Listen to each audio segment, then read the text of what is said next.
Hello, ladies and gentlemen, boys and girls. Welcome back to another SydSquad live show. I hope you're all doing well. Thank you for joining us on the show this evening. We 5x5 there in the chat. Let me know. How are we? Short notice for today's live stream, but happy to say that we're out here again, and we're going to do exactly what we did the other night. We're going to go all the way through till Curfew today and do a little bit of plane spotting along the way. Wow, it is gloomy and hazy in Sydney town this afternoon. Wow. Right, 210, velocity 670. Sydney Tower, got us 1990 reading. 1990 Sydney Tower. Right, Dan's given us the 5x5s and Leone as well. Thank you guys, appreciate that. Really nice to have your company again. We're positioned at the P3 car park here today, and we will be looking over the western side of the airfield from the eastern side of the airfield today, and taking in all the action. Just as I was setting up, we had the Air India 787 just on screen there in front of the Air China 777 come and join us here today, Sydney Airport. As we all learned together last week, the Air India service is now operating to a different schedule, so we're going to see a nighttime departure for those guys a little bit later on tonight under lights, which is exciting. The first of the Emirates A380s in this evening, before we send 3 A380s out the door tonight. Just as I was setting up before, we had the Qatari A380 land as well. The Qatari 380 is just around the back here. There we go. We've got some vision of it there.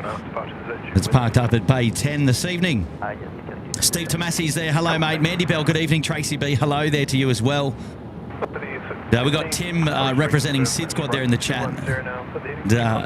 Thanks, Tim, mate, for being here. How are you? Paul Newman, g'day. Nick, Dashcam Fanatics. Elise is there. Hello, Elise. Osmac. Captain Cookie, 5-5. Mark Wagner. G'day, Mark. How are you, buddy? Steph Birdie's there. Wow, so many familiar faces already getting involved in the chat. You guys are absolutely awesome.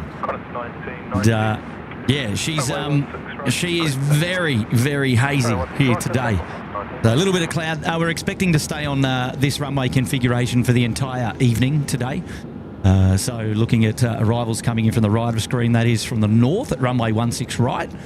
And then takeoffs taking off from the right as well, and going to the left of screen. So from right to left, from north to south, all the movements today. And we've got an Alliance E190 setting the pace here already this evening. What are we? Local time just gone 7:44. I was going to say 9:44. I meant 19:44 p.m. at the moment. Just check the audio levels as we kick off. Nice lean track there by the E190 out the door. I believe that service is off to Townsville tonight. Qantas 1990 in the Alliance colours tonight. Again, just rocking the light setup, so no behind the scenes camera here today. Plenty of action to come our way, which is exciting. Oh yeah. Qantas 34 service coming in from Perth, initially from Rome, I believe. Now the Boeing 787 on finals, runway 16 right.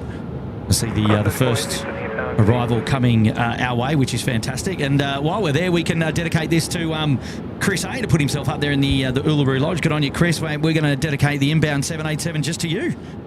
And, welcome to the lodge, mate, I've got to say. Trevor Sampson, he's putting himself back up there into the Sydney Harbour Suite as well. Trev, good evening to you, mate. Thank you very much. We'll get your name along the blue ticket for the next show, buddy. And all our current dedications going on to Qantas 34, the first 787 arriving here tonight on the show. Coming inbound. Good on you, Trev, and good on you, Chris. Thank you very much for your support. Oh, Seth Boy. G'day, Seth Boy. How are you, mate? Good evening, Kurt. Hopefully you've been well. Evening, mods and squad fam. 9 months went so fast. Hello, mates. Welcome back. Happy 9 months. Clint's there in the chat. Hello, mate. Evening all. G'day, Kurt. He says, thank you, Andrew. Hopefully you're well. We'll have to get you out here sometime soon, mate. Let's talk offline.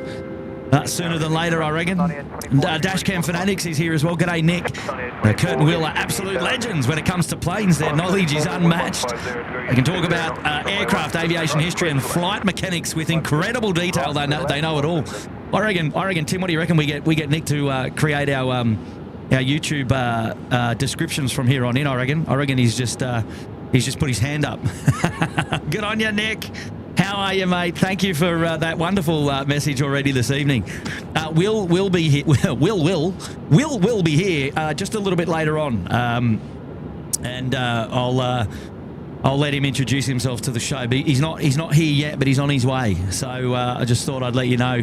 It's just me at the moment, but Will is coming to the party. So fear not. Right, Qantas 34, the Boeing 787 we were just talking about there. Just coming in over the hangars from the northern end of the field, and we'll do a nice touchdown on runway 16 right. 227 Delta, assign heading right 170, line up runway 16 right and wait. Heading right 170, runway 16 right and wait. Nice.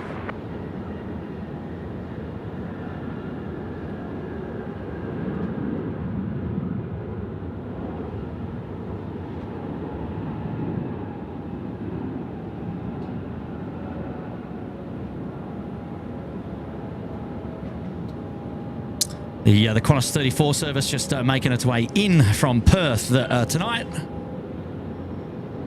Beauty. Emirates Cargo now getting up there to the northern end of the field. Should be seeing them depart really, really soon. Francis Wade is here. G'day, Francis Wade, up there dropping in 5 gifted memberships. You legend. Well done, Francis. Thank you very much for your wonderful support here tonight. And congratulations, first of all, to all the new members picking up memberships as well this evening, which is just fantastic. I love it. Oh, yes. Thank you, Francis. And how are you this evening? Here we go. We've got Steph Bird 93 celebrating 11 months. Woo! 11 months. Yeah. Well, good evening, and thank you for your 11-month support here at the SydSquad family. Really do appreciate it. Well done, Steph. Thank you very much.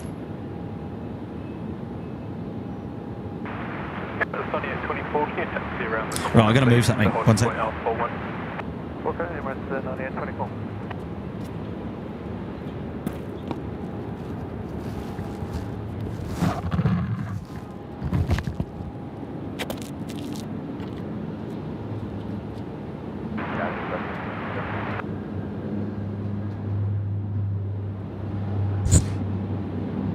Right, that Emirates is now making its way over to Alpha 1 for departure now, which is good.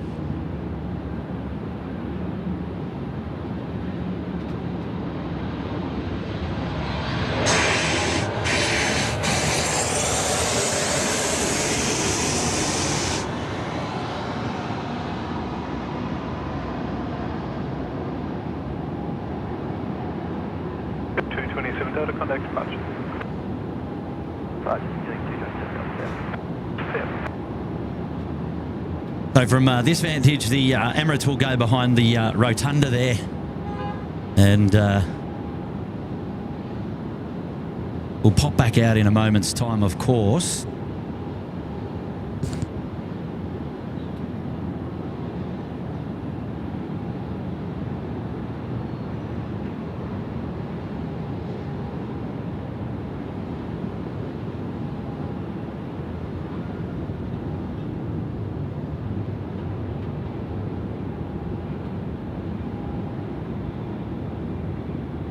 I think we're going to wait for a Jetstar 767, which is on final. Ali's there, Lena, Carmen K, Anitra MC, Harry T, Shrubsy's in the house. G'day, Shrubsy. How are you, mates? Lovely to have your company here on the show tonight. Karen's there as well. Shristy in the chat as a mod. Hello, Shristy. How are you? Ambulance 281 Sydney Tower.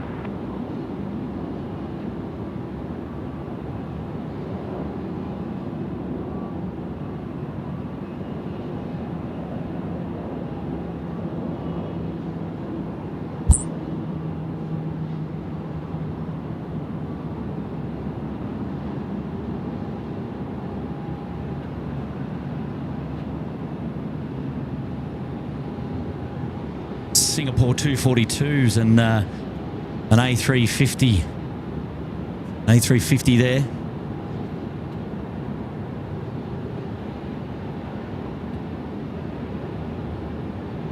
.900 series.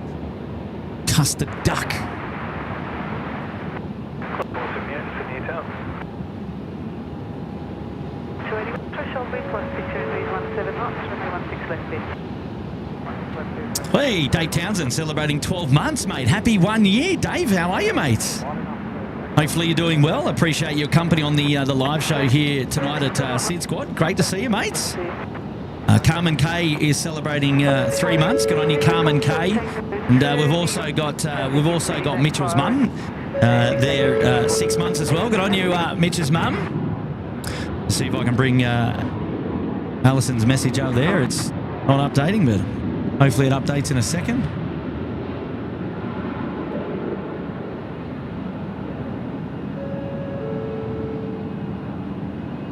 How about that? Not updating. Oh, that's lovely. Let me just have another crack.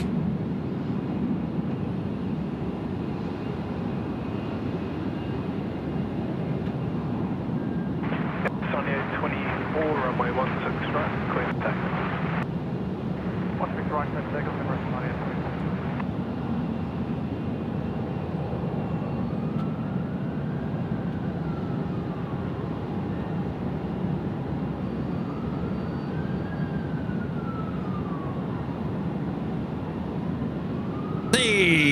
There we go.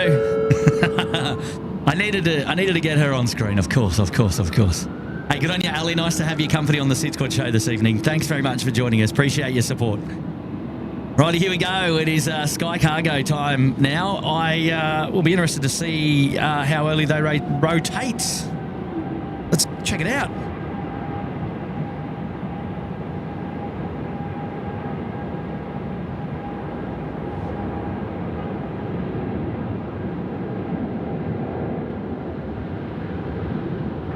Compass 478, wind 160 degrees, 17 knots, runway 16 right, clear to land. Right, that way.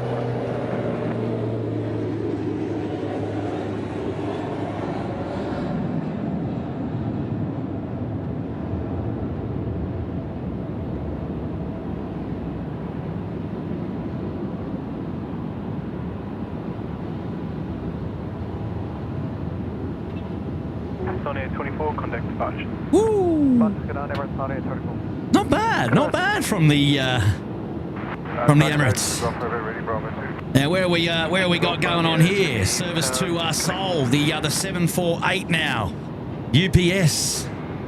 Oh, what a beauty! What a big boy!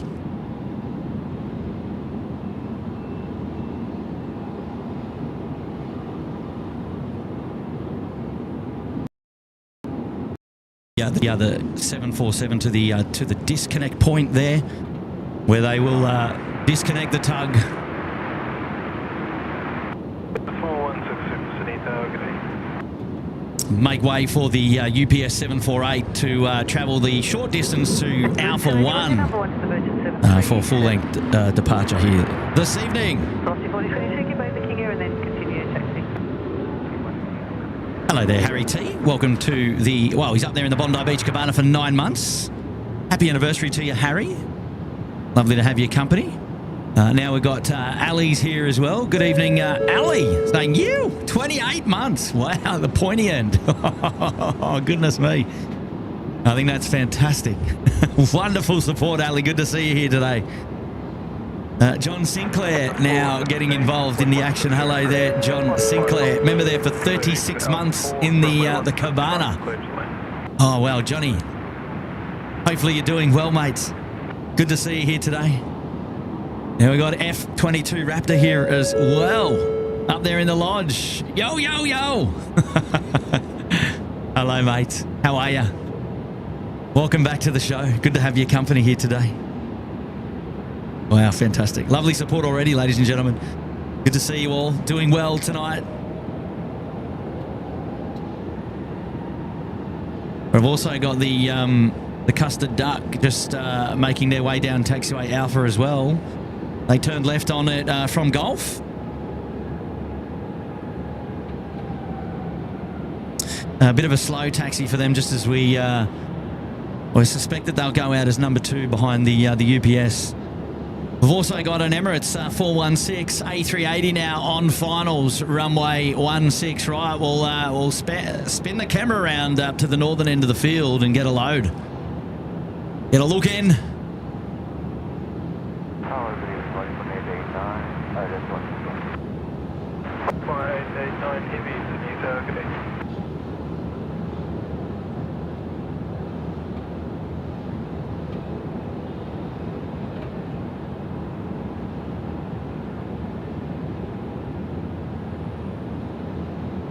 Go from here, line up runway 16 right.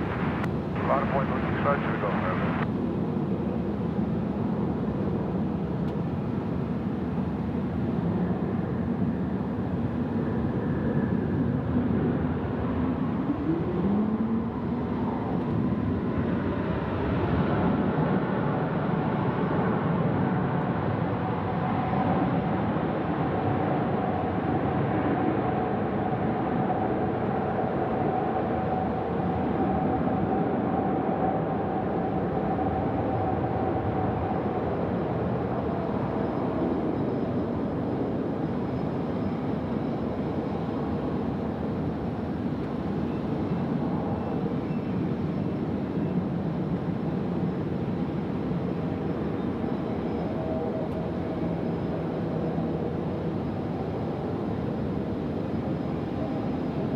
Go from here, short delay, traffic crossing angle. Airbus 416, contact ground 126, do some more fire.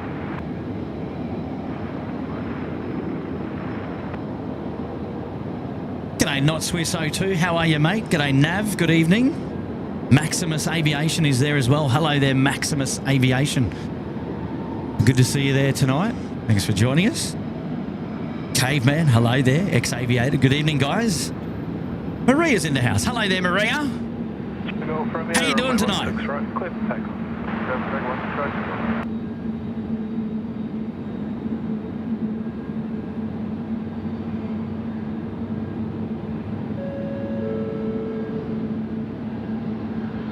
Hey, Shawnee Milner, how are you, mate? Celebrating 3 months in the Bondi Beach Cabana. Love it. Well, Nick's coming back with another message. What's he got for us? Hey, Kurt, can you give a shout out to my wife, Christina?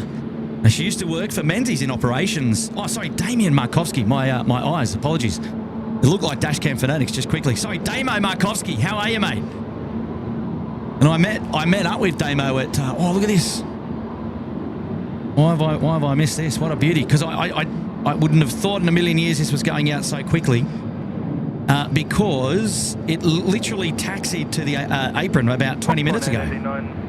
Half an hour ago. Damo, sorry, mate. I was being a little bit crass with my reading of the message there, saying, hey, Kurt, can you give a shout out to my wife, Christina? She used to work for Menzies in operations at Sydney Airport. She misses being airside. Ah, Christina's got the, she had the bug. She had the bug. Well, I mean, that just makes perfect sense when you hear a story like that. Hey, Damo, next time you come out to Sheps, you'll have to bring Christina down with you. And we'll hang out at Sheps together and do a bit of plane spotting. How about it? Sorry, mate, but yeah, please. I'm happy to pass on our regards to yourself and Christina. Tuning into the SydSquad show here tonight. Good on you, mate. Love it. And obviously appreciate the fiver, buddy. Very kind indeed.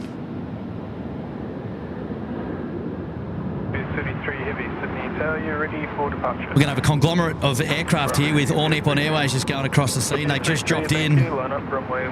Just missed their touchdown because I've been focusing there on the chat. It's pumping this early on in the show. But what I don't want to miss, obviously, is the takeoff roll there of the UPS 747 now coming out to play, of course. We'll make sure we get that. Mark Reynolds, he's here. G'day, Mark. Hey, Kurt, Will, Mods, and all the fan bam. Love your streaming, Kurt. Always look forward to it. Keep up the great work. Coming in from Mark. Hello, Mark. How are you, my friend? Good to have your company here on the SydSquad show tonight, mate. And appreciate you joining in, mate. Happy anniversary there, 4 months. Kev, Kev Surly's here. G'day, Kev. Hi, SydSquad, and hope you are all tonight. Hope are you all? Are you all tonight? I'm just going to think Kev hopes that we're all happy tonight. Good on you, Kev. How are you? Thank you for your company on the show and for the generous 1-0 tonight, mate. Love that. That is awesome. Good to see you, mate. Good to see you.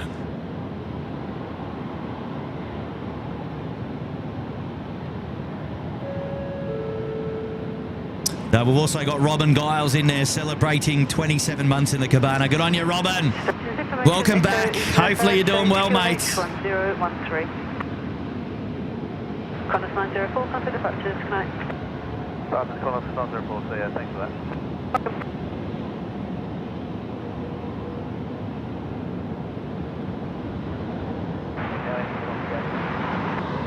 79 Sydney, great. Just up 522, 1170 degrees, 15 knots, runway 16 right. Clear to it.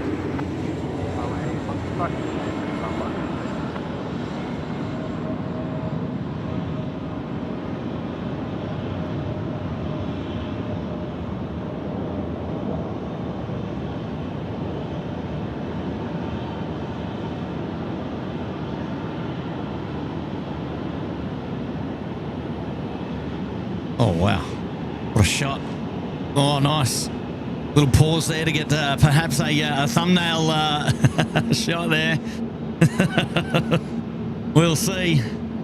We'll see. Coming in now, Jetstar service on the main runway just before we get the Singapore Airlines out the door this evening.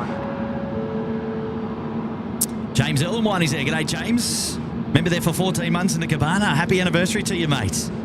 Good to see you here today. Thank you so much. Victor Aviation is there as well. Good on you, Victor Aviation. Oh, here we go. We've got a message coming in now from Julia Flights up there in Brizzy. Hey, Kurt.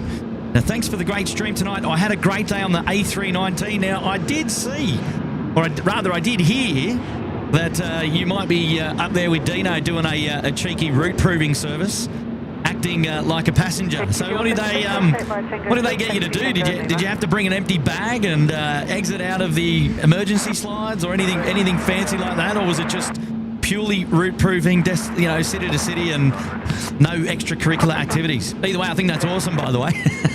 I used to be involved in let's just say I've done route proving services in the past. And I did a route proving service for Jetstar. A couple of flights went down to Avalon Airport when Avalon Airport was coming online as well. So I sort of know the landscape around that. But I think that's awesome. And good on you, Julia, and big shout out to you and Gap. Thanks for tuning into the SydSquad show here tonight. Nice to have your company.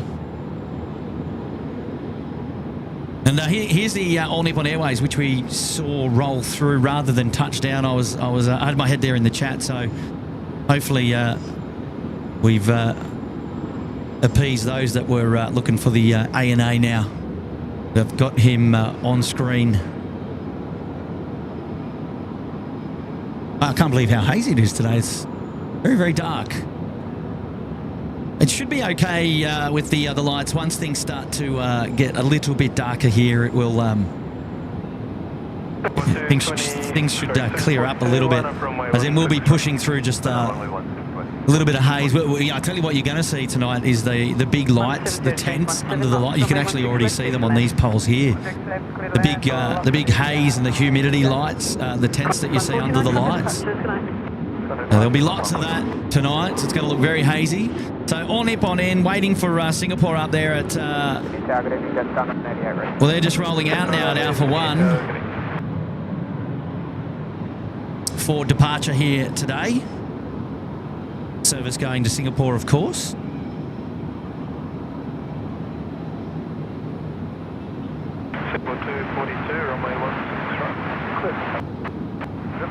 Simon Holmes is saying that he needed a curfew. Good on you, Simon. Well, I'm happy to be able to provide you with a curfew live stream tonight, mate.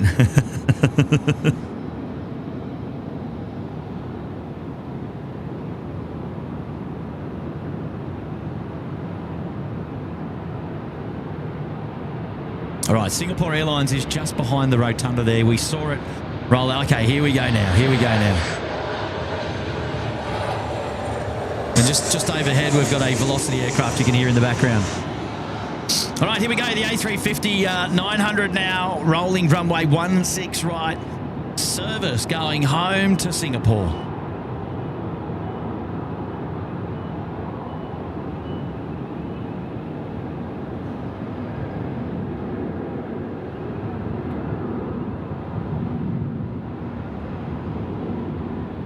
Qantas 139, line up runway 16 left. I'm up runway 16 left, Qantas 139.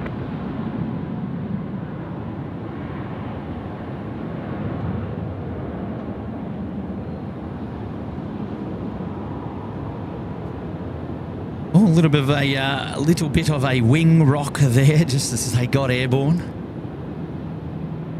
On clearing the tower there, nicely done for the nifty 50. Where are those emojis? Oh, I love to be cheeky. Good to see it. Right, so now we have two Emirates A380s in the house. They're just on screen now. And we've also got the Qatari. So all of the A380s have arrived except for one, which will be in a little bit later on tonight, the Emirates 414 service, which we always see late at night. So 139, runway 16 left, clear for takeoff. all these aircraft will depart later on this evening at some point, we believe, of course. Plus 442, Sunita, agree.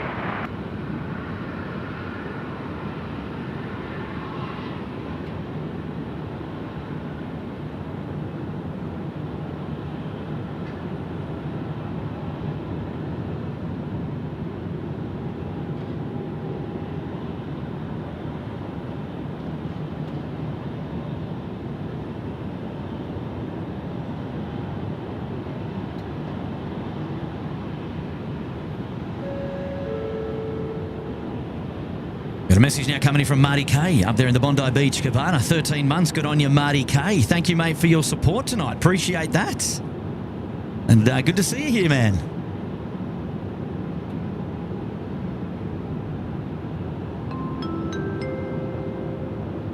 Message coming in from Pure EDM. How are you, buddy? Dropping a fiver. Hey, Kurt, are all the Qantas A300s all retired? As there are 6 in what looks like a storage state in my hometown at Tamworth. Also, great stream. I'm not sure. I think that they might all be. We get the 200 series, and of course we have the 400 series. I haven't seen a. Well, I'm just trying to recall. I don't recall seeing a 300 recently, but I'm not up to date with the status of all the 300s. But I'm sure that somebody there in the chat has probably got the answer there for you. I'll have to take a look back in the chat and see if I can educate myself as well. You go down and do a bit of Dash 8 plane spotting. I love that. So you got 6. So you're confirming that you've got 6 at Tamworth. Well, there you go. Pure EDM. Thanks for the intel there, mate.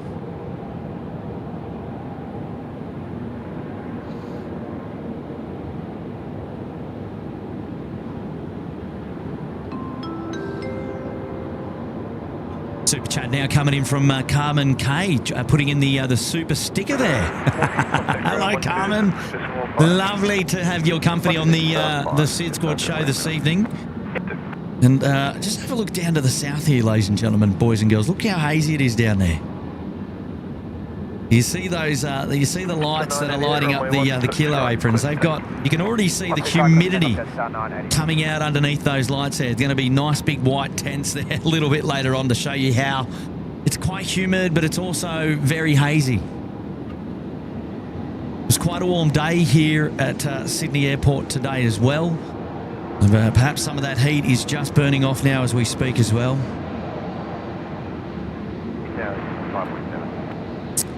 Well, the Beach King Air is just rolling through, coming in from behind the hangar there. It's one of the... I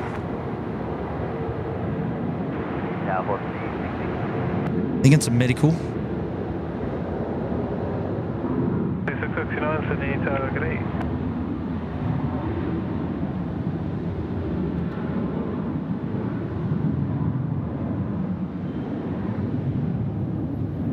I'll have a look to see if we've got any traffic coming in on runway 16 left, where you'll see it coming in over the top. We've got Qantas 547 now, service from Brisbane. I'll show you in a second what the view's like for aircraft coming in on runway left, because they literally come straight over the top of our heads. 988, connect touch.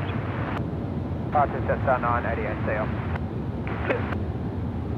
Jetstar 988 just leaving us here at Sydney Airport off 16 right.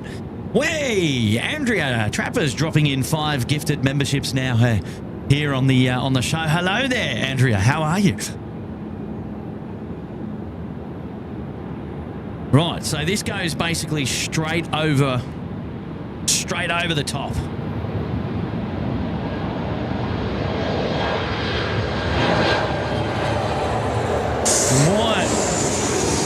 Why I feel that is important, and I'm going to have to move something actually to get a better view. Why I feel that is important is if this layer of humidity is going to give us streamers tonight. Well, we're in a good position. But if we don't have streamers now, I'm not confident we're going to have streamers later. So we'll have to wait and see. We will have to wait and see.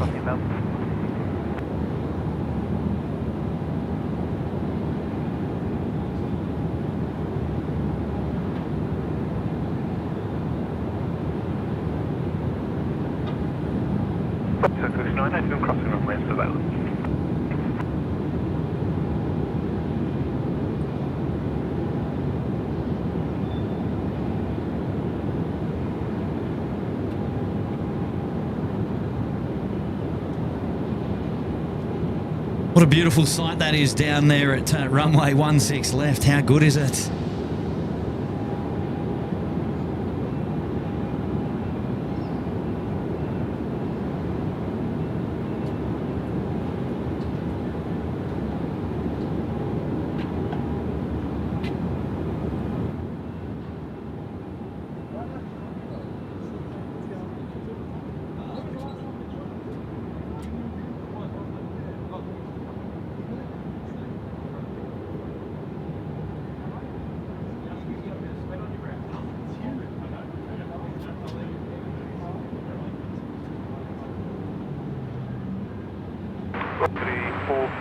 line up runway 16 right. Line up runway 16 right.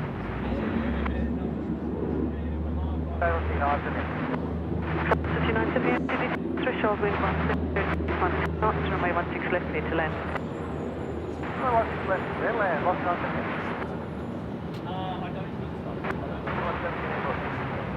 Good day.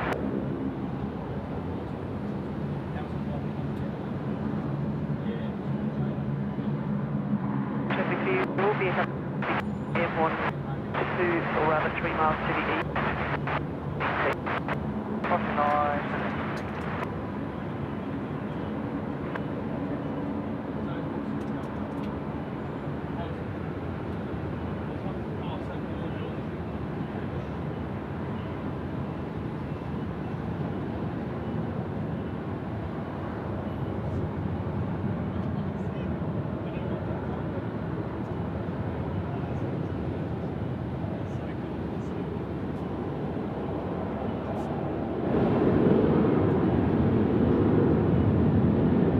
Right, here we go again. Another coming over the top. This service now. Another service from Brisbane coming in. Get on it, Kurt. Where are you? Here we go.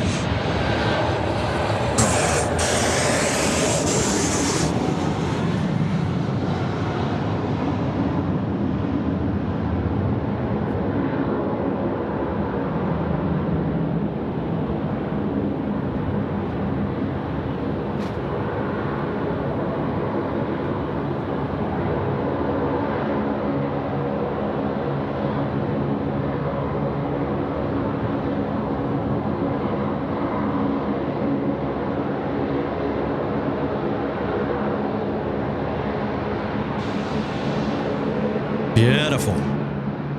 Nicely done there. The Velocity 738, which is the 978 service now. Look around the grounds to see what we've got coming in. Service coming in from Adelaide finals. China Southern 301, the A350 900 series.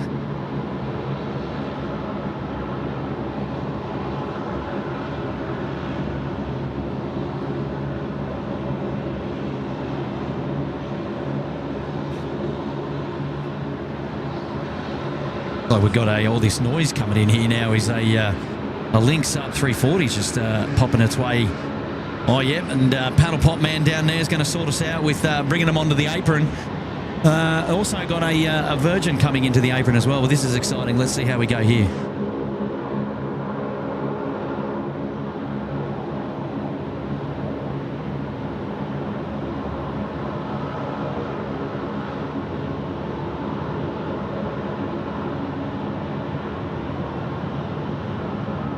Yeah, nice. Right on the circle. Good job, team.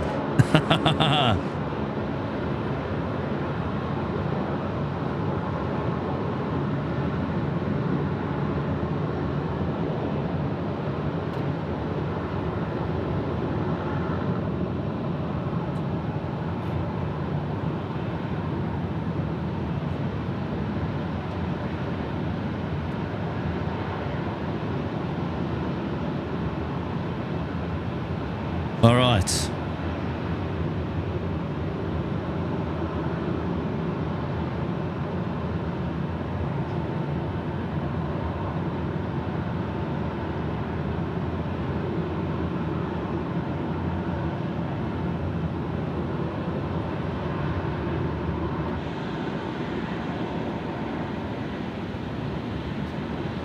Right, a couple of messages I want to get through just now. If you don't mind, I've got big fella Dave in the house. G'day, big fella Dave, and good to see you here tonight, mate. And I hope you're doing well, buddy. And big fella Dave is a shout out to my amazing son, little big fella, who's 10 years old today. And your mum and I love you very much, and are super proud of the young man that you are, and an awesome little SydSquad supporter too. There coming in from big fella Dave. Love that. So big fella Dave is shouting out little big fella Dave. It's his birthday today, 10 years old. Now he can say double digits. That's awesome. So well done, mate. Well done. And thank you very much for the generous contribution to the show there, dropping in the 2-0. Lovely to have your support as always. Great to meet you and the family up at the Ridges event a couple of weeks ago, mate. You're a legend, and very much appreciate that one, mate. Well done. And, oh, fantastic. Tezza's here. G'day, everyone. Hello there, Tezza. Nice to have your company. Dropping in a 2 tonight.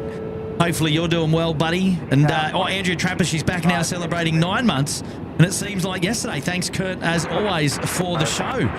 Andrea, thanks for being here tonight. It's lovely to have your company. Hopefully you're doing well. And look forward to having you throughout the show. Should be great. Before we go any further, I just wanted to introduce a special guest who's joined us here tonight. And he's just picking up the headset there. Hello, Will. How are you, mate? Yeah, Kurt, how are you, buddy? Good to see you. Good to see you as well. Thanks for coming. Oh, there we go. Now, we don't have the BTS camera tonight. We're rocking a lighter setup. But I did preface the show and told everyone that you were coming. So there's a lot of people in the chat have been expecting your arrival, you see. No, we love it. And it's great to be here. And what an opportunity to talk about aeroplanes and be with friends. And look, there was a bit of a struggle getting into Sydney tonight. Traffic was pretty bad, hence we're a little bit late, but we've made it, so it's great to be on the show, and hopefully tonight we can all talk about aeroplanes. If anyone's got any questions out there they'd like to ask, feel free to drop it in the chat. How long have we got you for, Will? Till Curfew, of course. Oh, there you go. We're a lucky group of people. Fantastic. No, it is. I was just chatting to you offline there as you turned up, and I said, how long ago was it since we caught up? And you mentioned it was my visit down to Canberra. So it was late last year. I'm trying to even remember when that was now. Yeah, I know. November, December. I think it was early December. I'm pretty sure it was. But really, look, what a great weekend that was. And everyone turned up, and I got a little bit sunburned, but hey, the things you do, mate. We absolutely got roasted out there. It was quite a warm day. I was surprised Canberra could put on such good weather. Exactly. And what did you think of the spotting? I mean, do you live up to what I say? It's like the best spotting in the world, but we just don't get in aeroplanes. Yeah, literally. There were periods during the day or that morning there where we were like, all right, when's the next plane? Good thing was we had a good turnout. So And akin to that of the culture of plane spotting, you chat to people, you learn things, you know, you meet different people, understand their story, see what they're up to, talk cameras, talk spotting, and I actually can't believe how quick that morning went. And so we actually found ourselves quite busy. No word of a lie. No, it was absolutely fantastic and great to meet some people. There's a lot of Canberra support on SydSquad, which we really love, and absolutely great to see people turn up for. Yeah. But to answer your question directly, I love the spot that you got there, where you on that elevated car park. Now, it's only second floor, right? So it's not like 10 floors here. But it's enough just to get over the fence. You see the planes coming in runway 35 from the south there. Yeah. It's actually really, really cool. And as they taxi by, you could just pretty much high five the winglet as it goes by. I mean, you just can't get any better, can you? Put a 777 on that taxiway, would you? Oh, you're definitely high-fiving the winglet when it goes by. It is really good. And look, I love Canberra, and great place to live as well.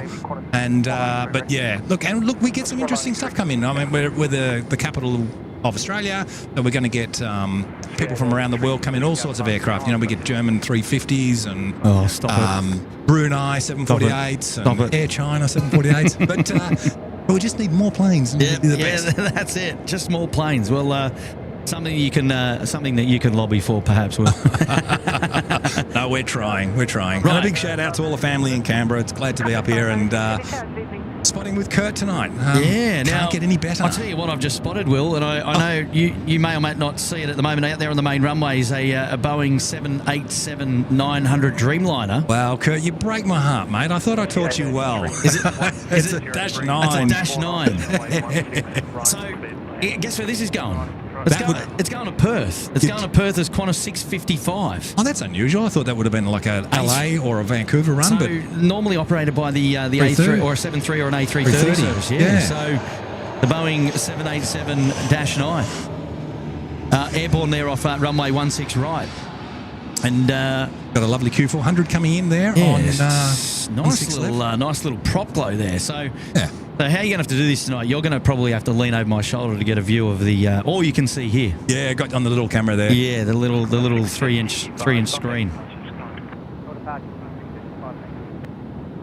We're still perfecting our setup here, and things have changed since you were last here. So we're mixing things up a little bit, but something we can talk about offline. Now, remind me, you're now streaming in 4K. That was your ambition? Yeah, the show is now being broadcast in 4K. So for those of you who are interested to up the quality a little bit, head on over to the cogwheel and pump the gas. It looks good, and when we put it on the big screen at home, it absolutely looks superb watching this in 4K. You just can't get any better.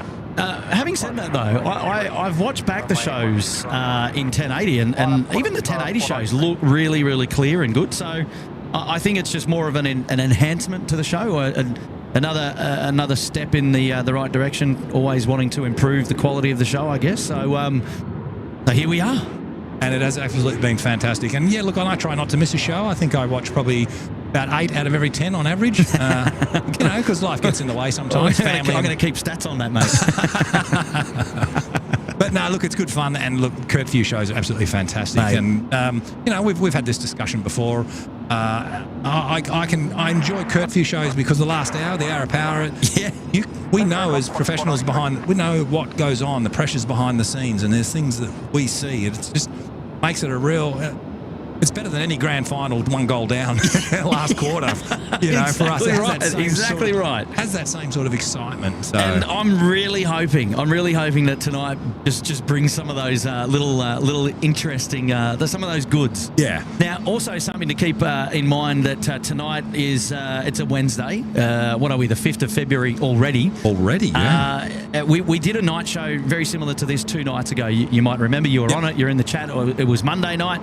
And it is a freighter night. So what's interesting about that is we should still get all of the regular freighters out the door before the top of the hour. So your heavies that can't operate past curfew, so like your A330s, the A321s, some of the Boeing 738s, the Team Global Expresses, and then and then perhaps a cheeky 4-burner, a BAE 146 or 2 if we're lucky. If we're lucky. And look, I've got an interesting story. And when we'll get the 146 tonight, remind me, I've got a lovely, interesting historical story about the 146, which is quite interesting. So we'll share that one for you all tonight. Well, I'm ready. I'm ready already. It's going to be a great night, Will.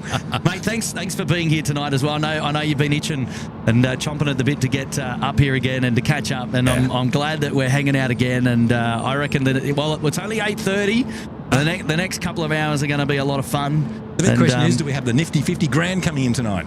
Yeah, well, as you and maybe some of the other viewers know, I tend not to look at what's going on in the world of plane spotting until I get to the airport, because I like the element of surprise, you see. Of course. So, that service there, the 787 that just went out there operating the 655 service to Perth, a little bit interesting for me. Yeah, that's unusual, having a domestic go from here to Perth. Normally, as you said, that's catered for by the 330 or a 737. Exactly. Now, so I don't know about the nifty 50 grand. However, the past couple of night shows that we've done have all been with the nifty 50 grand. So your Hong Kong service, it should if it's consistent, it'll be a 1000 series. Now, while we're on the note of the nifty 50 grand, I do have an exclusive for SydSquad tonight. Oh, here we go. I have decided a name for the Qantas nifty 50 grand. Right. Okay. I'm going to call it the nifty 50 extra grand. Okay. All right. What's the blur behind that? Well, it's just obviously extra range. It's an XLR version of the 1000, so I think that would be a great way to delineate that airplane. It just simply is the extra grand. Well, look, I mean, some of the names that you've come up with have stuck. Have stuck, right? So we're talking about the custard duck. Now you can't claim fame to the mustard duck. No, I can't do mustard duck or the mango pancakes. We can't do that one either. But the nifty 50 grand stuck, and now you've even got your own little emoji there in the chat. You're that popular. Far out. Now we will get our heads down there in the chat, because I know there's so many of you that are writing to Will. There's probably lots of questions in there. Will's probably going to pull up the chat on his phone and have a geezer as well throughout the night. But what we ask obviously for your patience, because at the same time, it is a busy show in the chat. The chat's probably flying. There's lots of contributions to the show that we want to get through as well.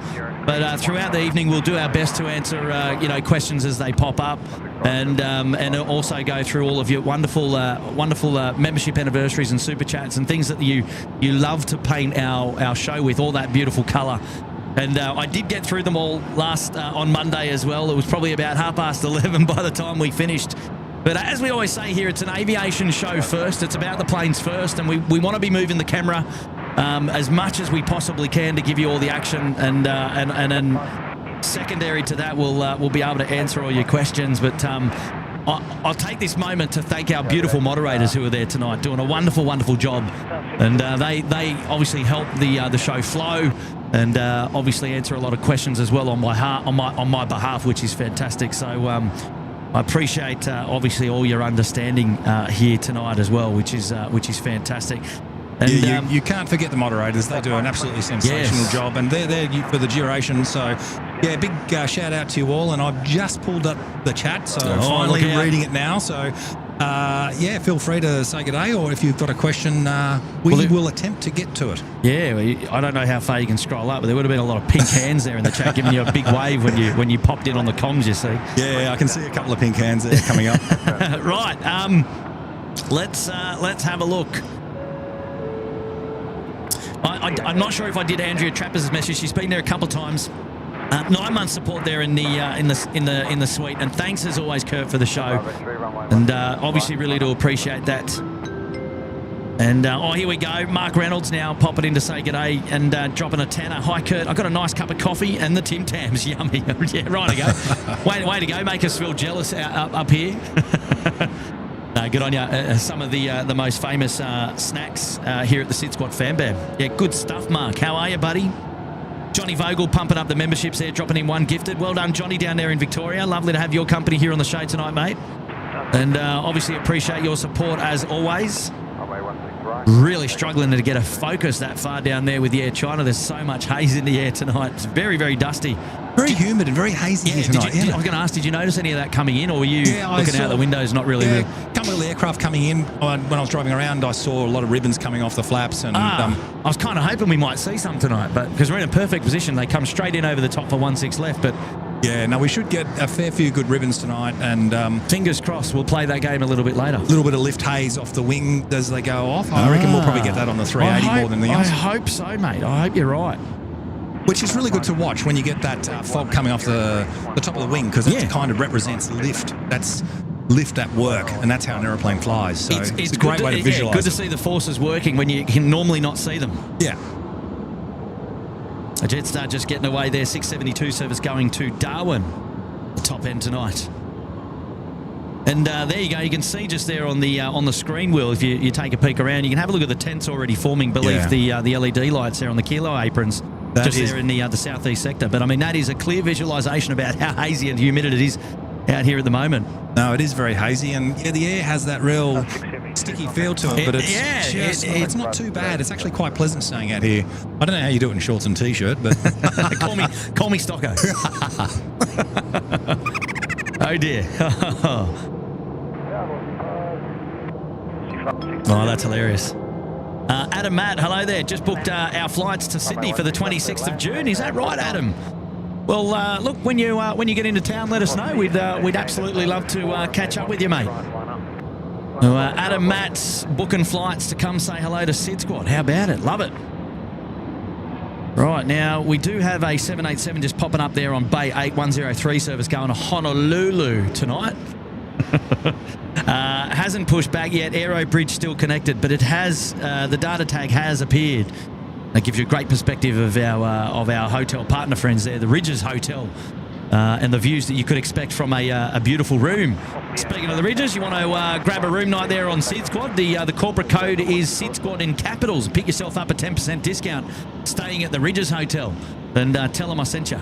Bit of a shout out there to Blue Green Red. He's asking me if I'll be streaming tomorrow night. Unfortunately not. I've got to get back to Canberra tomorrow. So, yeah, as much as I love to come out and hang out and spot with Kurt, can't do it every day. So that's okay. We will, rather than will, endeavour to have Will on the show again sometime soon. But we just got to work in with Will's calendar, and it's always love having him on the show. So absolutely fantastic. And a big g'day there to Brendan Scott. Must catch up with you one of these days soon in my travels. We'll definitely do that, but great to see you in the chat. G'day there, Brendan. How are you, mate? Brendan's tuning in from Perth, Western Australia this evening.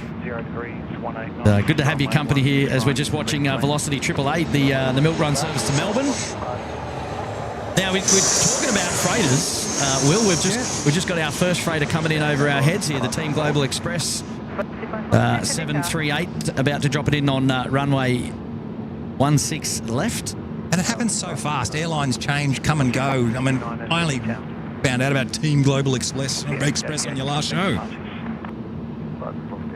Yeah, now I would say that these guys have been operating for probably just a good couple of years now, I think.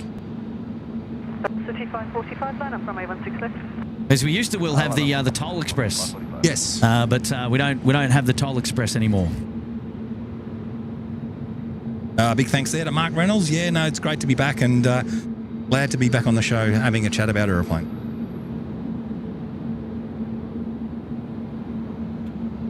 Yeah, g'day there to Holden HSV Ali. Good to see you, mate. Ali, we met Ali. She was at the Ridges event, and she's been down at Sheps Mountain a few times as well. She hails from Western Sydney, and a great supporter of the SydSquad show, which is fantastic. Good on you, Ali.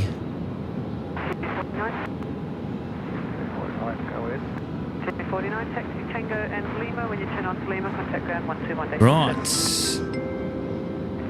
Oh, now Adam, he's popped in another message just coming up now. I'm so rich, I own a bank. It's called a power bank. I don't know about that one. Ring-a-ding-ding.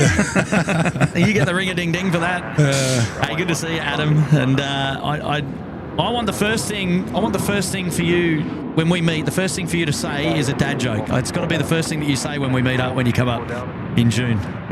And he won't even have to introduce himself. He'll just do the corny dad joke and you go, I'll know exactly who he is. Right, Steve Tomasi, down there in Canberra. He's from the nation's capital. You and I met Steve down there when we were there late last year. No, we did, yep.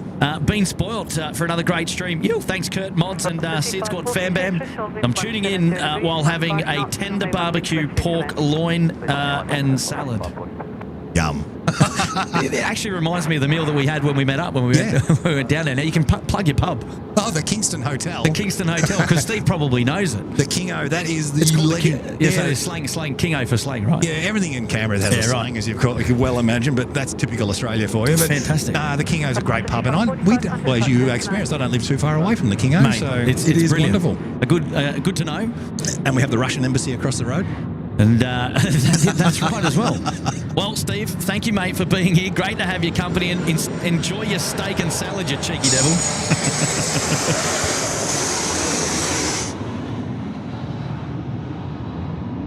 Mate, there we go. The streamers are starting. Look at that. Well, we might get a look in tonight.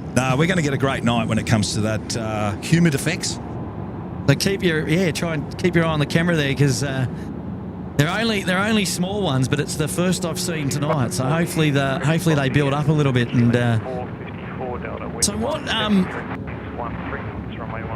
what would cause the effect of them being visible? Is it just that's extreme low pressure, and it actually condensates the moisture in the air. So we've got a high moisture content in the air at the moment with the humid weather. And so you're basically getting your air and you're squeezing the air. It's a low pressure region, and that will, pretty much compresses all the moisture in the air, and it basically collates and becomes a visual. I like it. This is why we have Will on the show. So when we talk about aeroplanes flying, we have negative pressure on top of the wing. So once again, you're extracting, pulling the air apart basically, and as a result you're once again getting those water molecules at low pressure. It's collating the water molecules together and becoming a visual thing. So also when you're looking at a jet engine when it's taking off, people call it fogging. Same thing again, there's actually quite a lot of negative pressure inside the intake of that engine. So as the air goes in, it's actually concave, so it starts off a tiny bit smaller and then it grows ever so slightly, might be by a couple of inches. But that stabilizes the air before it hits the fan, but at the same time, it raises the pressure, and that's why you get the water molecules collating, and you get that visual effect. Yeah, we see that so often. And the best is, on a 777, a big GE90. Oh yeah. And you get the that intake is just filled with like a film at the front, all that condensation going. It looks great. It looks awesome, doesn't it? So not only it's working, but it's it's humid outside. So absolutely. It's a beautiful effect, and I love the ribbons you get off the A330 winglet. So concentration of air pressure there. You can see that really clearly. We saw a couple of that. Now that may have just been the effect of going through low cloud on Monday night show as they were banking out. Yep. They were operating 3-4 lefts here on Monday night. You will get that a lot. And another one is on the turboprops, which is what you got now on the Q400. Yes. You'll get high pressure. With the swirls. Swirls off the props as well. Yeah. Once again, it is working. So look at this. Now we're talking. We're talking. We're away. But it's great to watch out for that sort of stuff, and you learn how things work, and you can get some visual behind it. And once again, when we get one of the 380s punching out tonight, we'll have a really good look at the wing, and I reckon we'll get those negative air pressure effects, and you can actually see the air and the wing working and giving the aeroplane a lift and lifting that 500 tons of aeroplane off to where she needs to go. So it is quite impressive. Just here on screen now, Qantas 103 service going to Honolulu has pushed back, disconnected. The tug's away. They'll be under their own power, taxiing to Alpha 1 in just a moment. Short taxi there from the western side of the airport in the northern apron. Straight out onto Alpha, and then a left turn onto Alpha rather from the apron, then a right turn onto Alpha 1, and then a long roll out, probably rotating past the tower from our vantage here tonight. I missed that, Kurt. Where's she off to tonight? The Honolulu. 103 to Honolulu. Oh, that's off to Honolulu. Yeah. And you'll be able to look here, and you can see the details just there as well. Oh, yeah, I got her. I'll move that around as the night goes along. Mick Gallagher is here now. Good on you, Mick. The Beechcraft was out of DNQ, local trucking company. That was the one that we saw earlier go to the bay, the apron there, the Eastern Park on Golf. Oh, good on you, Mick. When I clicked on it, it had no details, so I was actually guessing And I thought it might be medical transport because we often get private King Airs doing medical transport as well from time to time. But thanks for the clarification on that, mate. Hopefully you will. Appreciate the tour. Good stuff, mate. Big fella as well. He's here now as well. Not big fella Dave. I'm big fella Andrew. Oh, did I say Dave, mate? 1979. I knew who I was talking about because I knew I met you at the event, of course, Andrew. But yes, sorry. I might have autopilot. I might have said Dave in my haste. I apologise. I've said a few names wrong tonight, mate, but that's all right. You got to keep me honest. I love that. And as we were talking, Will, Brendan Scott has dropped in a cheeky 3 there as well. Oh, awesome! Thank you, Brendan. Will, where is the flux capacitor on the 7.3 Max? The flux capacitor. Yeah, when we get to 88 miles an hour, yeah, I know things get interesting. No, Boeing didn't tell us where that one was as per normal, but no. You're still looking. We're still looking. Maybe it's in the winglets, mate. There's a small amount of space for a flux capacitor, I'll tell you that much. It is, and you need a lot of power for it as well. So how are you, Brendo, mate? Brendan, you're an evil man, but I do. We miss you, buddy. Good to see you here tonight, mate. Love it. Oscar Boone now dropping in saying, hey, evening, Kurt, my best mate, Will. A shame I can't be up there with you guys. Sorry I missed your departure, Will. And, what do you guys think of my new profile picture? And Oscar's showing, I can't see it, mate, that big. I'm rocking a small screen tonight, so you're gonna have to let us know what it is. I can see Sydney Tower in the background with an aircraft in the front. That's awesome, Oscar, and yeah, thanks for that, buddy. And yeah, look, we'll catch up when I get home in the next few days. But thanks for that, really appreciate it. And we actually last weekend we had the privilege of having Daniel Kirby come to Canberra. Yes. Now you did say that, yeah. And Oscar Boone was with us, so my two spotting pals the 3 of us were all together for a Sunday, and it was such a great day to hold that thought, Will. Yeah, cheeky little Qantas. But no, it was great to have Daniel there, my old spotting pal from Melbourne, with my current spotting pal Oscar, and we had a wonderful day. And look, that's what spotting's all about, the friendships and getting together and talking about aeroplanes. What a fabulous day that was. Absolutely, mate. Absolutely. Yeah, Oscar, I'll be in touch. Mate, with Will, and hopefully you'll be able to join us for that evening dinner before our plane spotting gathering down there at Canberra Airport next time I visit. So hopefully we can do that in the next couple of months. I have a reason to be down south, and we'll make it happen. The high-tech thing we need to do is work out if we're having it at the Kingo or the German club. I know where I'd like to go. Auf geht's. Zweimal Bier, bitte. Yes. Yeah, we do. Yeah, actually, we should try the German club, I think. Yeah, well, it's not too far away, and I haven't been there yet, but I heard it's not too bad. So I think. I've been there before. Okay. Yeah, I rate it highly. Right, I've got our Kiwi friends coming out the back as well. You got a name for those guys too, cheeky devil. Oh, the Cuz Bus. The Cuz Bus. We actually don't say that too often on the show, but it'll stick. Now, what is the Kiwi? Is it a Neo 320 or 321? I'm just checking to see. I'm thinking it's the 321 Neo. I can't see it. It's not on. It is the 321 Neo off to Auckland. There you go. Likely going off runway 16 left for departure this evening because they're travelling down now to taxiway Juliet, so they're going out the southern end of the field. They'll do a cross and then head out to the third runway out in the drink for departure. Right, Qantas 103 is up there holding short at Alpha 1, almost ready to depart. We've got Cathay, the nifty 50 grand, the 139 service now on finals. One of your favourites, Will. What a magic machine coming in. I love the nifty 50 grand. Fantastic. We'll get our camera fixated on those guys now, just coming in for runway 16 right.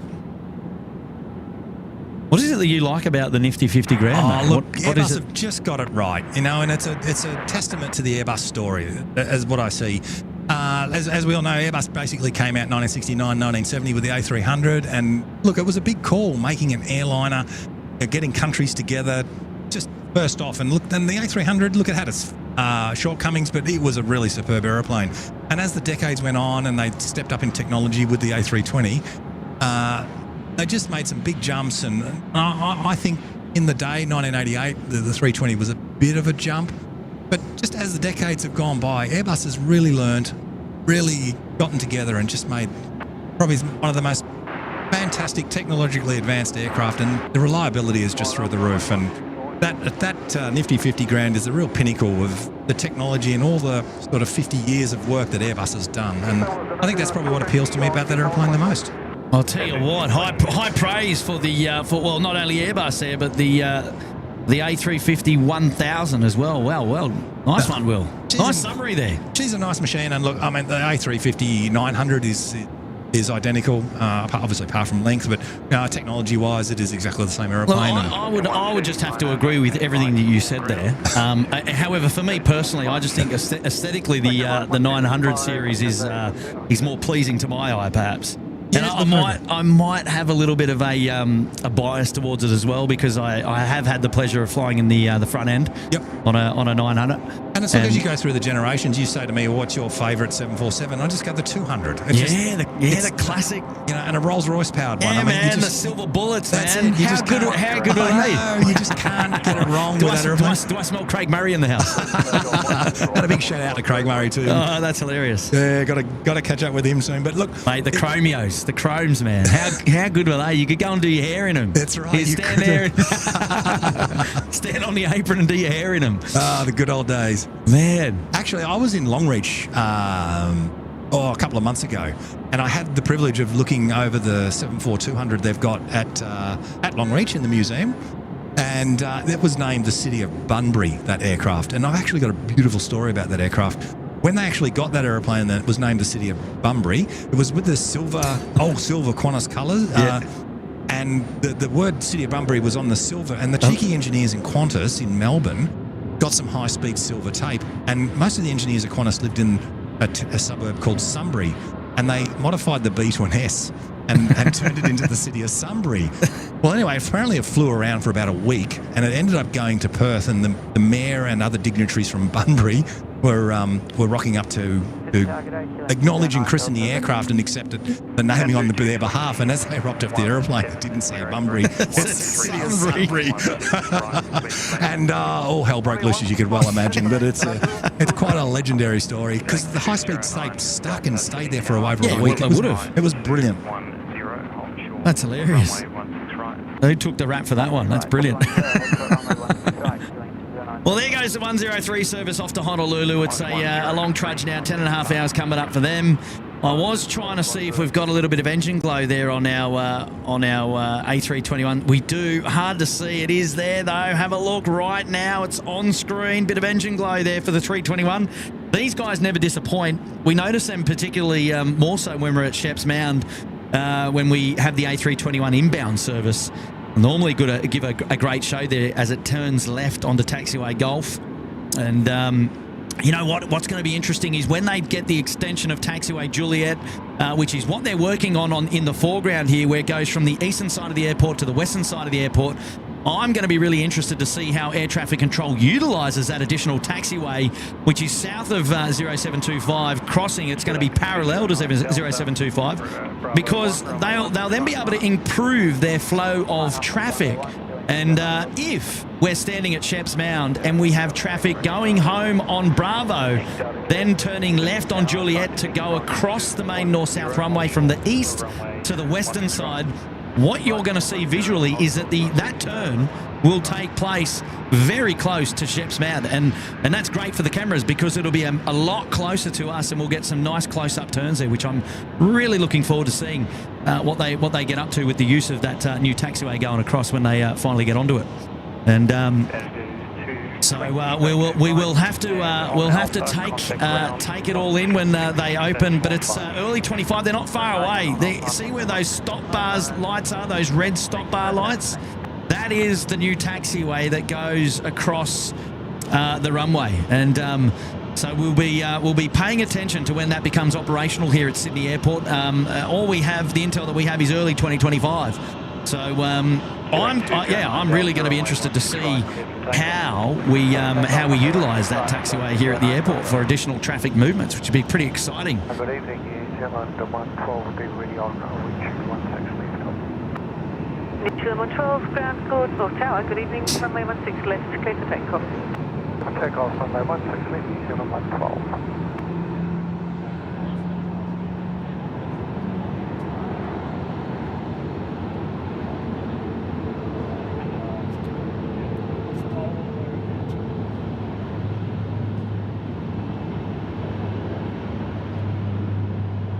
Right now, Q400 pushing away on runway 16 right here. Here we go.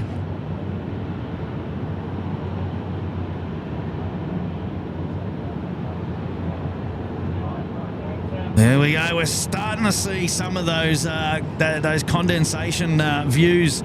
Now we just got a little bit there on the Dash 8, not a lot, but little curling off the tips of the props. Yeah. As it flows back, so hopefully we'll get it as the humidity goes up tonight. The temperature drops, the humidity goes up a little bit. We'll definitely get it. But I wonder if we'll get a decent bit of engine glow from here. Oh God, on the Cuz bus. All right, well,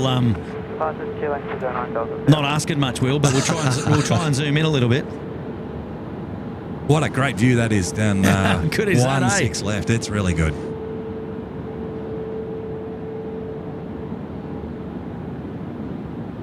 Big shout out to everybody tuning into the live show here tonight. Just over 2,000 people watching. A very special welcome. You're hanging out with Kurt, and special guest Will is with us here tonight on the show. And we welcome one and all joining us here tonight, and no, we can't see it. No, I know the LED lighting is just drowning it out a little bit. I love the LED lighting. No, it is bright good. lighting. I love it. 768. None of this halogen stuff. No, it's the old tech. school. Yeah, we're talking steam engines to real engines. You know, it's just totally different. I love that. Steam engines to real engines. I mean, yeah, that's brilliant. Look at the old filament globe halogen lights. They used to break all the time. We're forever changing them and having to change globes and all that. LED lighting now is just so reliable. If you have to fix an LED light, it's like, what's wrong with the universe? Rare to have to fix an LED light, right? Sure. Yeah, they're just so reliable, and they run cooler as well, which is really advantageous in an aeroplane. Oh, good to know. Good to know. Yeah, so when you have an aircraft that has a fault with the air conditioning system, which is quite normal, but you're board the aeroplane, so if the APU is not working or we've got a faulty air conditioner, which we can fly like that, but obviously the passengers suffer during boarding, and when you have a lot of fluorescent globes and traditional lighting, and the power sources to operate those lights, it just generates a lot of heat, and the cabin temperature builds up really, really quickly and becomes uncomfortable, hasn't it? But LED lighting in the aircraft, a lot more cooler, a lot stable, and sort of doesn't alleviate it completely, but it helps. It helps out a hell of a lot. For sure. It's really good. There goes that King Air that we were just talking about on the show a little bit earlier as well. Now departed, which is good. We've got the nifty 50 grand pulling into the bay. Yep, they're just coming in on to Bay 9er, and then Air China's a 777, which is going down Alpha as well. But they're going to join the queue because just up the northern end now, I'm just having a look to see what else is there. Oh, sorry, that's the Air China. That is China Southern coming in. FedEx is now, 6013, Guangzhou, yes. Is that a W for yesterday, I can see by the winglet? or the rakelet, I think it's technically called. Is it really? Yeah. Yeah, righto. Suzanne making a comment there that Dashy's coming home to Albury. I love that. We've got Jetstar 768 off to Adelaide. Now running out. Runway 16 right for the win.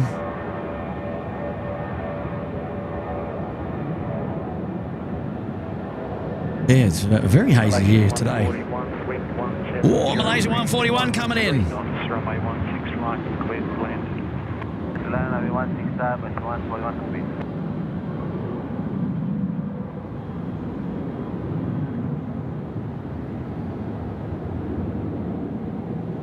We're definitely not getting the lift haze off the top of the wing, but I reckon possibly, depending on where FedEx is going. So that's off to Beijing, is it? Oh, sorry, Beijing. No, so Air China is behind it. They're going to Beijing. FedEx is off to Guangzhou. Guangzhou, yeah, so China. She'll be reasonably heavy. So we might get a bit of condensation on top of the wing on that one. Either way, we'll have a look-see. We'll have a good go at it. Special livery now for Malaysia Airlines coming in on runway 16 right. The Visit Malaysia livery here. Nice. Yeah, it looks great. I love my 330s.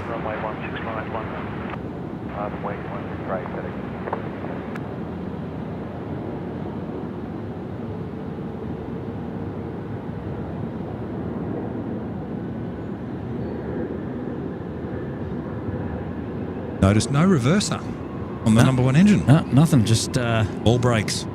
flown it in nicely there, and I'll tell you what, he's slowing up though. Yeah, you can hear it working certainly from up here. And both reverses not opening. So look, and once again, he has plenty of runway to stop, and the braking performance on that airplane is incredible. So generally, you don't really need them, but I kind of think that's a little bit unusual to see, to be honest, because normally most pilots do crack their reverses. Not that I have any experience flying the aeroplanes, certainly plenty fixing them when they don't work. That's all right. I think you're qualified enough to pass comment on that, Will. So fear not, fear not. I talk about funny stories. I remember one day I have a really, really good friend in Melbourne who's he's Austrian. Okay. And he worked for Lauda Air. Yep. And I remember Lauda, yeah. Yeah, and as everybody knows, had that unfortunate incident with the thrust reverser deployed in flight Ooh. on the 767. So one day we're at work and a 767 came in, and Christian, with his big Austrian accent, he comes up and the pilot says, "Oh, just to let you know, the thrust reverser didn't work in flight. Sorry, on landing." And Christian goes, "Don't worry, I'm ex-Lauda Air. We can get him to work in flight." And you should have seen the look on the pilot, and I've just like cringed and tried to hide behind my hand and leave the cockpit backwards, you know. But some of the funny moments we have in aviation. Right, now we got the FedEx tripler rolling now, runway 16 right. Wind 180 degrees, 9 knots, runway Let's have a look. Clear to land. 16 right, clear to land. 490. Oh, look at the haze with the wing leading edge light. A little bit of a sniff. Yeah, look, you can just see a nice bit of a condensation on the leading edge of the top of the Yep, wing there. yeah, It I can looks see great. And he's put his wing leading edge light on for us, so that's lit that up very nicely. Yep, you got the memo. Yep. I love it. Next we'll see is the another triple R is Air China departing the 174 service. And this one is going to Beijing.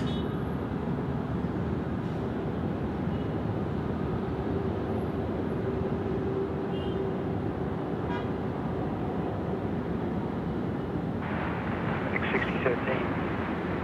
Contact departures.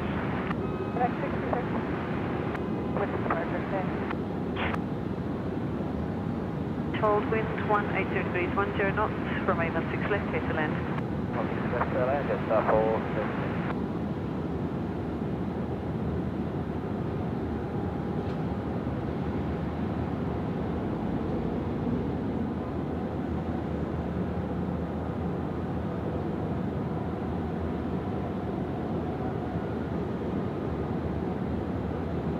I had an interesting question. I hit the wrong thing on the iPhone and I've lost it, so I can't give credit unless I find it again. But it was about LED lighting and how it comes up, and it has a frequency. A lot of the lights have a lot of frequency, and aircraft's electricity runs at 400 cycles. So if you have the camera. You were looking for a question, was it? Yeah, there was a question I came across, and then, typical me, I've hit the button. Yeah. But look, it was about how the camera sometimes pick up lighting, strobing. Right. And that's like a camera, because the cameras, they work in cycles as well. They take so many frames per second. Yeah. And if the frequency starts to match, you'll start getting some fast strobing.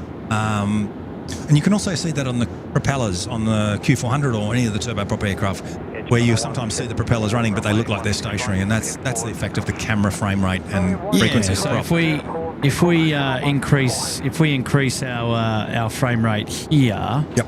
for example, and we're looking at one of these downlights, things will start flashing on screen because we're not matching the frame rate of the refresh rate of the LED light. Yeah, so I did find the post from Mr. Bill Hilly, but Trying to find. and thank you for that question. But also, what's kind of interesting is too that we have pulse lighting on. You can see on top of the fuselage there behind all the lighting's flashing because we've just changed our frame rate. There you go. Which is we're not in sync with the refresh rate. But if we do that, we're back on. Yep. But on aircraft, we have what we call pulse lighting. Cheeky little Jetstar butting in there for us. 417 from the Goldie. And pilots will elect to put a pulse lighting on, and that actually cycles the lights around 90 cycles a minute. And that's to do a number of things. Is to it apparently gets rid of birds. It will scatter birds because of the flashing, pulsing light. And it's also believed to be used to help with aircraft detention, you know, when people's peripheral or pilots' peripheral vision can pick up a pulse lighting.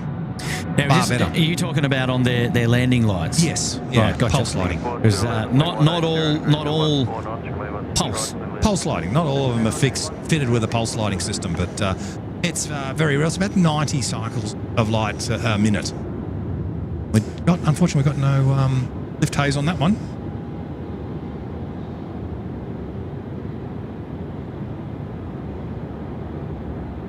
China 174, contact. Robert McRose, you actually asked a really good question. Why does an aircraft 400 cycles or 400 hertz? And what voltage are they running at? So there's two types of electricity on an aeroplane. We have alternating current and direct current. So the direct current's from your battery. That's 28 volts.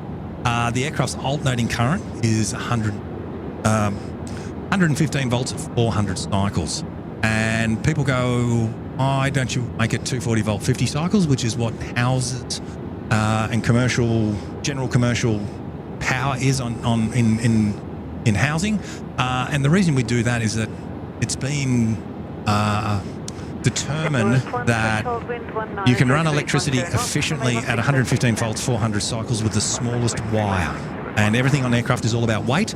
And if we have to put big cables of wiring through the aeroplane to transmit electricity or to distribute electricity, that defeats the purpose of obviously designing an aeroplane as lightly as possible. So that's purely the reason why we have that set up in our alternating current of aircraft.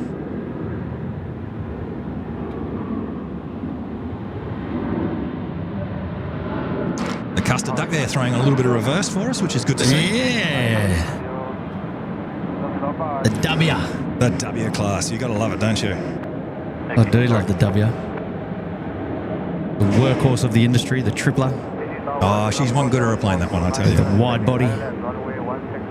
Rosie Guy, no, I don't know that pilot name at all, but probably sounds a little familiar. But yeah, you get to meet a lot of people through the industry over the years, so yeah, but I don't know Bill Waterman. Hello there, Rosie. Good to see you here on the show tonight. Nice to have your company. Yeah, I got a message coming in from old mate's missus there, and can't wait for our plane spotting stay at the Ridges to start our aviation week. Woo! Get in. Now this is you guys going up to the air show, I believe, the Hunter Valley Air Show this weekend. Well, I'm excited for you and jealous at the same time. Oh, here we go. This is a classic, Will. Oh,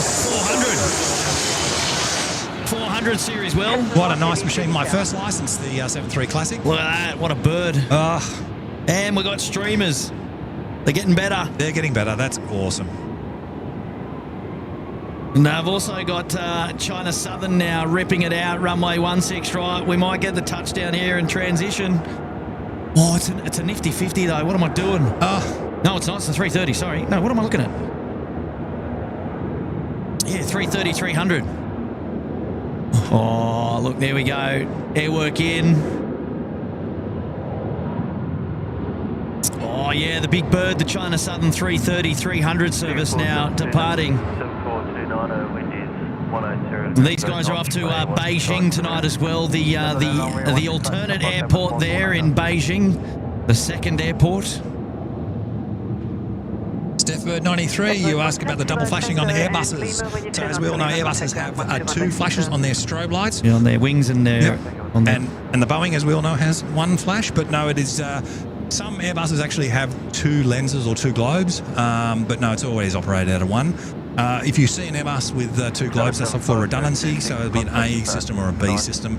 Obviously, some models of buses can be fitted with one, but it's the actual transformer and the software management side of that will distribute the double flash for an Airbus, so as we can see it from a distance. Now, we had a good question just on the other stream, and you probably would have heard it, was when do they actually engage the here we go. Look at this mustard duck. You know, you get a custard duck and then you get a mustard duck. You got to be happy about that. One goes with the other. Well, these guys. It's a shame. I was going to say, Will, before I go back to that strobe question, I was going to say it's a bit of a shame that we didn't find ourselves down at the hot dog stand this evening. Yeah, because I haven't been to the hot dog yet.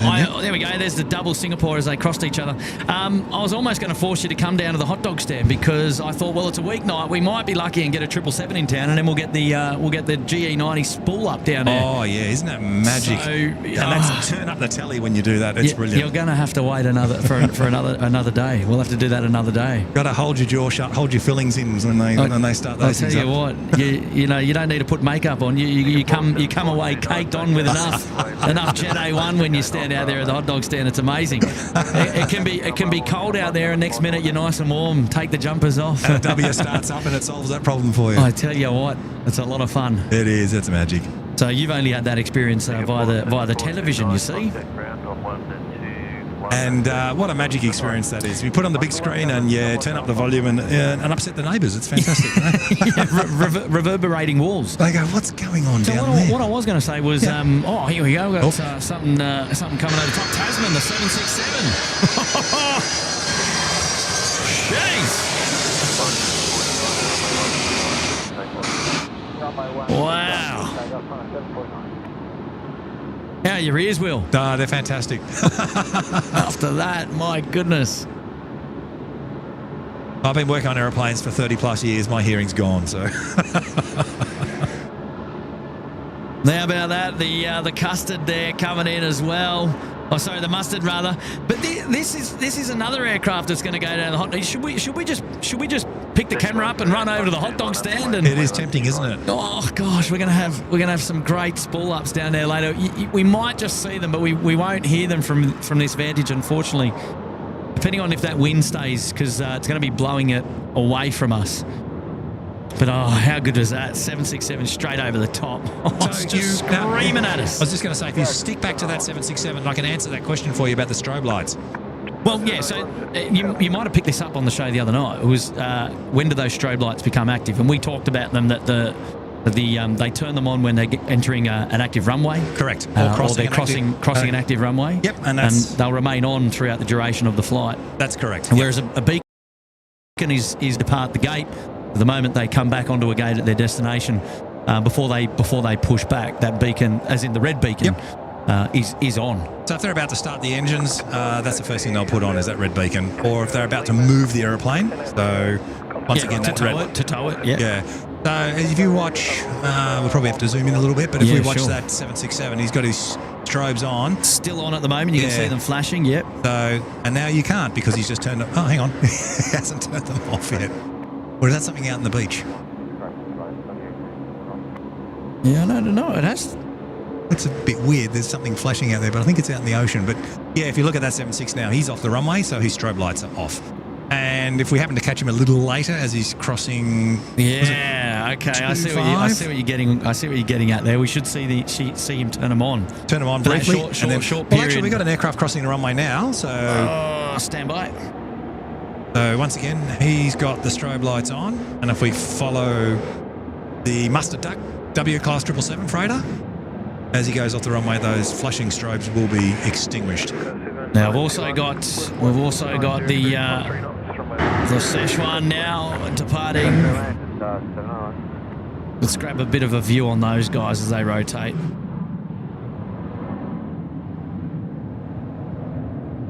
Another 330-300. Chengdu for these guys out the door. Love it. Always looking good. Oh, another fun bit of fun I have with pilots. I always love giving pilots a hard time, as you do as an engineer.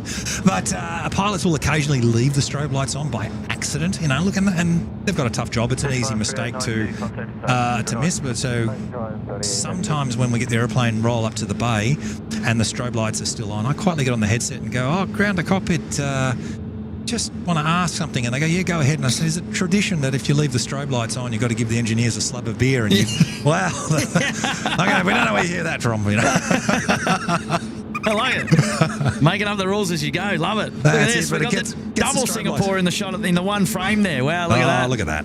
That could be a thumbnail. Could, except for the light poles, of course. We hate the light poles.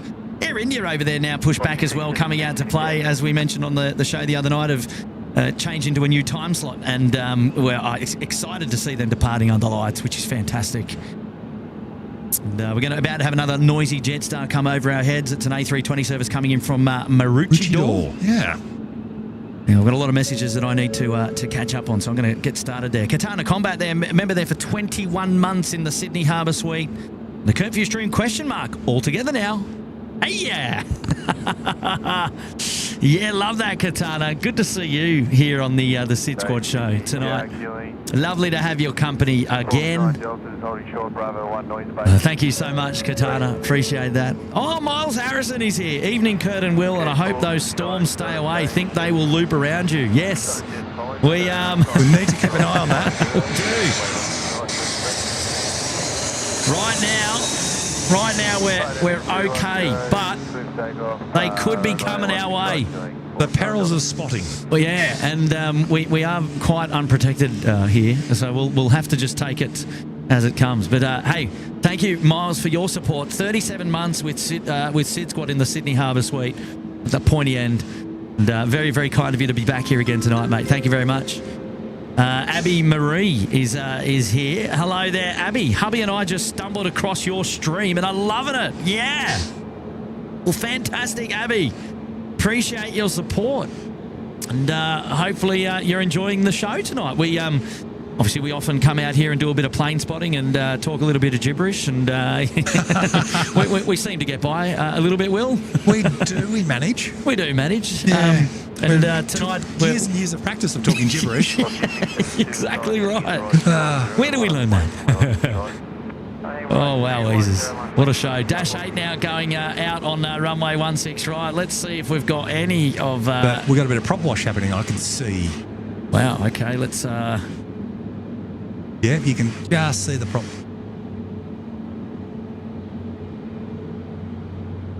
Oh, just, yeah, there it is. Yeah. Just splaying back a little bit. Sorry, I've got a... The 459 off to the greatest city in Australia. Known as Canberra.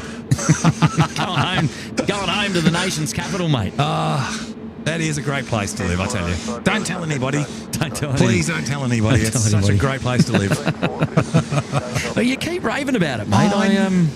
But you loved it when you were there. Oh, of course. I just wish you had more planes, mate. That's all. I know. It's the best spotting in the world without the planes. I still would have, should we have been allowed, which we aren't, of course. If we were able to put on a live show there, we would absolutely still be able to do everything and cover it, and we'd still be able to make a really good show out of it. I'm 100% confident.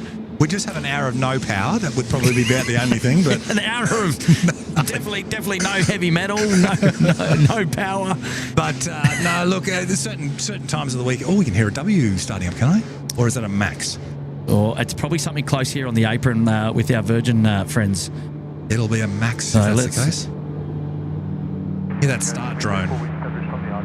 I'll get the camera down to our apron in just a moment, but we can't see everything from this vantage, so we might miss a bit. There's our Saab 340 there, the Link Airways getting away there on behalf of Velocity. Barty runway 16 right now. I think we got a Max down there. Yeah, Virgin Max. It is. Yeah, that's a Max, all right. There we go, right there. 8 India Hotel. Just spooling up. Distinct spool up, Will. Yes.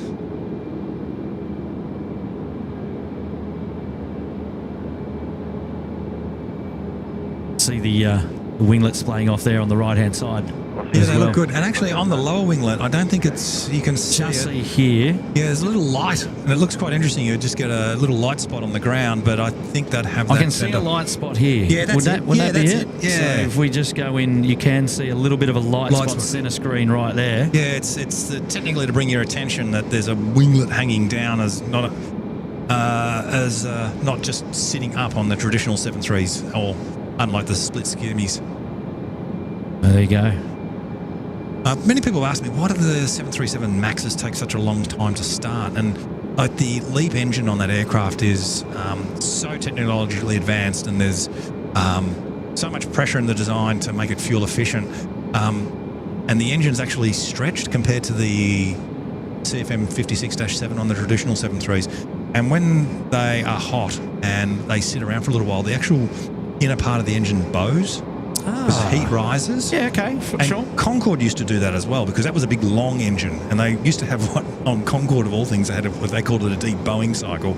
Sounds like Boeing, but it's actually BOW-ing to de-bow the engine. De-bow it. Yeah, Yeah, well, so- that makes sense. So the 737 MAX and the LEAP engine on the 320 Neo has the same thing. They have what they call a motoring cycle, and it lasts for 86 seconds. Wow. So they'll start the engine, it will roll up to about 26%, and it'll sit there for 86 seconds, and then it'll go up to 30%, and then they'll introduce the fuel and start it. So it is, Longer startup. it's quite a, now we heard that first groan, Yeah. now we're starting to hear the second groan. And that'd The be that'd be engine number 2 on the right-hand side, I imagine. no, they'll start number 2 first because that's B system hydraulics, B system for brakes. So it'll be. If that was the case, I'd have thought we'd have got a. Area 301, line up. I thought it would be louder if engine 1 closest to us. You'll probably find that the sound has bounced off the terminal and come to us. Where on the engine number 1, it's a bit more open all to right. us. All right, fair call. Fair call. But yeah, you can see the time difference that they do take a long time to start, both on the 320 Neo and on the 737 MAX. Air India now coming out there at Alpha 1, ready to depart up there. Northern end of the field, service going to Delhi tonight. Katana Combat is here. Hello there, Katana. We're just going to bring your message up quickly there. Okay, peeps, controversial question here. Oh. Best airline for long-haul flights. Oh. I hope you had a few answers there in the chat, Katana, because your message came in a little while ago now, and we're only just getting to it, of course. So, quite debatable, quite controversial, I suppose. Really comes down to personal taste. It's just personal preference. And perhaps what airlines operate to what destinations that you're interested in for long haul. Let's define long haul. Yeah, exactly. Look, I've got personal preferences. So if I'm going to Europe, I tend to travel with Qatar. There you go. That's just my personal preference.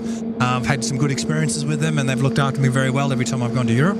And I think if I'm going to the Americas, I will probably be giving Delta a go. I haven't flown them, but I've heard some really, really good things about them. So, yeah, we'll definitely give them a go next time I have to go that way. Well, there you go. There's a couple of hot tips there for you, Katana. You're watching our Air India 787-8 Oh, depart. She's quiet. oh yeah. And then we're getting drowned out by the MAX as well, just idling there on the apron. Loving the old livery there on their Air India, especially at night time, having a look through those beautiful windows into the IFEs of all those packs. Do we have the moisture? Oh, I just don't think we're getting it, mate. No. We will get it on a 380, I reckon. We get the little streamer off the leading edge inboard to that of the engine, in between the engine and the fuselage. We get that little streamer that comes over the top. Yep. That's about it. We're a little far away to get brake dust on. We don't tend to normally get them on 1.6 departures because you need that reflective lighting. I recall we you know what, you made an observation on the show on Monday as well. We weren't seeing them as prolific as we might have in the past, but It was definitely there. Well, it has to be there. You wouldn't pull the gear up otherwise. correct.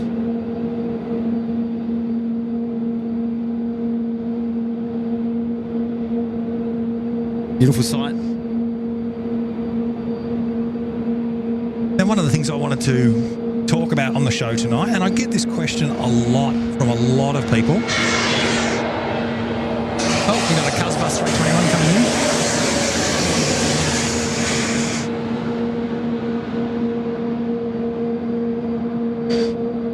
Oh, look at the LEDs on that. Yeah, she looks good, doesn't it? How they're piercing through the sky. Yes, sorry, we'll go No, ahead. that's all right. We'll get back to the MAX or a 787, and we'll just got to enjoy the Cuzbus coming in.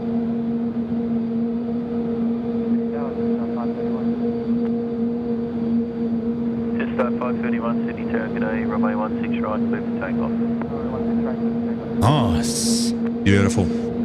Couple of corrections there. Straighten up now on the right down on the centre line. Good job. Good job. So reflecting back to the 737-8 or 737-8 MAX, depending on what you want to call it, And as I said, we got this question all the time, and I had a little bit of a stab at my mate Kurt for getting it wrong the other day. He broke my heart, I tell you. I thought I taught you well, Kurt. But look, a lot of people ask me why isn't it just 737-800, or why are Boeing calling them Dash 8s, Dash 7s, Dash 10s, and so on? And obviously there's a little bit of history behind that, and believe it or not, Airbus is the instigator behind it. But when you bought a 727 or a 737 Classic or NG 747, we all know it as a 300 series or an 800 series or 400 series.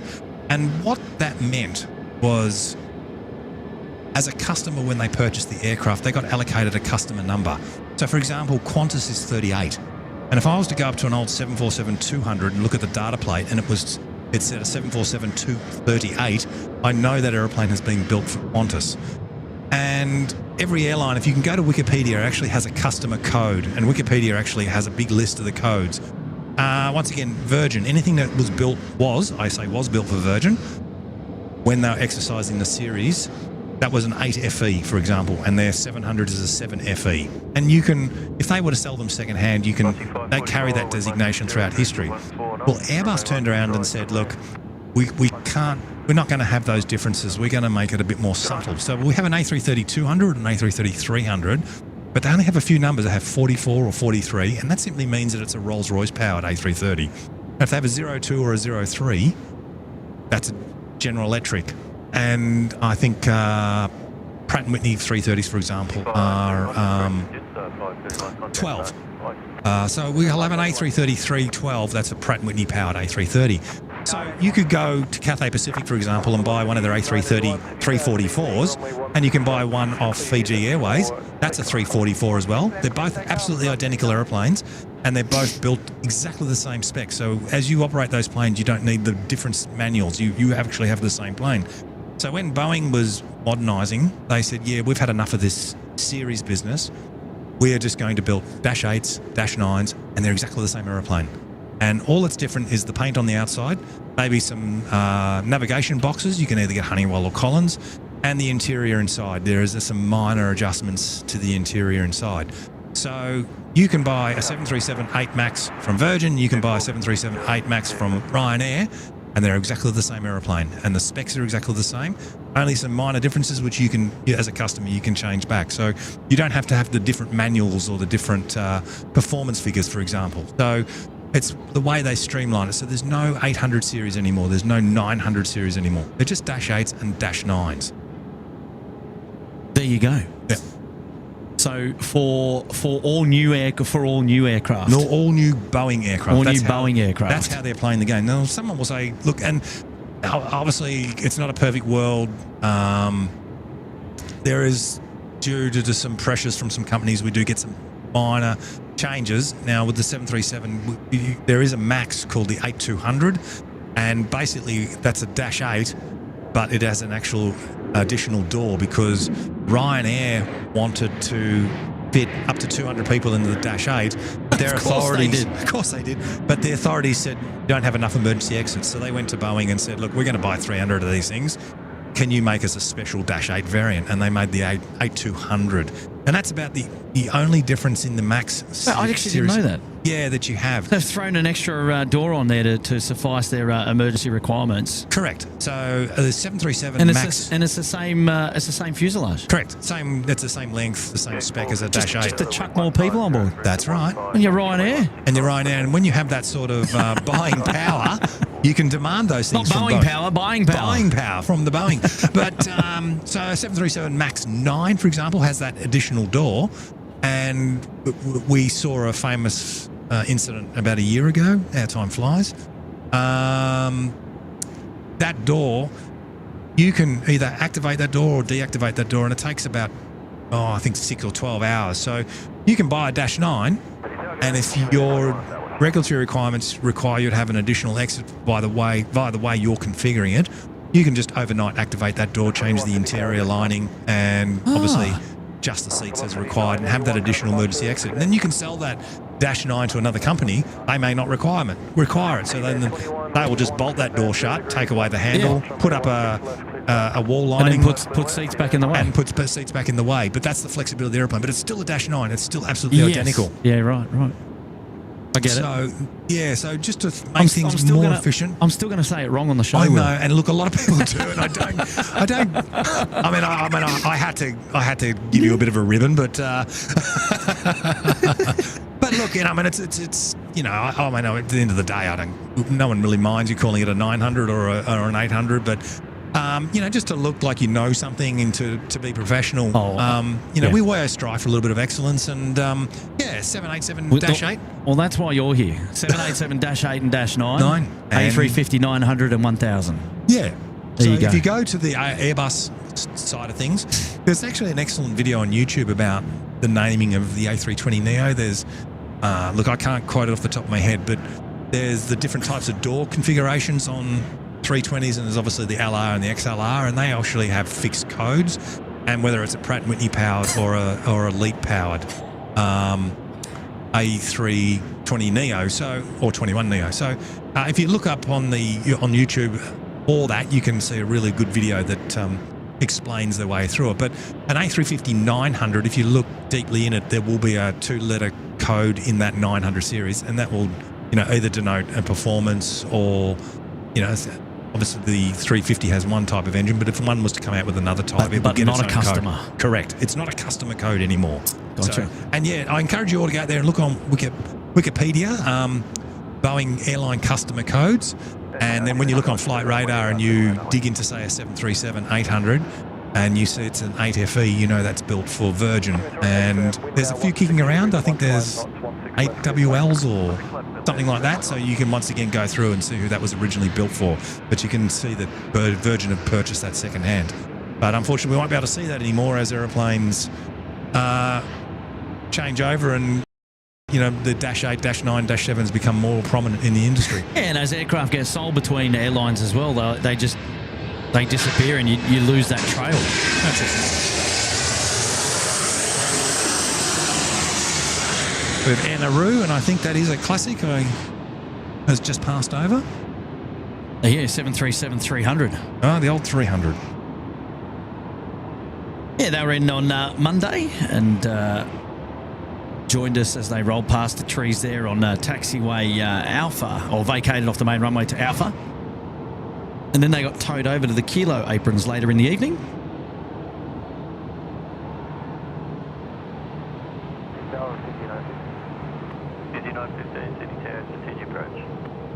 Now, we had Fiji 915. We just call up there, and they overflew the airport. And you wouldn't notice, Will, while you were talking your lesson, I was looking up into the sky, like straight up, and I couldn't see it because we've got some cloud over the field.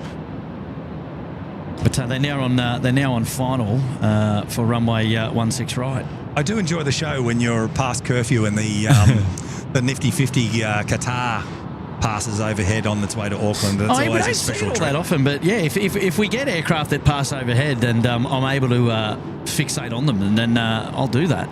Yeah, you had a beautiful one the other night. I forgot what it was, but you were tracking it really well.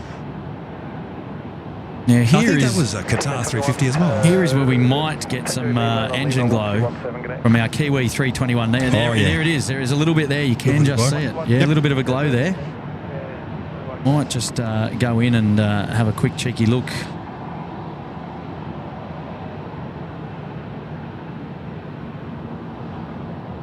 Yeah, definitely glow on that one.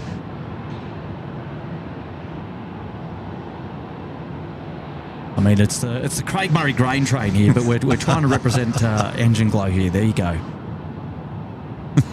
And you've got to remember that you can't really ever see that with the naked eye. That isn't just an effect of the camera.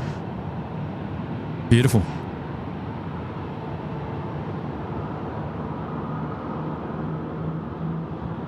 Fiji 915, wind 150 degrees, 16 knots, runway 16 right, please land. Right, Fiji 915 now, next to land here, runway 16 right. We've got Qatari just over there, the A380's pushing back. They're interested to come out and take off tonight as well. Ooh, lots happening, ladies and gentlemen. Hopefully you're all doing well. Thank you for tuning in to the show here tonight.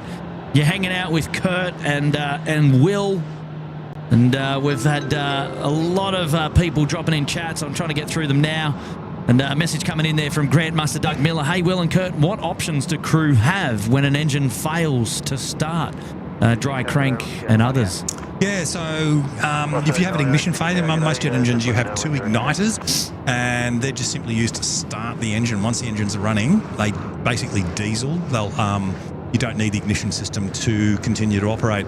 On most engines, obviously, as I said, you've got the 2 ignition systems. If one fails, we can MEL it and continue on, provided the other one works. MEL it is... minimum equipment list. So if there's a system on the airplane, because the airplanes have multiple systems, we can disconnect, or we can decommission a system and allow the airplane to go. And there may be some restrictions depending on the system. So if we take an air conditioner out, for example, we won't be able to go to max altitude. We might have to stay below 27,000 feet, depending on the airplane. But thereabouts. Now on 737s, which is my bread and butter, or has been my bread and butter for decades, the left-hand ignition... Sorry, no, I told a lie. The right-hand ignition system, you cannot MEL because that's powered by the DC bus system, and you need that for emergency relight. So there is a few tricks we can do if certain parts of the right ignition fails, but generally you cannot MEL the right ignition system on a 737. So that's required for emergency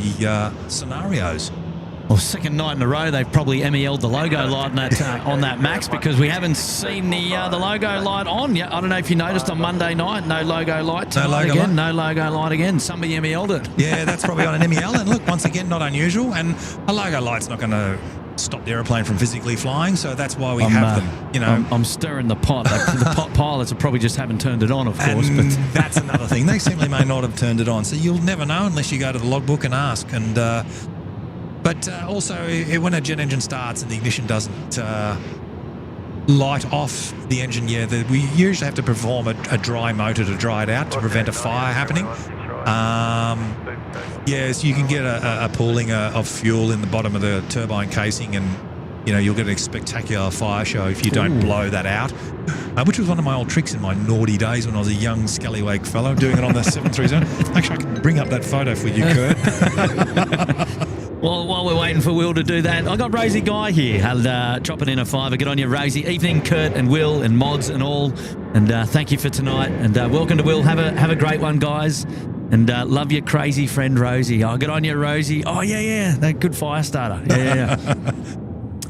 Thank you, Rosie.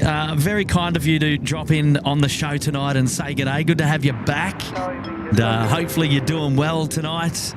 Sean Milner is back as well. Evening, Kurt, Will, Mods, and the Fan Bam. I hope all of you beautiful people are well, and I hope you all had an awesome Wednesday. Loving the show, mate. That's coming in from Shawnee. Good on you, Shawnee. Appreciate that one. Josh D, a member there for 18 months, is getting involved. Hello there, Josh. Happy anniversary to you, mate. Welcome back. And, I'm a good mate, H-Man. And what's going on here? Will the legend in the house. Awesome, he says. Glad to be back. Good on you, H-Man. How are you, mate?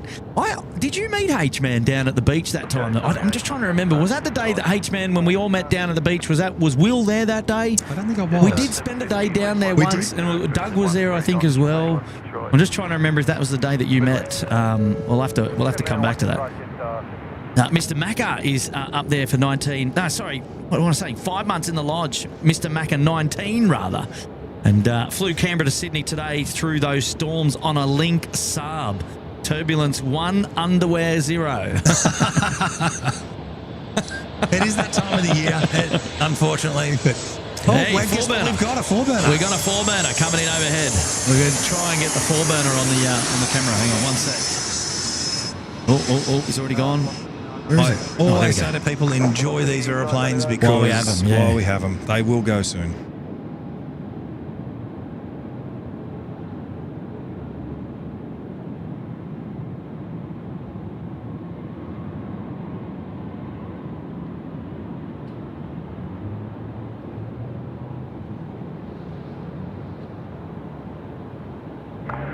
Velocity 999, line up runway 16 left. Line up runway 16 left, velocity 999.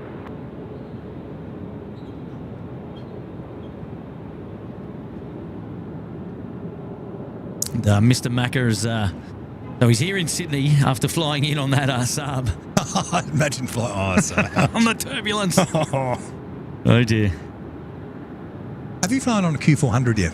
I haven't, no. They are a fantastic machine. I love them. Right, tell me experience. Here we go. They're just great. They're like a real little sports car. Yeah. Oh, if I'm having to fly from Canberra to Sydney, I'll pick a Q400 over a 737. There you go. Any day. I like it. Jack Higgins is here now. Hello there, Jack. How are you, mates? And Jack saying jokes are a bit plain tonight, boys. Oh, gee.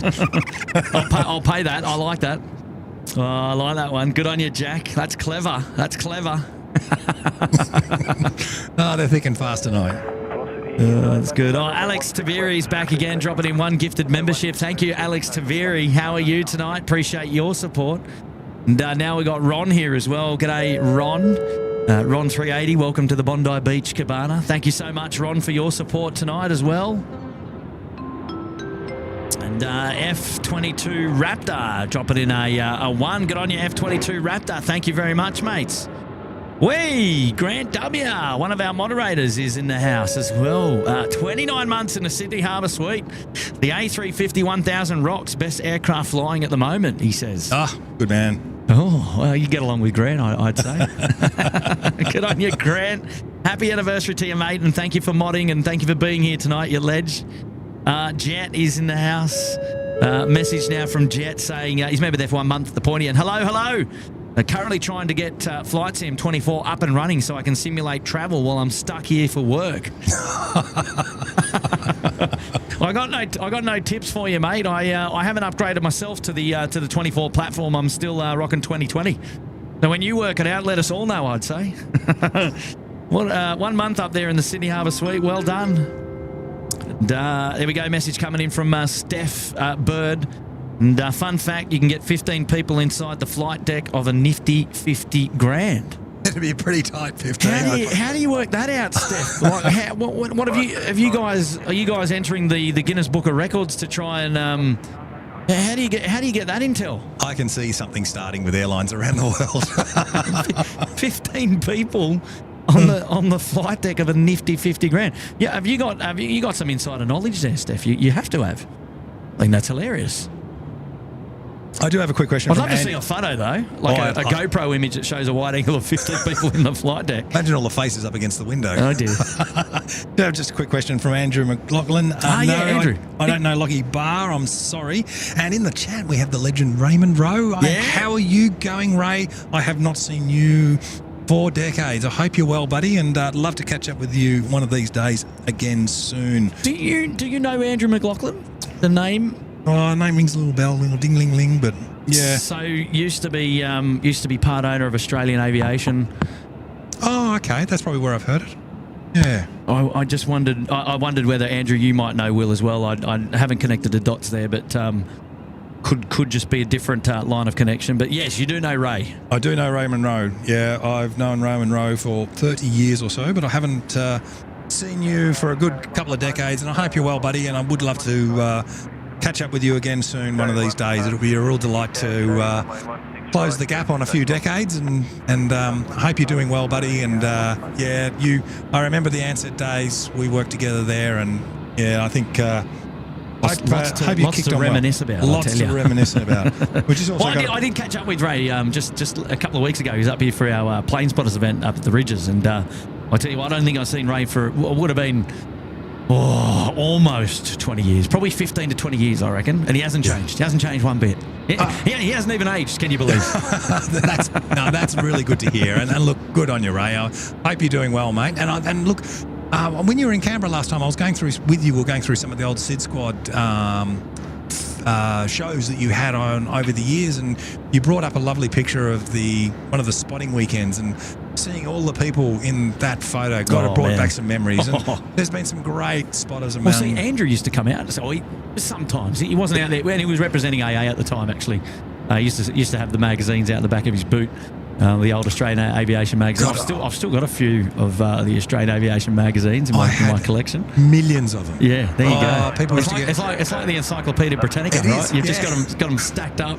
The orange books on your shelf. It's the aviation nerds. I don't know where they come from, but they're there. It's the aviation nerds Encyclopedia Britannica, isn't it? All right, here we go. Super Q now rolling runway 16 right. It's the first A380 out the door tonight on the show. Let's enjoy this one together. Here we go.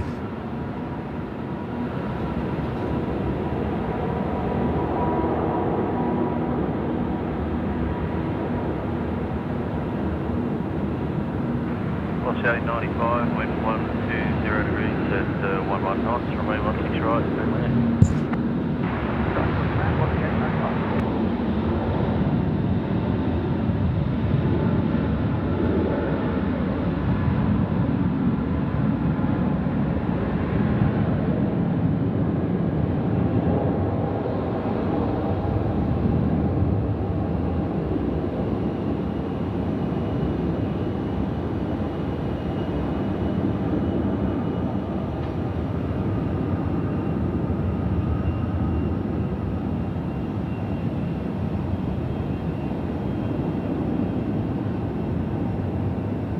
Mate, I know you were looking over my shoulder to see if we were getting any, but there was no... Yeah, a little bit hard to see. There was no condensation there at all. Couldn't see anything. Maybe. It was a bit of a letdown, wasn't it? A bit of a letdown. Always love reminding people, that thing has 210 tonnes of fuel or thereabouts on board, and she's weighing anywhere between 400 and 500 tonnes. Man. Doing that trip to Doha right now. I mean, how magic is that? Getting all that in the air and sitting in minus 50 air for the next 13 hours and getting all the way to Doha and working. Andrew McLaughlin saying he flew through a massive storm in King Air once. Never complained about turbulence ever again. Aviation Geek is there. Hello, Curtin SydSquad. Rob Hogarth is there. Great to see you there as well. Ashley Hughes, one of our moderators in the house. Hello, mates.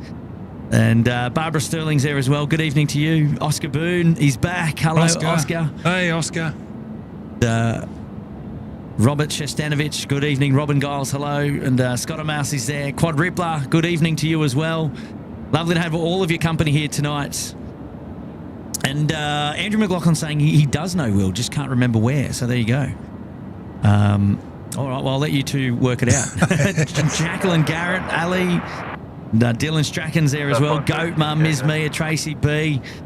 Welcome. Yeah, he was around the old spotting days 15, 20 years ago, Andrew. I don't know. Did you ever come up for any of the Sydney spotting weekends? I'm not sure that you did. No, I never did. You were around when the guys did the Melbourne ones, and I know David Carey pulled a few together when he was around. Yep. Rest his soul, by the way. Yeah. I miss David Carey. He was such a lovely guy. He was. But, yeah, I don't know if you ever come up to the Sydney ones, but... Look, I've always been there. Were you on the Sydney Airport message board? Yeah. And I fired it up the other day after you came down, and my name's still there. Yeah, still going. Still going. Welcome back after 18 years or something. Still going.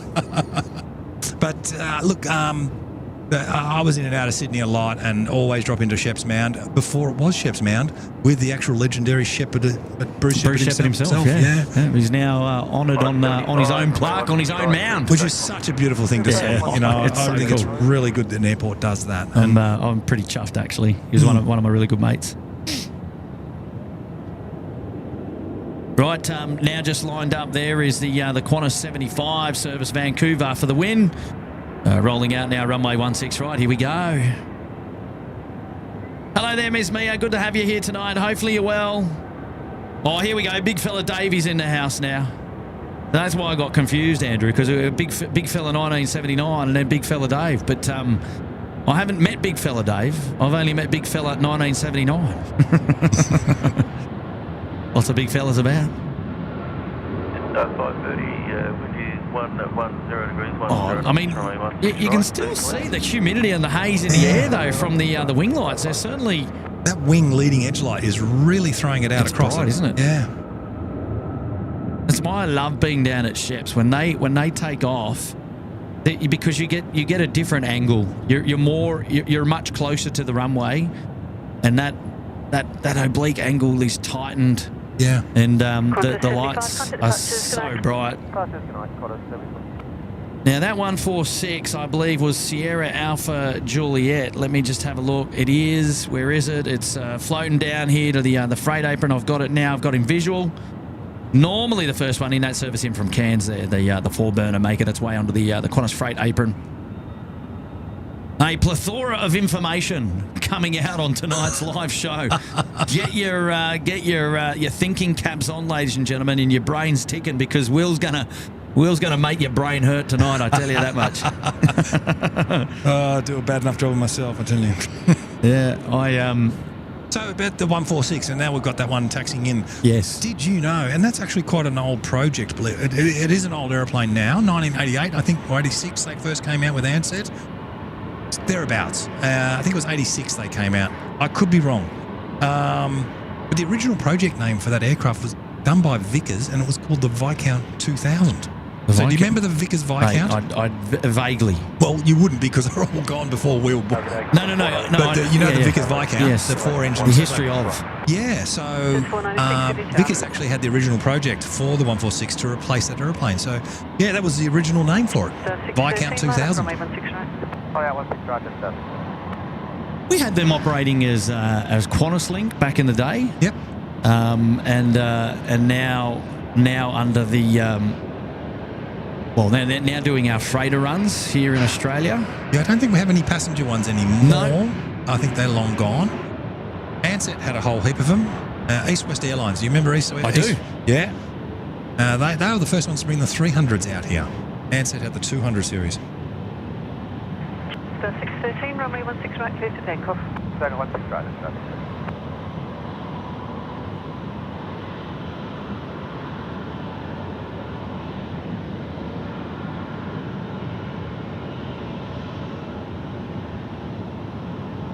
One boiled potato starting year 11 tomorrow. Wait, well, good luck to you, mate. Good luck, matey. Hang in there and enjoy it. I wish I was doing year 11 again. Oh, jeez. Oh, the trouble I'd get into as well. G'day there, Josh Go Slow. How are you, mate? Charles V, good evening. H-Man, hello again. Alan Curley again. And Bree Norman. Hello there, Bree. How are you? Great to have you on the show tonight. Shelley saying hello as well. Hello there, Shelley. How are you? David Townsend. Qantas 496, threshold wind 120 degrees 10 knots, runway 16 right, clear to land. We have Emirates on the ADSB right now. I just saw that. Yeah, should be pushing back. Yeah, the one out the back, just pushing back right now. You can just see the tail moving. And we have China Eastern, Nifty 50 900. Yep, the 736 service going to Shanghai. They're taxiing down to Alpha. They'll be up the pointy end for a departure in a short while.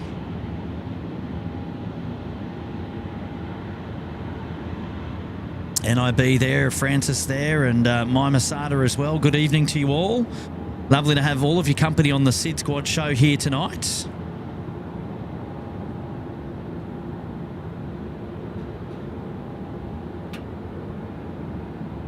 Awesome to see. We have about 1,300 likes. It's coming in now. So very good. If you haven't liked already and you like what we've been talking about tonight, give us a little click.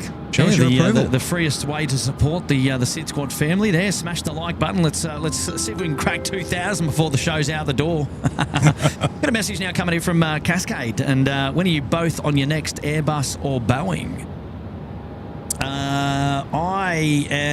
Easter for me coming up in a couple of months. I have nothing planned, but you never know. You never know. Next week brings. So yeah. Well, when you go back to Canberra, what are you flying back on? No, I'm driving. Oh, you're driving, right? I'm driving. Right. Okay, you did say traffic. Sorry, mate. Line up and wait. Runway 16 right, 10 Eastern, 7 All right, China Eastern there to line up and wait was the call. We're watching Emirates pushing back there in the background right now. Cascade, more importantly, mate, what are you on? Or when are you on? What do you want? What do you want? What do you want to be on?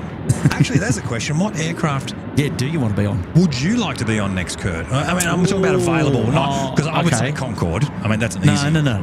But next available. You know what? I'm in. I want to do a flight on the 220. on the Qantas 220. So maybe a cheeky trip down to Hobart for a day trip and back. That would be nice. So, yeah. and that's achievable. But I'm also seriously contemplating doing a trip over to Christchurch on the 380. Oh, that'd be an interesting one. Yeah. And then dragging whoever wants to come from SydSquad along with me. And having a bit of a juggernaut over there. I think those are on the cards maybe for later this year. I haven't been a on 220 trip to Hobart, like a day trip, would be pretty cool. That'd be fun. Yeah. Yeah. Well, maybe even an overnighter, just because. And I want to fly on the Qantas 220 now that they've got them in the fleet. Hobart's lovely as well. You can't go wrong going down there. I haven't been to Hobart yet. I've been to Lonnie, but I haven't been to Hobart. Oh, look, go to Hobart sort of midwinter. It's coming up. Yeah, it's only a few weeks away. Way time flies, doesn't it? Yeah, no, but look, Hobart's pretty in winter. The mountains are snow-capped. It's a really great place to visit there and then. But I reckon the Nifty 50 would have to. I haven't been on one yet, and I'm just itching to check it out. Speaking of Nifty 50s, let's watch one take off now. It's the China Eastern, the Nifty 50, and it is the 900 series. Very quiet, mind you, there in the background. Your professionalism is doing me proud, there, Kurt. I'm glad. You taught me everything I know. Oh, geez, they look good. They do.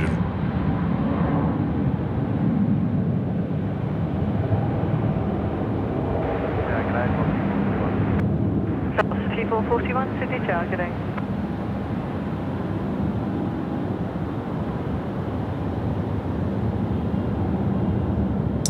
China Eastern out the door.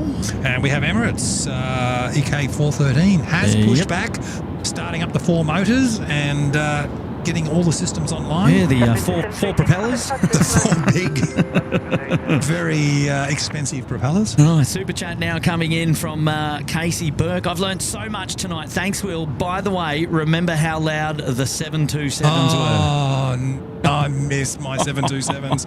And I bang on about the 727 to all the young spotters. There you go, Casey. Poor Oscar cops it. I go, mate, you don't know what it was like. But when the 72 was here, and I love it. Mate, I used to love the 727. Used to burn out down here, and you'd see it take off to the south, and it'd just leave a trail of smoke for kilometres.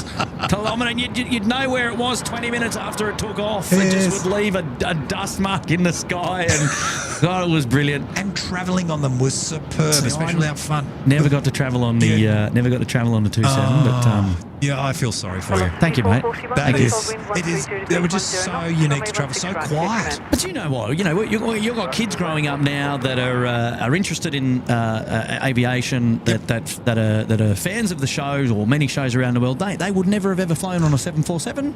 No. So I mean, for you and I, a 747 is like, well, that's what we grew up with. That's right. And that's like, how could you have never had an experience on a 747? Well, there's going to be people naturally. That's just the way the world evolves. There's going to be people that will grow up and go, wow, never ever got to fly one of those before, and we'll never have the opportunity. No more PAX flights in and out of Sydney on them. So, and as time evolves, in the next 30 years, when you and I appear on a wheelchair, but people will go 380. You saw 380s, and I flew on one, and I worked on them. Yeah. And they're going, there'll be something different then. Exactly. Yeah. What will it be? Anybody's guess. Interesting. I do give that a lot of thought. Where are we going? Do you really? Yeah. Yeah. Wow. I like that you do that. That's cool. Where are we going? Where is aviation taking us? Yeah. And I have this discussion a lot, and you've got to look at history and how things have evolved and politically evolved, etc. But my prediction is that over the next decade, we're going to see the emergence of ultra long haul, which is going to be pioneered by Qantas.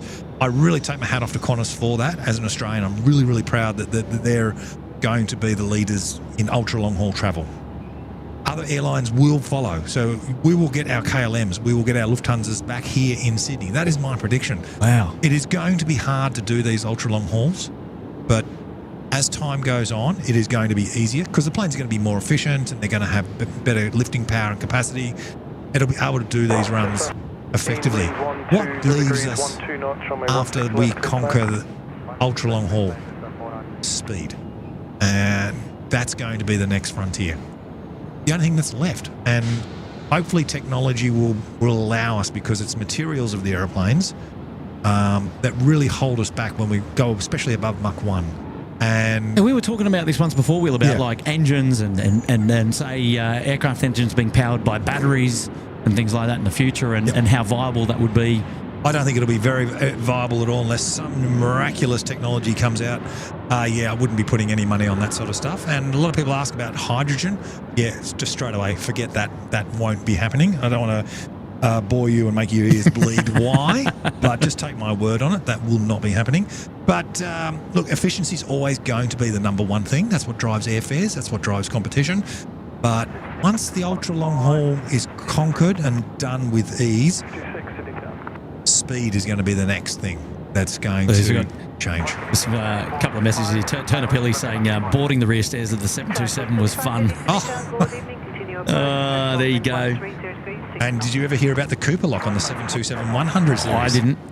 Viva La Milo. I'm 16 and I love the 727 and I'm heartbroken. Oh, Yeah, well, there you go. I missed the DC-10. Actually, incredibly steep climb out, says Scott.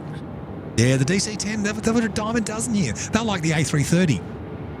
Oh, I love that. Yeah, The 330s. DC-10 was like the A330 here. Yeah. And there was 3 or 4 in at a time. It was fantastic. Another Jetstar 320 service coming in from Gold Coast overhead there. And KC saying he flew on the Pan Am 747. How old am I?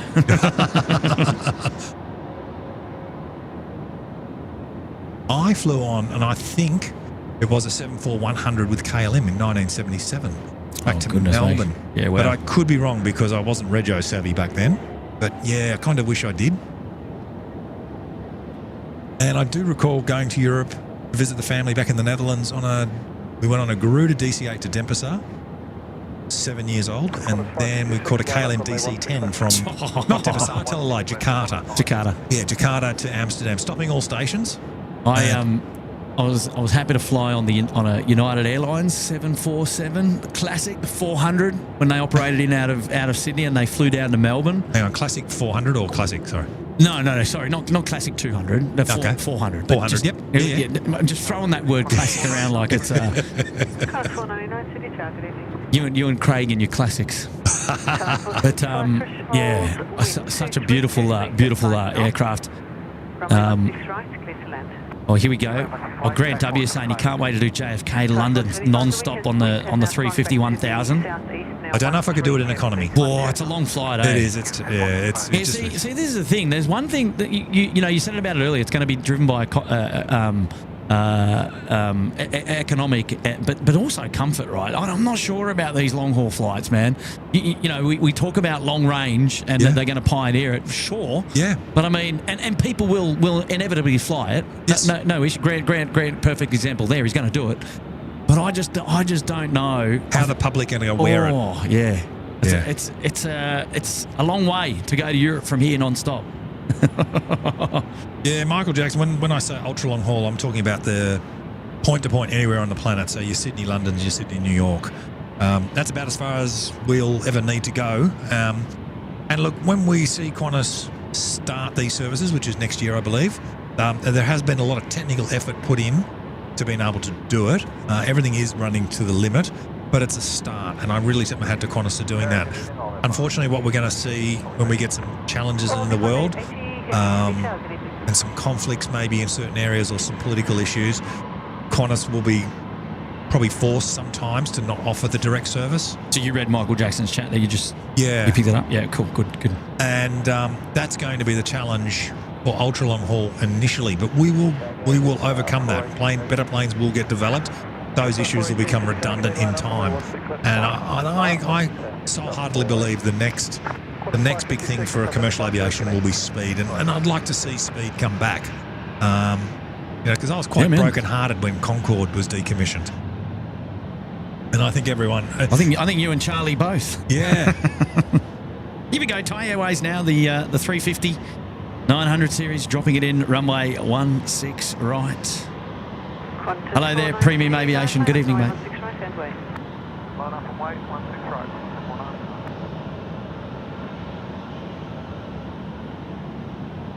Yeah, just on 9. Check the 957 City Town. So talking about ultra long haul flights, Kurt, and you are very, very right. You know, we're going to be faced with new challenges. Certainly when it comes to comfort and health of passengers. I know the airlines are on top of that and putting a lot of work into dealing with it and alleviating it. Reminds me of when they built the 747 SP for the first time. This special performance. Yeah, see, this aeroplane was doing 12, 14 hours initially, and the airlines or the travelling public never really experienced sitting at high altitude for that long a period ever before, and they were having what we call, I'm not going to call it ozone poisoning, but there was a higher concentration of ozone because of the airplane sitting at altitude for the long extended periods of time, and they designed ozone filters, you know. So once again, you go out and you do these sort of services and you do these sort of challenges, and you learn as you go, and there'll be no doubt there'll be issues, or there'll be things that we discover about people travelling in aeroplanes for 23 hours, which, yeah, I just don't know how you could do it in economy, to be brutally honest, but maybe that's me getting too old. Yeah, that's all right. Grant, when you go, mate, let us know how it is. Yeah, looks, Peter Fenton, will supersonic packs ever return?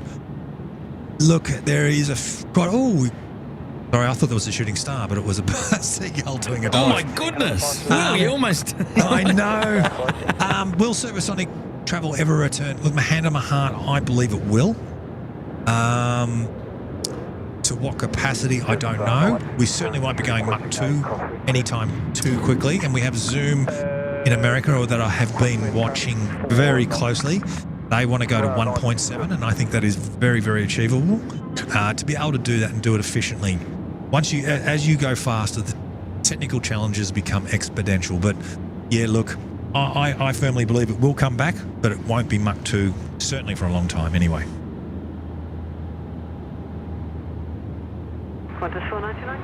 We're just taking a look there at the Emirates A380 as it's rounding up to Alpha 1 for departure this evening. The first of the A380s for Emirates. However, the second one has pushed back as well. I was trying to find it at the apron with my eyeball Mark 1 rather, my Mark ball. And then I realised why I couldn't see it. There it is, it has pushed back. So we're the second A380 departing tonight now on screen. It is also the second Emirates A380. Just coming in to the shot now is All Nippon Airways rolling out on runway 16 right. Service going to Haneda tonight, back home to Japan.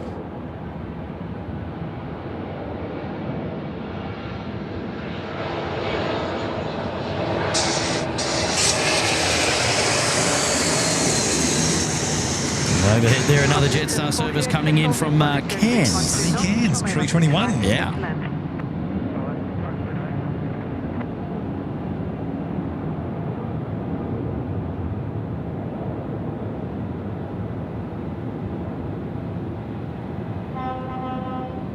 Yes, I'm here. Yeah. Hello. I'll have two, please. Now, ladies and gentlemen, for those of you who were watching the show the other day, and we were talking about and having a bit of a laugh about different times throughout the show when we might have a thumbnail that might be a worthy contender, we want to take it a little bit further, because we put a couple of options up the other day, but then a few people alerted us to some options that we might not have considered. And we'd already gone ahead and said choose from this group, but we want to put it back to the viewers. So there's two ways that you can alert us of the time code about where you think might be a suitable thumbnail. The first way is during the show. Now, the only way that you can tell us during the show is not by putting a comment in the live chat. We don't want you to do that. If you've got a time code, we want you to go to our Facebook page and upload a comment there, because that way it's recorded and it's easy to go back and have a look. So if you've picked a moment during the live show where you're like, oh, that'd look good as a thumbnail, grab the time code, as in the real time code. The clock's on screen, so you can't miss it. And go to our Facebook page, and underneath where we've linked today's show, in the comments there, you can put a time code, and obviously the team will go through that and we'll look at it later, and then we'll assess which ones, you know, we can take. The second way you can let us know is if you keep your record yourself at home, after the show, you can write a comment on the live show. And in the comment section, you might be able to put your time codes in there, and I'll read them that way. So that is if you want to make a suggestion at all during the live show about, because we want to make it as interactive as possible for people, because I think there was the Singapore Airlines 777 departed, and it was in great light, and for whatever reason, I actually didn't even consider it when I was scrolling back through the live show, and then I didn't include it as one of the top 4 selections. And there was a few people that said, "Oh, you didn't even consider the 777." I'm like, "Oh my god, I'd forgotten about it." So now I can be excused for not remembering all the hot spots throughout the live show, because now I've got the live chat onto it. You see? Yeah. So now, if you're interested in featuring perhaps a contender for the top 4.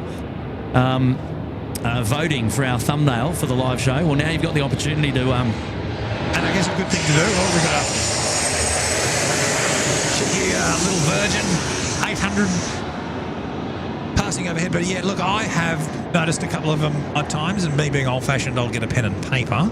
But I know a lot of people are more tech-savvy. Take a screenshot of what you think. It's just knowing the time code, remembering the time codes, because then I can easily go back and then see and then go, oh yeah, how good was that plane going through the moon or the sunset? Correct. Or the... And there might be a specific whatever angle or whatever, but after the show, just go back to the hour that you think would make where your discovered screenshot is, and write it down to the exact second and send it in. Oh, Emirates passing out. I'm about to pass out. Double Emirates there, by the way, but we're too far zoomed in to get a really good look at that. But there we go. Punching it out of runway 16 right. That's off to it. There you go. Dubai. Put it out, Will. Yeah, this is the second of the suite of A380s departing Sydney Airport tonight, and the first of the Emirates variants. Second one not far away now, taxiing down on Alpha to the northern end of the field. I've got to say, Will, we've had better condensation days here. Yeah. Better humid days here. I actually wonder whether it's more haze than humidity, although it is still quite sticky in the air. It is sticky, yeah. But no, I must say, Kurt, I have stirred the pot among some brainy people too in the chat. Well, feel free to go through and answer the questions or what they're putting to you, Will, because some of the general things. And look, people say I'm quite optimistic about supersonic transport coming back. A lot of people saying it's fuel inefficient. Well, no, initially you're right, but actually supersonic travel with the technology they have nowadays, when they design supersonic aircraft, when they've got the proper engines and proper intake design, actually can be more efficient than subsonic aircraft in certain scenarios. But look, it takes a bit of fuel to get supersonic, yes, but once you're in the cruise, the actual burn's quite lower. So it's not necessarily an issue of fuel burn per se. It is more an issue of engineering structure on the aeroplane, because as you go above the speed of sound, actually as you go above 400 knots, air becomes friction, and so you have a whole series of challenges. Obviously, you've got the environmental challenges with aircraft being at extremely high altitude, burning fossil fuels, but you also have the noise issue. That will be some of the challenges. They are working on it. We will overcome it, because once we can travel anywhere in the world to anywhere in the world, what's left? Speed. And it might be a little bit after our time, Kurt, but I'm quite optimistic we will start seeing speed come back. Won't be Mach 2, it'll be Mach 1.2, 1.5, maybe 1.7. But we won't see anything too much faster for a very long time. And what defines supersonic? Mach 1. Beyond the sound barrier. Mach 1. Mach 1. That's supersonic. So you have transonic and then supersonic. So you'll get transonic problems with flight controls and stability. As the aeroplane is approaching the speed of sound, you get airflows going over the aeroplane at supersonic whilst the aeroplane's still subsonic. That's why they talk about buffeting sometimes. You see in the old films, approaching supersonic buffeting. That's transonic. But once you pass through Mach 1, you are now supersonic. And the aerodynamic laws can reverse and change. It's quite a fascinating topic. So when I was a young lad studying engineering and doing my aerodynamics subjects, obviously low speed and high speed flight. We have a number of modules that we've got to study. And yeah, supersonic flight is extraordinarily fascinating.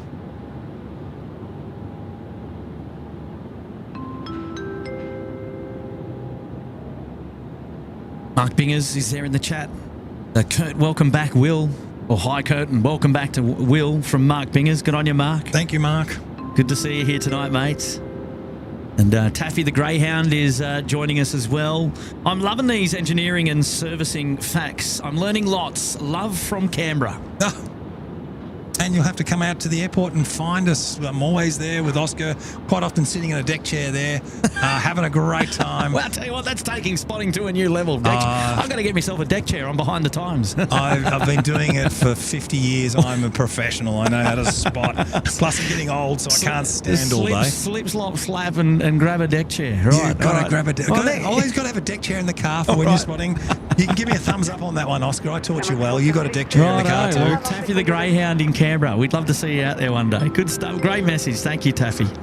And, Chris A now here, and Chris saying, hi, Curtin team. Shout out from the hospital with our newborn Max. Wow. Oh, wow. He's Beautiful. enjoying his first SydSquad live stream. Wow, Weezers. That's so cool. Oh, congratulations, Chris, mate, and a big hello and welcome there to Max, and passing on our regards to you, Chris, and your partner. Wonderful. That's amazing news. Congratulations, and wow, enjoy this exciting time, mate. Wow, unreal.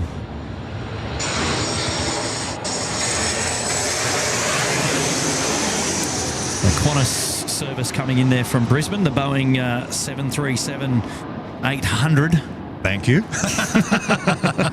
With split Couple of skinnies. streamers. And a couple of streamers looking great.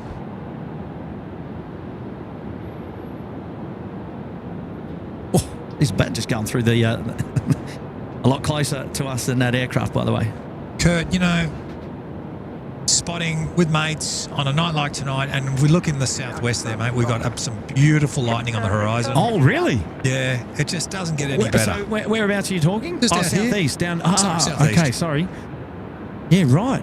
The other south. Okay, yeah, a bit of sheet lighting down the back. Okay, yeah. Yeah, the other southwest. the southwest over here, perhaps. Now we've got a little bit of lightning in the clouds. Is it? Yeah, it just looks fantastic. This is what makes spotting just fabulous. Now we've got an Emirates A380 rolling, so I don't know if you can hear that in the background. But let's catch that. Spin it back around to the main side now, looking out to the west. Runway 16 right for the win. The second Emirates and the final A380 departure on the SydSquad show tonight. Now rolling 16 right out the door. She goes. Dubai, destination of choice tonight.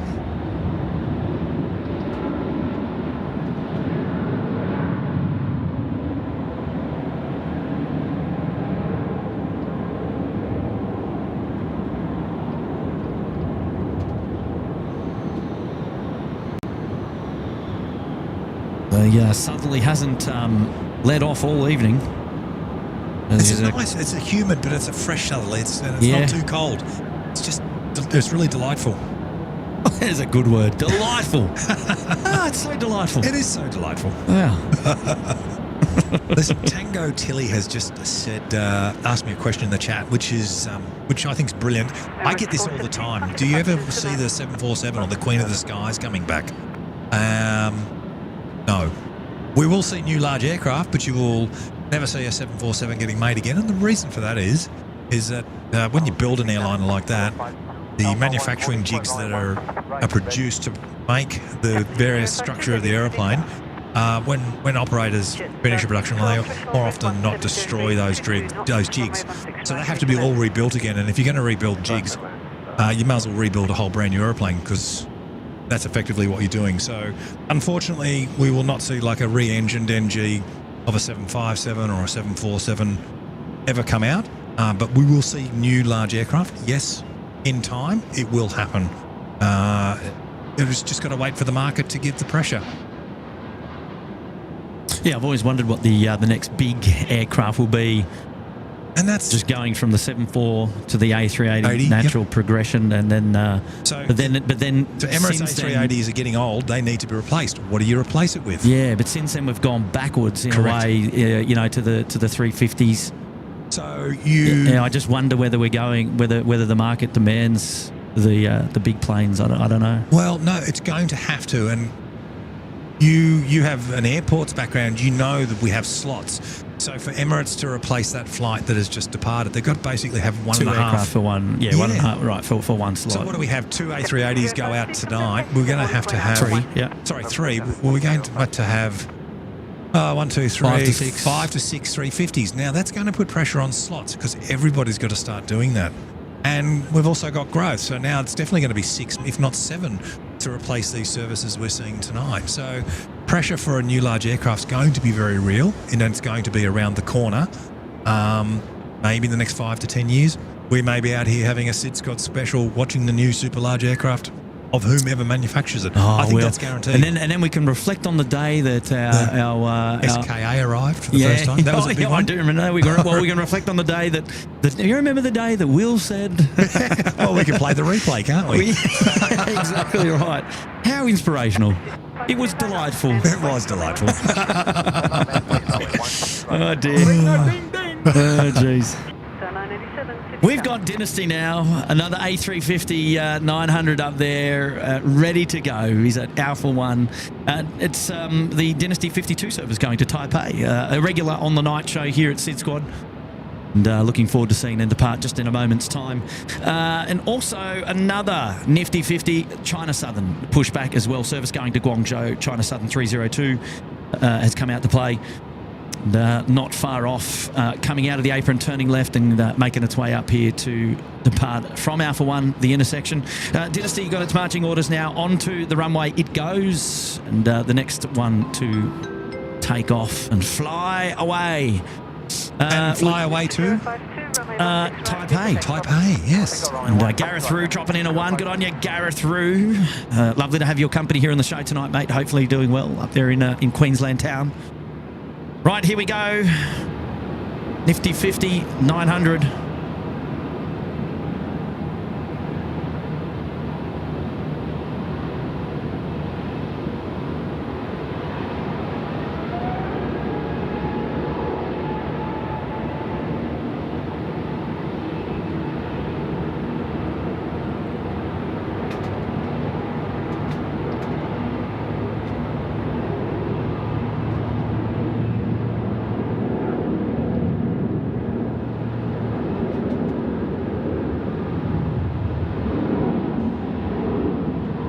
Jetstar 987, threshold with 170 feet, 18 knots, runway 16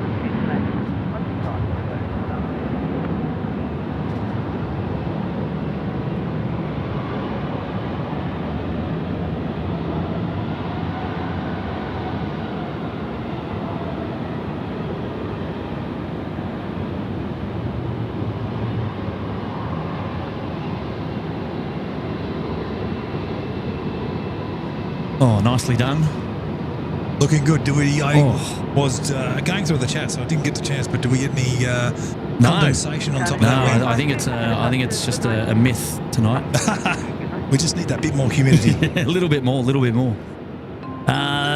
wheelie bag wanderer is here. He's dropping in a 5. Good evening there, mate. Is Will a pilot? He's so knowledgeable and great to have him on. Brilliant coverage, and I had to shout a packet of Tim Tams.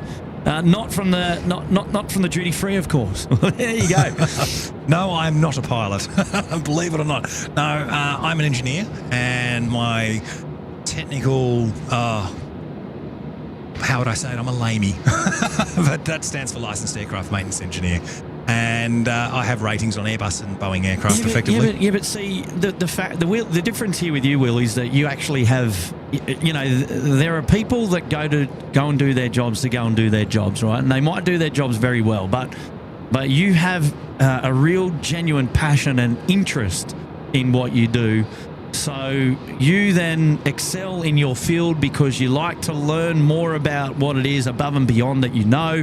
And you have just a general hobby and an interest as well. So you're going to have an excelled knowledge base on all things aviation, because it's your passion and it's your hobby.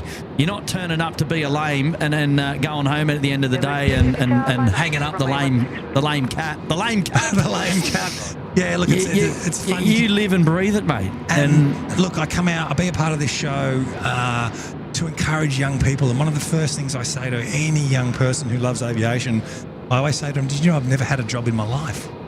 I've never gone to work. I don't know what it's like to work, because the job I go to is my hobby.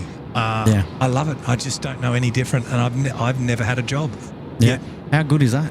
And that is the ambition in life that you need to strive to, especially if you love aviation. And there's many, many aspects of aviation to get involved in, and you need to find who you are. And obviously, when we dream, when we're young, we always want to be pilots. I never ended up being one, and I've never been happier. If I have my life over again, I'd always be an engineer, because I love to know about the aeroplane. Where a pilot, whilst they know about an aeroplane, but they know about how to fly an aeroplane. I have a good understanding of how to fly an aeroplane, but my level of expertise is about how the aeroplane works, and that's what I love, and that's my passion. No, it's clear, mate. It's anyone clear. can ask me anything about how a plane works, and I can generally give good advice. But also another big rule of aviation, and the reason I love aviation so much is, despite been working on airplanes since I was 12 years old, literally, professionally in the industry for 37 years, I still learn new things every day, and I'm always open to new things every day. And that's one of the beauties of aviation, and you would probably experience the same thing, Kurt. Yeah, absolutely. When you're, what do they say? When you don't work a day, you don't work a day in your life when you're doing something that you enjoy. You see. That's right, and that's the key to happiness in life, I reckon. I couldn't imagine going to a job that you you didn't enjoy. You did enjoy, and look, a lot of my spotter friends who work in the industry, we always have that derisory giggle. We go, yeah, I've never had a job in my life. I just wouldn't know what it's like. Fantastic, fantastic. Bit of message now coming in from Dino up there in Queensland. Skytrans A319 proving flight today. It had some booking engine gremlins, but the cabin and the flight was A-OK. Need to polish up on Italian. VH Lima 7 Alpha is ex-Italia and has Italian English throughout the cabin. Right, so that was Skytrans A319 up there, and I think it departed out of the Gold Coast today, didn't it? Or did it? No, went from Brisbane to the Gold Coast. Is that right? Okay. I think. Was not over that one. Yeah, so Skytrans operating the A319 did the route proving services today out of Brisbane, and Dean was on board. So ex-Italia. Or Alitalia, rather. Is that ITA? A lot of Italian language inside the cabin. No, I'm interested more about what are we talking about? I think that engine gremlins. ITA, I think, was a successor to Alitalia. I could be wrong. Not What, too sure. what were the engine problems, Dean? Yeah, I'd like to know what the engine problems I mean, were. you're here, so... We have a lovely question from DT. Will the flight engineer ever return? No. And it breaks my heart, because that's what I've always would have liked to have become as a flight engineer. That would have been my natural progression in my career. But unfortunately not. And technology definitely has put a bay to that one, unfortunately. Just on screen now, Mick Gallagher. I heard the Dash 8 and the 2. I heard Dash 8 200 packs. Oh, then Ryanair, and that figures. Then realised you were talking about a 738-8. The haze looks like I've been on the beers. Okay, right. So that would have been part of our earlier conversation, I reckon, there from Mick Gallagher dropping in a $5. And thank you, mate. Yeah, she is very hazy out here today, but we're getting by. It's really nice for spotting. It's not too hot, it's not too cold, it's Goldilocks spotting. Just right. But it's 85% humidity, just checking my little weather app. Quite sticky. It's quite up there. Hey, guess what? Beacon on the nifty 50 grand. Aero Bridge has gone back as well, so they'll be coming out soon. Lovely, lovely. Steph Bird's back, dropping a $5. Sadly, I need to go. Thanks so much, Will. And I always learn so much whenever you're on here with Kurt. A massive thanks to Kurt too. Awesome show. Oh, thank you. Yeah, good on you, Steph. And that message would have come in a little bit earlier there, but hopefully she gets to pick that up on the replay. But lovely to have your company here on the show, Steph, and thank you so much for joining us. A lovely contribution there. Message there coming in from Hero. Great to see you all looking fantastic. Well, great to see you too, Mr. Hero Pleb 75. Thank you for joining us on the show tonight, mates. And H-Man is here. And just clarifying my earlier question, no Will on that day, Kurt. Haven't met the legend yet, but I'm sure I will, so to speak. I'm sure in time I will. There you go. That's brilliant. I remember because we were down there one day at the beach, and that was the day that I met Stu down at the beach. So I was just trying to think. I wondered if it was the same day. And we had Pomphamus and Mark come out. Actually, we did. We'd have Pete come out as well. Lovely guys. True. I catch their show every now and again. They do a good job out there in Adelaide. Message coming in now from VH. James, why do Airbus have noisy PTUs but Boeing doesn't? The old barking dog under the airplane. That is actually on the A320.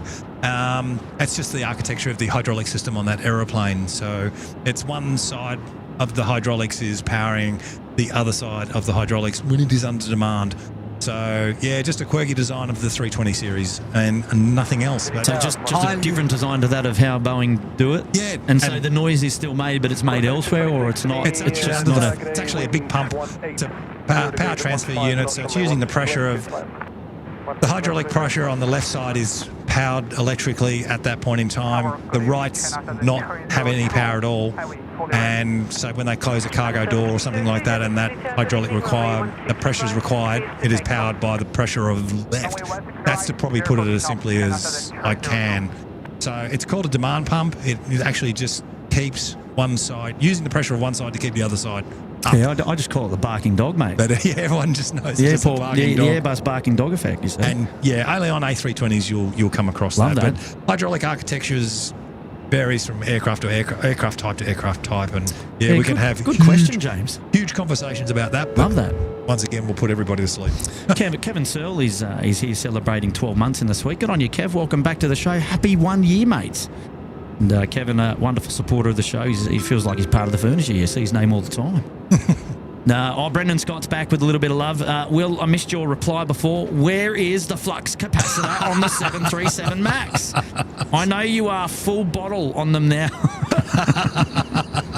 We'll have to show you one day. Oh, jeez. I know it's a secret. Get on you, Brendan, mate. Yeah, we've got to catch up, Brendan. Next time when I'm in Perth, we'll catch up with you. Yeah, I did catch up with Brendo one of the times recently that I was in Perth, and it was great. Felt like yesterday that we'd last seen each other and caught up, so it was pretty cool. Another legend spotter of Sydney. Well, back in the day before he moved over to Perth and then made a family of himself. Right, here we go, China Southern. It is the nifty 5900 out the door. Service going to home ground Guangzhou. Now rolling runway 16 right. Enjoy this one together. Here we go.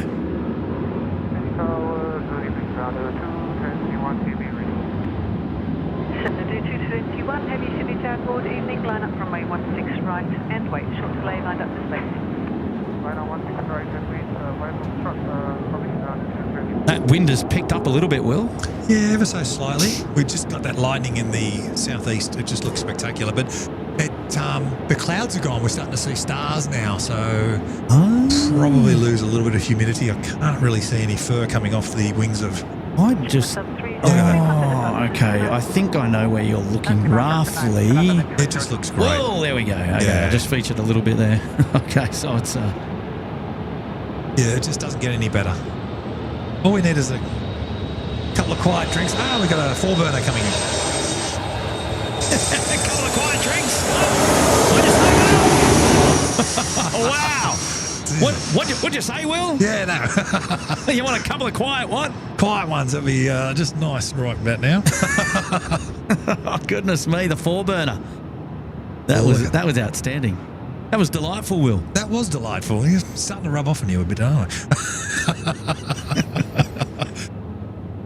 Oh, wow. You and your flux capacitors, Brendan, far out. Brendan, we're going to have to sit down and have a big chat.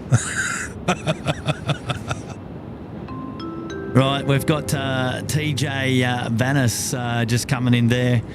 Hi, Will. Thoughts on some EU and American airlines pushing for one pilot or AI pilot ops in the coming years? Absolute disgrace. I don't think it'll happen. Oh, wow. Tell me what you really think. Yeah, no, I'm quite passionate on it. I think it's wrong. They're even trying to change the licensing requirements for a second pilot. It will end in tears. I don't think it'll happen no matter what technology we have. And I think maybe I might be a little bit old-fashioned, but I will not travel on a large aircraft or a complex aircraft with a single pilot. No disrespect to anybody or technology or anything, but yeah, just hand on heart, I don't think it's the right thing, and I don't think it'll happen. There you go. Question answered with purpose. With conviction. Xanadu now departing runway 16 right, 221 service going home to Kuala Lumpur in Malaysia now. Rolling.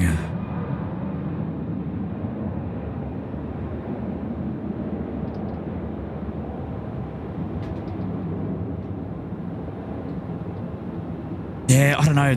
Comfort levels, right? That would, but I don't know. I think it'd bother me as well. Yeah, no, the reason you have two people is they basically look after each other and cross-check each other. It's a redundancy system, right? Yeah, I think the only technology I think I can foresee that is going to interrupt certain sectors of the aviation industry, and it breaks my heart to think of it. I think air traffic control might suffer a little bit with AI that's coming on, because technology could probably do. Jetstar coming in from Brisbane, Will? Yeah. Unfortunately, I think technology is probably going to put pressure on that industry. And I love air traffic controllers. I think they're special people. I know. This is the whole debate I've got in my mind about Western Sydney Airport and Canberra for you as well. Yeah.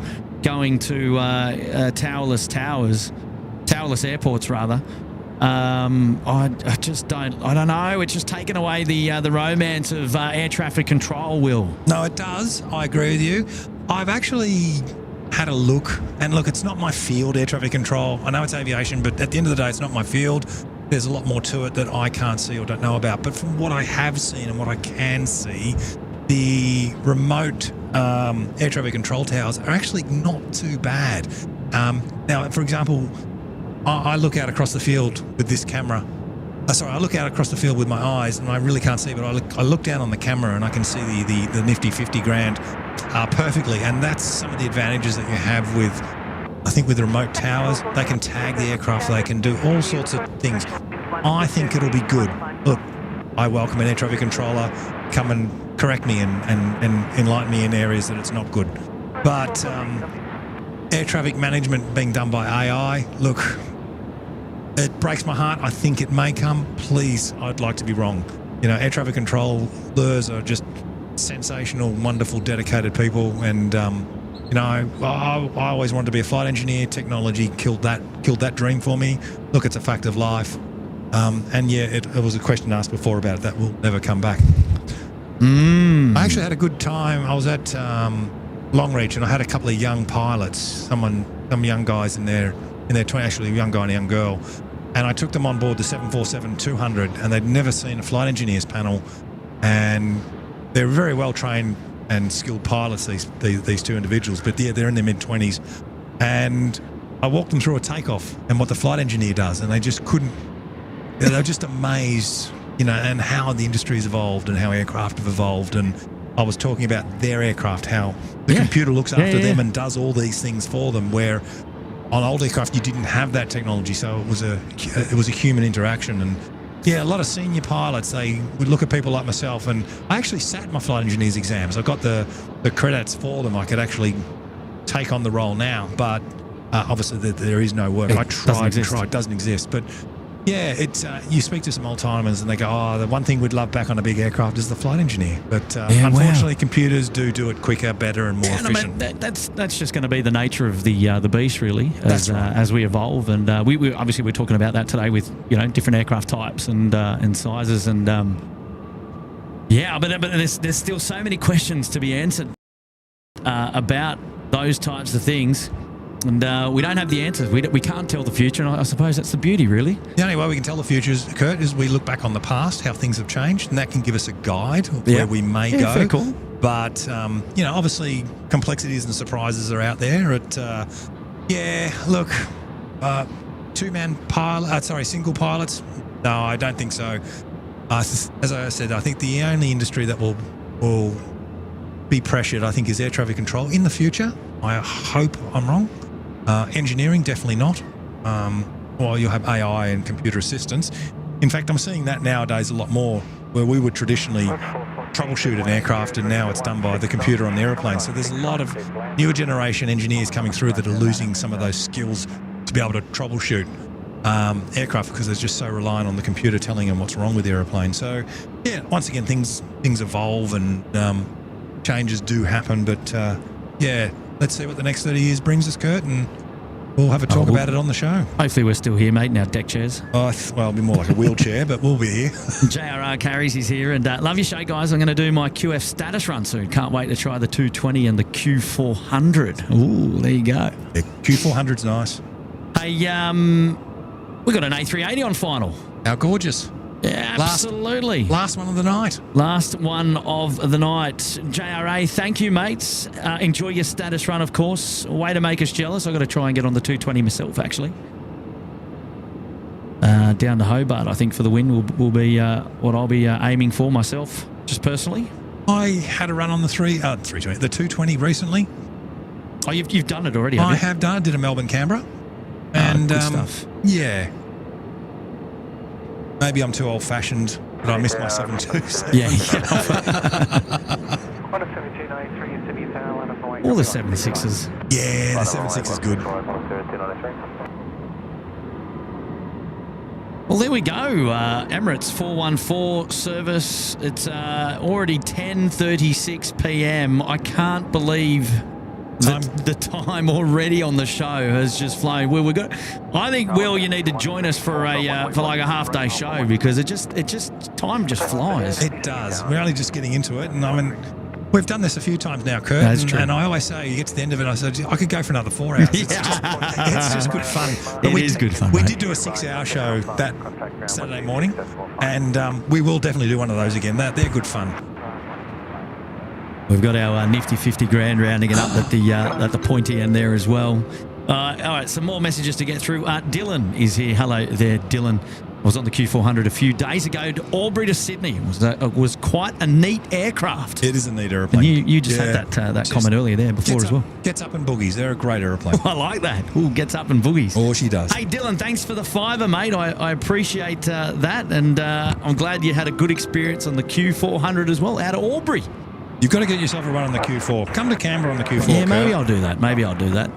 I don't need to bring any plane spotting equipment with me, so I won't be carrying tripods and stuff, because I can't live stream down there anyway. Moving on, Jeff Goodridge is here, dropping a $5. Evening, Kurt, Will, and our fellow squatters, nerding out on the plane chat and have geekery.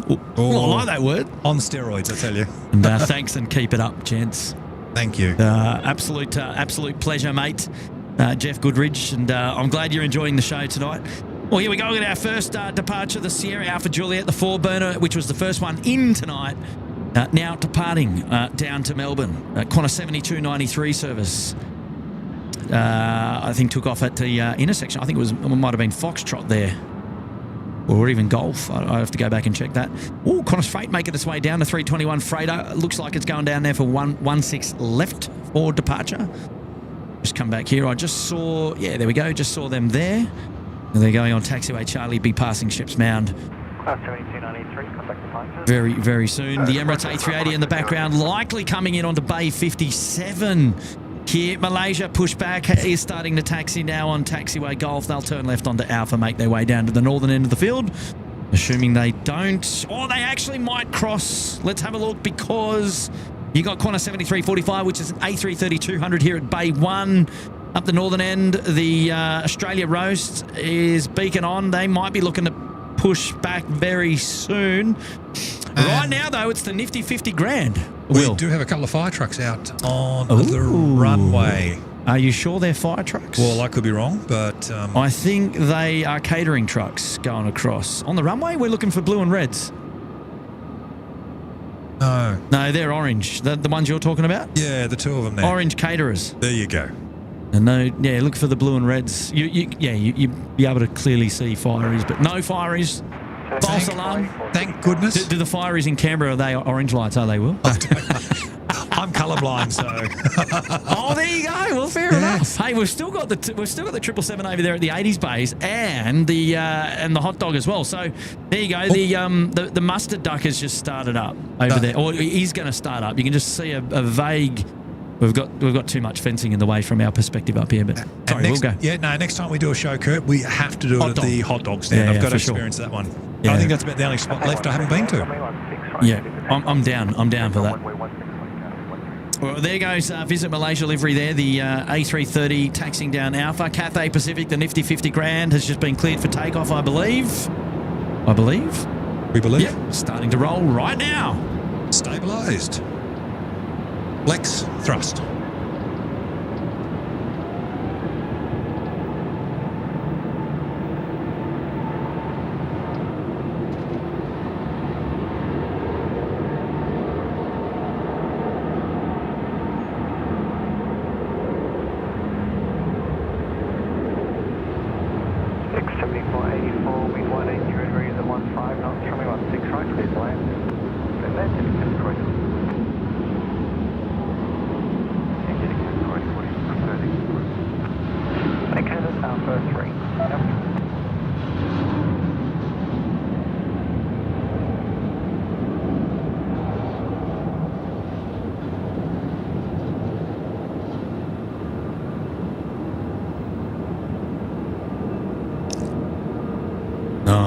Nice one. No condensation. No lift condensation. Not tonight, Will. Not tonight, unfortunately, mate. Another night. We'll have to work on it. Another night. We'll work on it. 138, contact departure, disconnect. Intersection departure coming up for Malaysian there as well. Foxtrot for them. Bob Brown did say we should do a 12-hour marathon show together, Kurt, but I don't know if there's enough coffee in Sydney for me to do that one. Oh, right. Well, we just got to go somewhere where there's a bathroom, mate. No, we'll try and do one of them one day. Right. We'll see how we go. Lots of messages to get through. I'm going to power through a few. Alka Pro here dropping in the tour, and Dream Flight would be in the Southern X replica. Well, the Southern Cross Dream Flight would be in the Southern Cross replica. Oh, so we were talking about we were asking about what's your next flight or what's your dream, and we were talking about next aircraft. So right. So I got you. Alka Pro would like to go in the Southern Cross replica, which I think is currently based down at Albion Park. Refurbished and which is now flying. It was pretty much the start of last year, wasn't it? I actually remember going up in a helicopter filming the first one. Oh, was it the first flight? I think they did a flight before the flight that I recorded. But the replica of the Southern Cross is flying and out of Albion Park down there at Shalaba. That would be a fascinating thing to ride on. I'd really enjoy that. Yes. I could do it. I could do that very easily. There is a video on my personal channel that I've uploaded of the Southern Cross, the blue Southern Cross flying.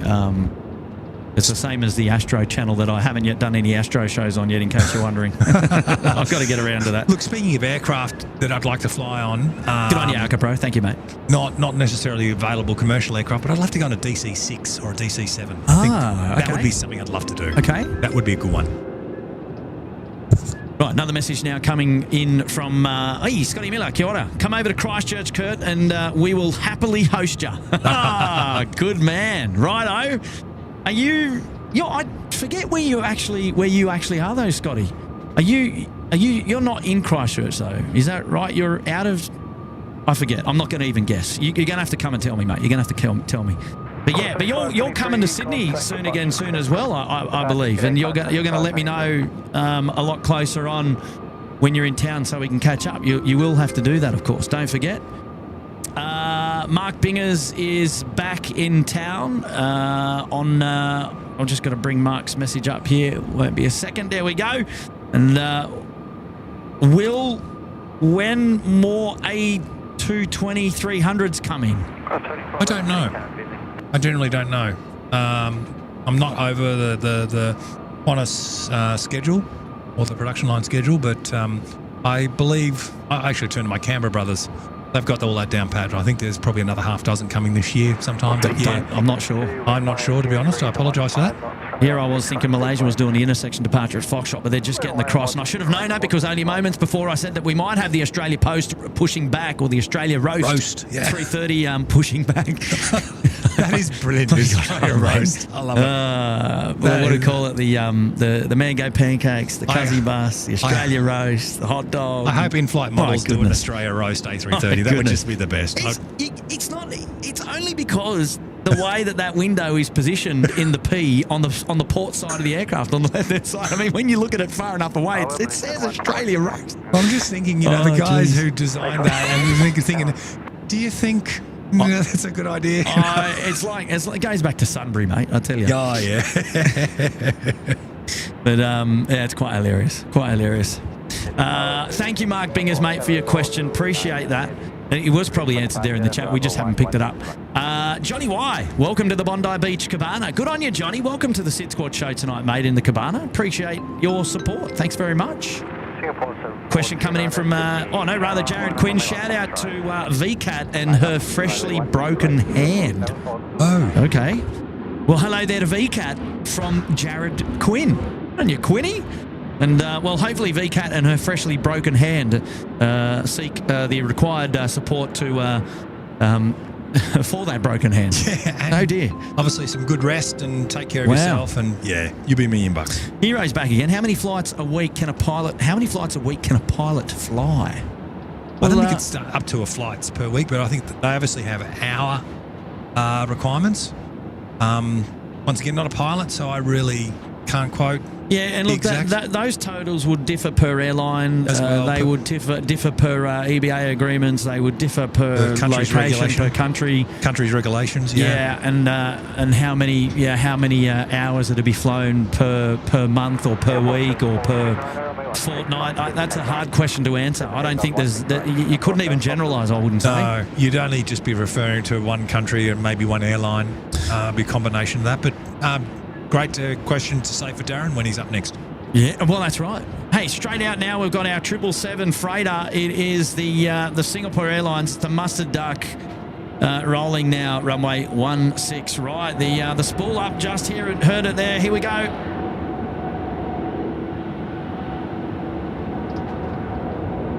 Class 7411, vacated Alpha 3, wind 180 degrees, 15 knots, runway 16 right, clear to land. Clear to land, 16 right, and vacated Alpha 3, 1711.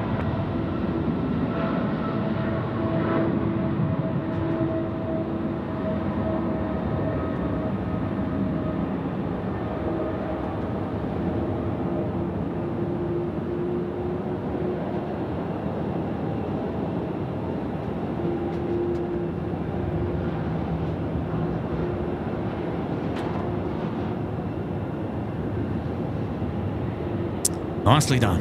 I had someone in the chat just ask me before, have I worked on helicopters? No, I haven't. Interesting. It's an interesting question. No experience in helicopters. We did do a subject during my apprenticeship on helicopter theory, but only had a couple of rides in helicopters as well throughout my time. Okay. We don't feature a lot of helicopters on the live show. We had one or two the other day. That was just due to the location we were plane spotting at. But I don't mind. I don't mind helicopters actually. Do you have any plans to do another SydSquad helicopter tour? Absolutely, in the works. That was special. I enjoyed that. Oh, thank you. We'll look to do something like that again in the near future.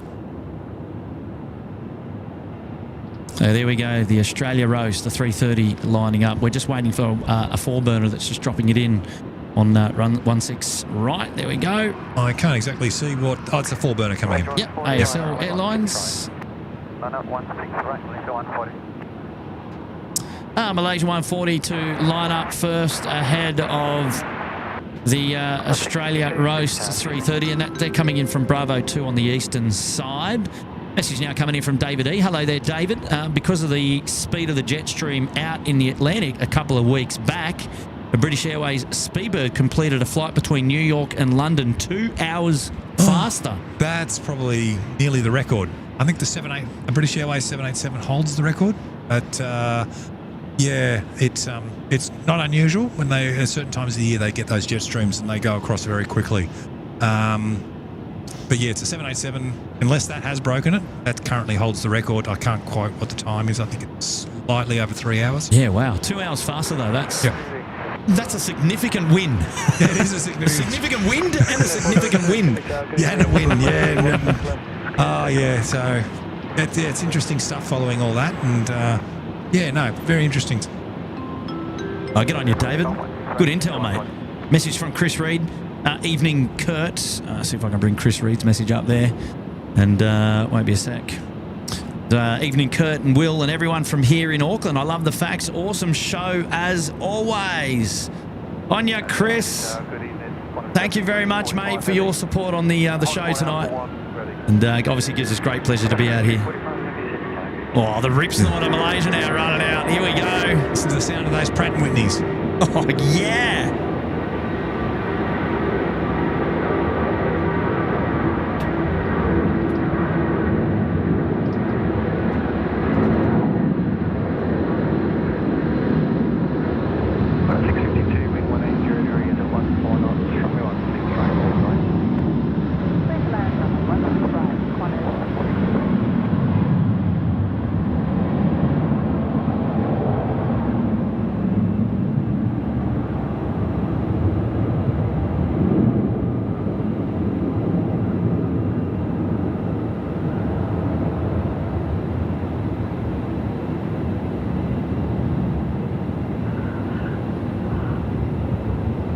Oh, nicely done there from Malaysia Airlines out the door, the 330. Gosh, they sound good, the 330s, don't they? They do. They're really good. I prefer the roller power ones, the Trent 700s. Okay. They sound really good.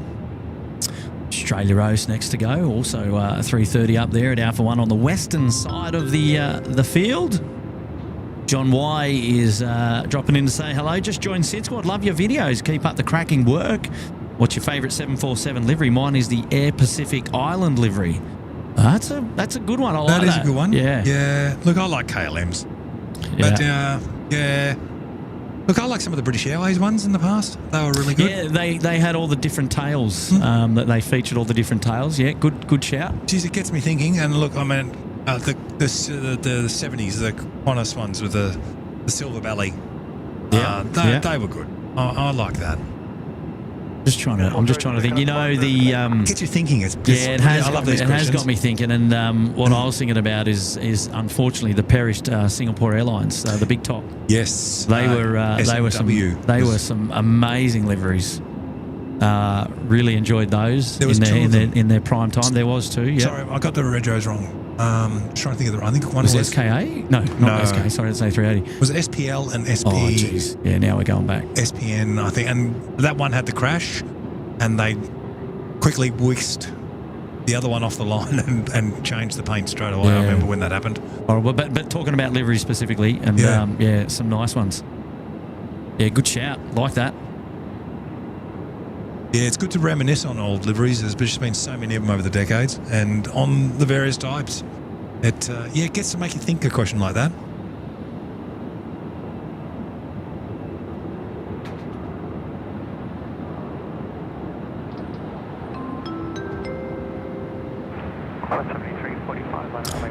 Stocko's in the house. You also should have the Air Force parked on Bay 96 or Bay 98. Not too sure if it's left yet. No, we can't see that from here, but... Stocko, you should know that, mate. We can't see that from here. By the way, Will was hanging out to meet you tonight, Stocko.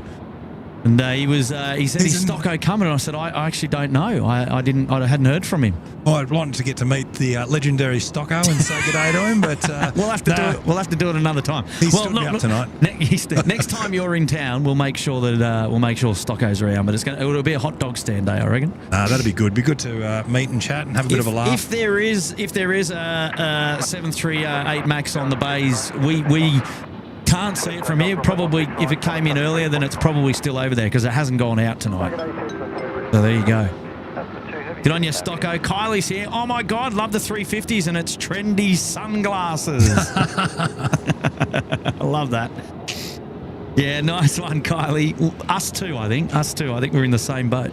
Yeah, that sunglasses look on all the Airbus aircraft look fantastic. They do. They're really great. I'm surprised like a sunglass company hasn't latched onto it. Right, Australia roast now. Oh.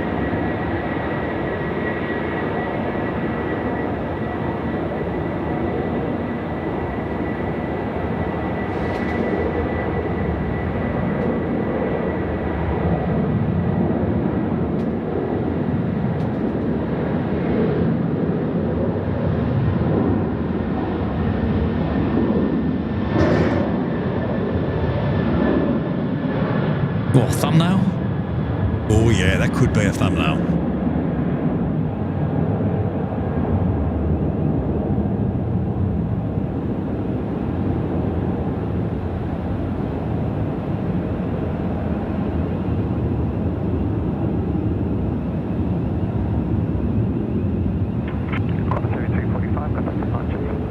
Contact departures. Off to Melbourne. Yeah, nice. Nicely done. Nicely done. Yeah.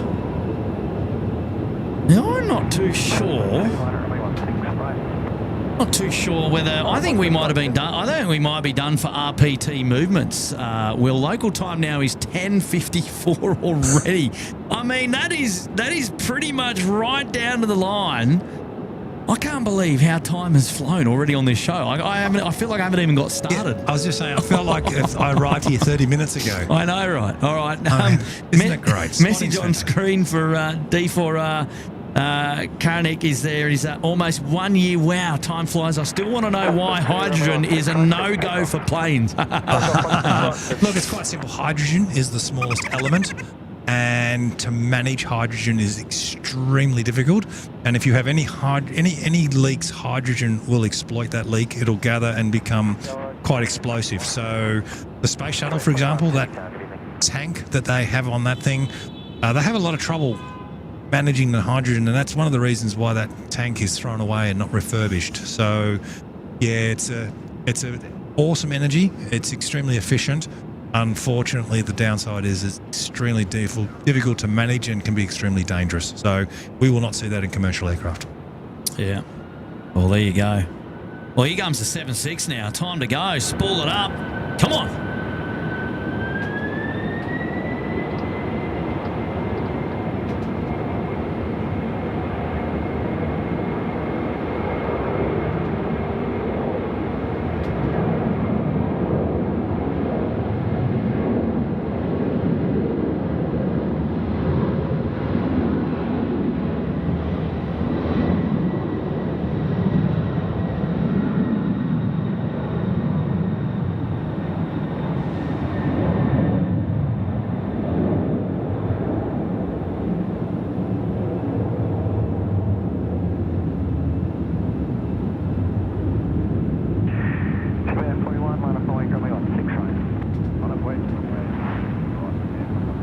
You actually caught that perfectly, Kurt, with the sound. You could hear the 767 line up on the runway. It brought its engines up to about 40% thrust, which is stabilisation power.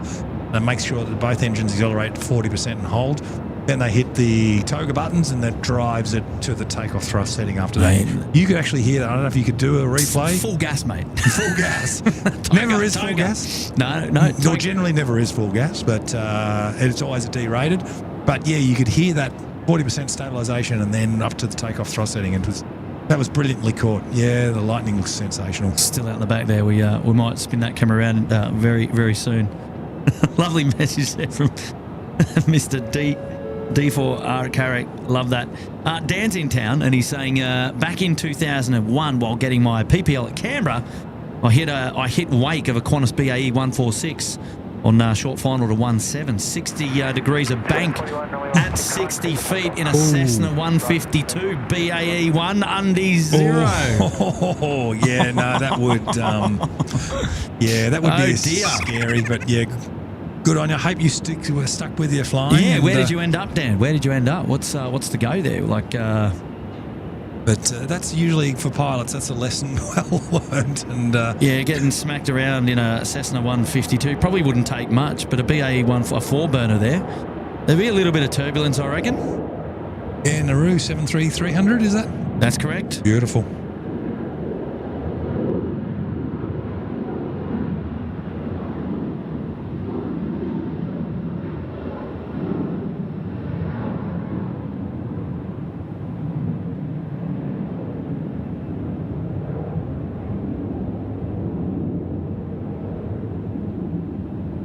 Yeah, it's always good seeing a 300 series. Being, I was saying it earlier in the show today. That was my first license, and your first license is, you obviously get fond of it, have good memories, and yeah, I quite like the old 737 classics. Lots of good times on those machines. Now, we've got a 738 that needs to depart by curfew. Ooh. And it is now 1 minute or 30 seconds to go. Yeah, 20 seconds to go. Has he got taxi approval? I haven't heard on air traffic control, so maybe it's already been catered for, but... let me have a look at this screen. We've still got the tug connected. The engineer, or the ground handler, is disconnecting the tug now.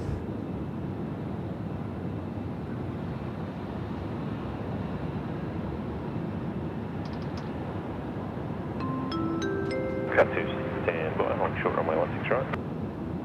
Hold a short 16. Hello there, Melvin Bijou, dropping in a 3. Nice to have your support on the show this evening. Thank you for joining us, of course. Mark Chapman, hello, Mark. And he's saying, hi, Kurt, always a pleasure. Hello, Will, great to have you back. Can you help me? I struggle to quickly tell the difference between the A350s and the 777s. To quickly tell the difference. Winglet. Straight away. Yeah, winglet straight away. Winglet straight away. I'd also... Strobe lights. Strobe lights. Boeing to Airbus. Yeah, that would be obviously... the windows. I would probably get yourself familiar with the cockpits, how they look and how the windows look, or how the nose of the aeroplane's shaped. That would also be a good indicator for finding out and working out the type. Yeah, from a distance, they can be quite challenging to differentiate between the two. But yeah, I'd be going for winglet and strobe lights. Yeah, cool question, Mark. And how are you, mate? Thanks for dropping in the 10, you cheeky devil. Good to see you, mate. Kevin Bowden here as well. They're in the lodge. Greetings, Kurt, from UK. Top channel this. Oh, Kev. How are you, mate? Welcome back. Team Global is rolling. Yeah, I'll tell you what, he's put on a bit of pace there, didn't he? Just straight up. Let's get out of here, he says. Right, we're done. No, I'd say he's got his taxi approval. I would have thought so. Yeah, I would have thought so. I think it came through earlier, and while we didn't hear it, but never mind. They will be going out for a departure here tonight. Service departing to Melbourne. We'll see them go very, very soon. Hey, Kev, thanks, mate. Lovely to have your company here on the show tonight. Appreciate it, buddy.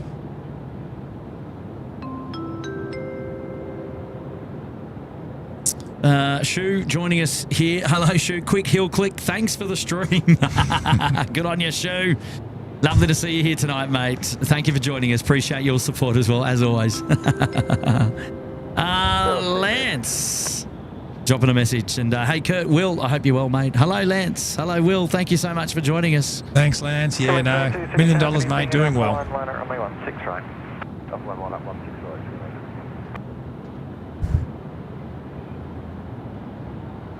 Ooh, ooh, ooh, ooh.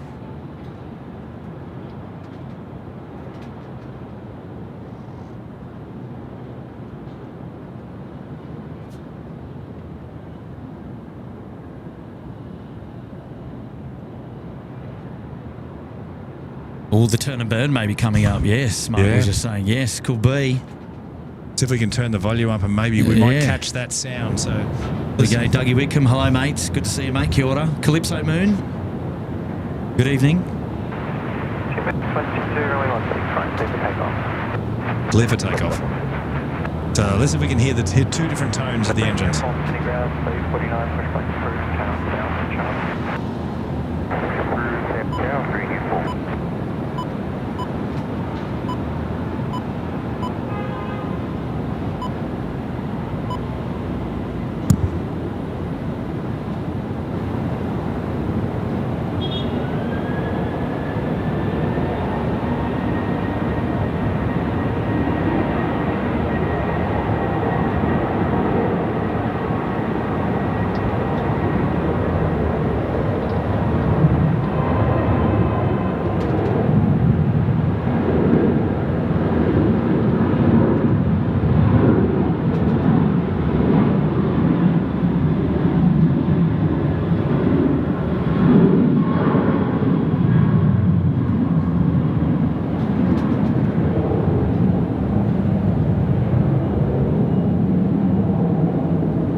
When I look at a 737-800 or a 737 NG series, it always reminds me of how much credit that they don't get those aeroplanes. The 737 is such an awesome, reliable workhorse, and it just doesn't get the credit I think that it deserves at time across the across the industry and across the even the spotter community. The 737s are a dime a dozen, and kind of lacks the recognition I think it deserves to get.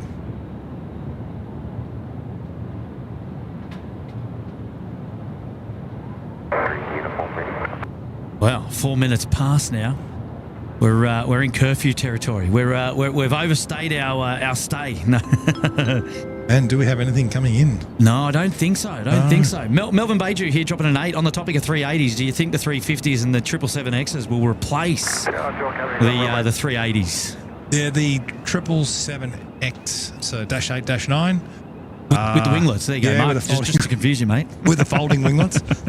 Look, obviously that is the only option that the airlines have, is to configure their routes and configure their fleet. They're the only two airplanes that are there to replace them. Yes, they will. As we're discussing, how's it going to happen? I think it'll be a 2 to 0.53. They'll buy 2 350s or 2 777s to replace. Then you've got your slot problem. Well, we're going to start knocking on the doors. Well, some airports have slot problems now. And how's it going to happen? Well, maybe that's why we have a second airport coming. So that maybe that. But you look at London. I mean, trying to get a slot into London, and what Emirates has a dozen flights a day to London. They're all 380s. How do you cater for that? If you remove them. You are going to remove them. They are going to become old. Yeah. They will need to be replaced. How will Emirates replace their London services? Yeah. They're either going to have a decline in capacity, or something else has to be negotiated. It'll be situations like that and airlines like that will pressure Boeing and Airbus to do a new large aircraft. This will take time, but these are some of the problems we see. Yeah, look, we are getting a second airport here in Sydney. That's a great thing, but still at the end of the day, we're having growth, continual growth of aviation. Yeah, it's going to be a problem. They'd be good questions to ask ourselves in 15 years' time. We'll play this replay in 15 years' time and see where we're going and see where we're at. And I think this is one of the beautiful, because we've had these conversations back in 1991 and 2, and where are we going? What's going to happen? And I would have loved to have recorded those and right, and see what we've got now. But I think there is going to be problems. Not necessarily for Canberra. I'm safe to say there. Yeah, but what a shame. When do you get your first A380 down there in Canberra? Will, just checking. I think there's a model in the terminal, I think, somewhere. So we got that. Pardon me. But look, you're Sydney and you're Western Sydney. If we're starting to replace A380s with 777-89s and nifty 50 grands and 9s. We need more of them, naturally. We're going to need... we've got bums on seats to fill. We've got to replace capacity, and we've got to increase capacity. It's going to be a problem. Got a message now coming in from Ms. Mia. Loving the guest. So refreshing. Big ups, Kurt. Well, there you go, Will. Thank you. Well loved. We already knew that. On you, Miss Mia. Lovely to see you here tonight. Ali dropping in a message saying that she was out the door a little bit earlier as well. Thanks for another great stream. Good on you, Ali. Take care. Have a great night. We'll see you again soon. And TJ Venice is back. Agree on the standpoint with one pilot ops. Completely unsafe. I love AI, but we're at a very early stage. We should be using the assistance of it and not letting it fly the plane. Love the Qatar 380 vid, Will. 10 out of 10. Thank you. And yeah, glad you like my A380 video. That's got a few hits, I believe. So, like about 4 million or something. Yeah, you went viral on YouTube, Will. Can you believe it? Imagine that. But that was just following up on our previous conversation regarding one pilot and AI talk. So lovely to have your viewpoint as well, Bannis. Thank you so much. Thank you very much. DT, the flux capacitor is next to the warp core, right?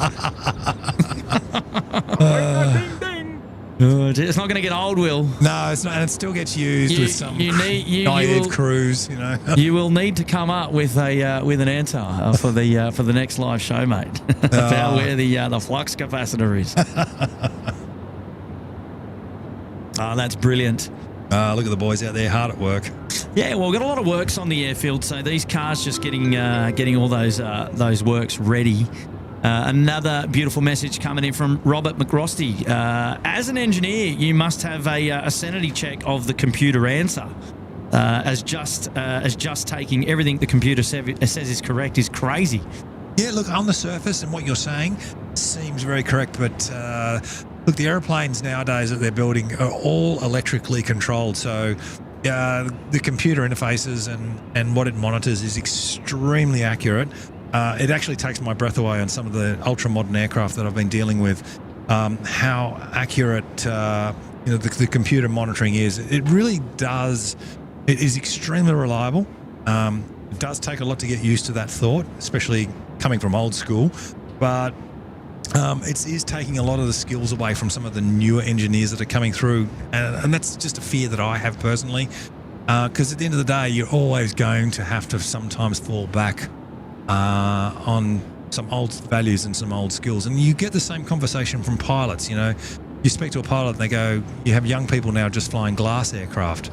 If they ever had to fly what they call steam. And that's just an example. So, yeah, I see where you're coming from. I've had that feeling before, but from experience, I can assure you that the computer technology on the aeroplanes and the way the architecture is on aeroplanes, the reliability is extraordinary. Trevor Sampson is here dropping a 2. A dream flight would be the Milk Run, Melbourne to Sydney. So Trev just wants to get on a commercial flight and go from Melbourne to Sydney. Well, there you go. That's okay. Doesn't have to always be exotic, of course. And given it's one of the most busiest routes in the world, I'm sure you can pick up one of those pretty soon, I reckon, Trev. Isn't it the 5th busiest or thereabouts? Yeah, it's in the top 10, I think. Yeah. F22 Raptor is here saying, bye-bye, everyone. I've got to go walk my dog who's currently blowing my eardrums out. I'll see you all in the next one from F22 Raptor. Well, have a good evening. And enjoy the dog walk. Pass on our regards to your dog. Carthy's here and just asking the question, Airbus or Boeing? You've been waiting for this one, have you, Will? Oh, yeah, I've always been prepared for this one. Oh, gosh. I fear your answer. Gosh. Look, right now I'm an Airbus person. I think it was clear tonight. I think that was clear. Look, I'm not going to get into the politics of some of the industry's troubles. Look, Boeing is close to my heart. You can vouch for this. We grew up in some great times. Some of the Boeing products are absolutely fabulous. But right now, I think Airbus is the lead, and I really like its engineering and its architecture, and they're extremely smart airplanes, and they are currently the leaders in all the areas. So, yeah, it's if you were to go out and buy an aircraft, Kurt, it gets an interesting topic. What you can have and what you need for your route or for your service, yeah, look, Airbus. I think it's 25 Sydney ground. Hey, I'm sure you're aware of our dilemma at the moment. We are waiting for a couple of things. We believe we have a dispensation tonight. Could I just confirm that the runway works are still going ahead, and we will be using Bravo 8 if we can get out on time, in time? Qantas 25, they haven't actually reduced the runway just yet. We do have your dispensation advice until time 45 this hour, and that's an airborne time. Are you able to accept Bravo 8? I believe the airport do want to start their works. We can accept Bravo 8. It is tight on performance, but we can accept it with the current headwind. So our preference is to use full length, but if required, we can use Bravo 8. We've been told we can stretch it to 12:59 wheels up tonight. We'll see how we go with that. But the question was going to be if we're using Bravo 8 tonight. Qantas 25, did you copy my transmission before that? Qantas 25, AFM, I'll pose that question to the airport and I will advise. Thank you, yeah, because if you need us to go to Bravo 8, the next question was going to be how would you plan to clear us to get there if the runway works are in progress? Qantas 25, understood, and stand by for that. Oh, the plot thickens. I know. Oh, the plot thickens. You never know what's going to happen on a SydSquad show, and I was not prepared for Qantas 25. I've been so engulfed in conversation with you here tonight, Will, that I just lost. I lost track of one. I lost track of time. So remind me, where's the 25 go to? Haneda goes to Cool. Japan, so it's an A330, I believe. Yes. 300 series. So I was. Qantas 25, just the last question. We're quoting 18 knots, but at the moment we're getting 14 to 15 knots of headwind on the runway. Does that change your performance? Qantas 25, no, we need our minimum wind tonight, 5 head. 5 head, copy, thank you.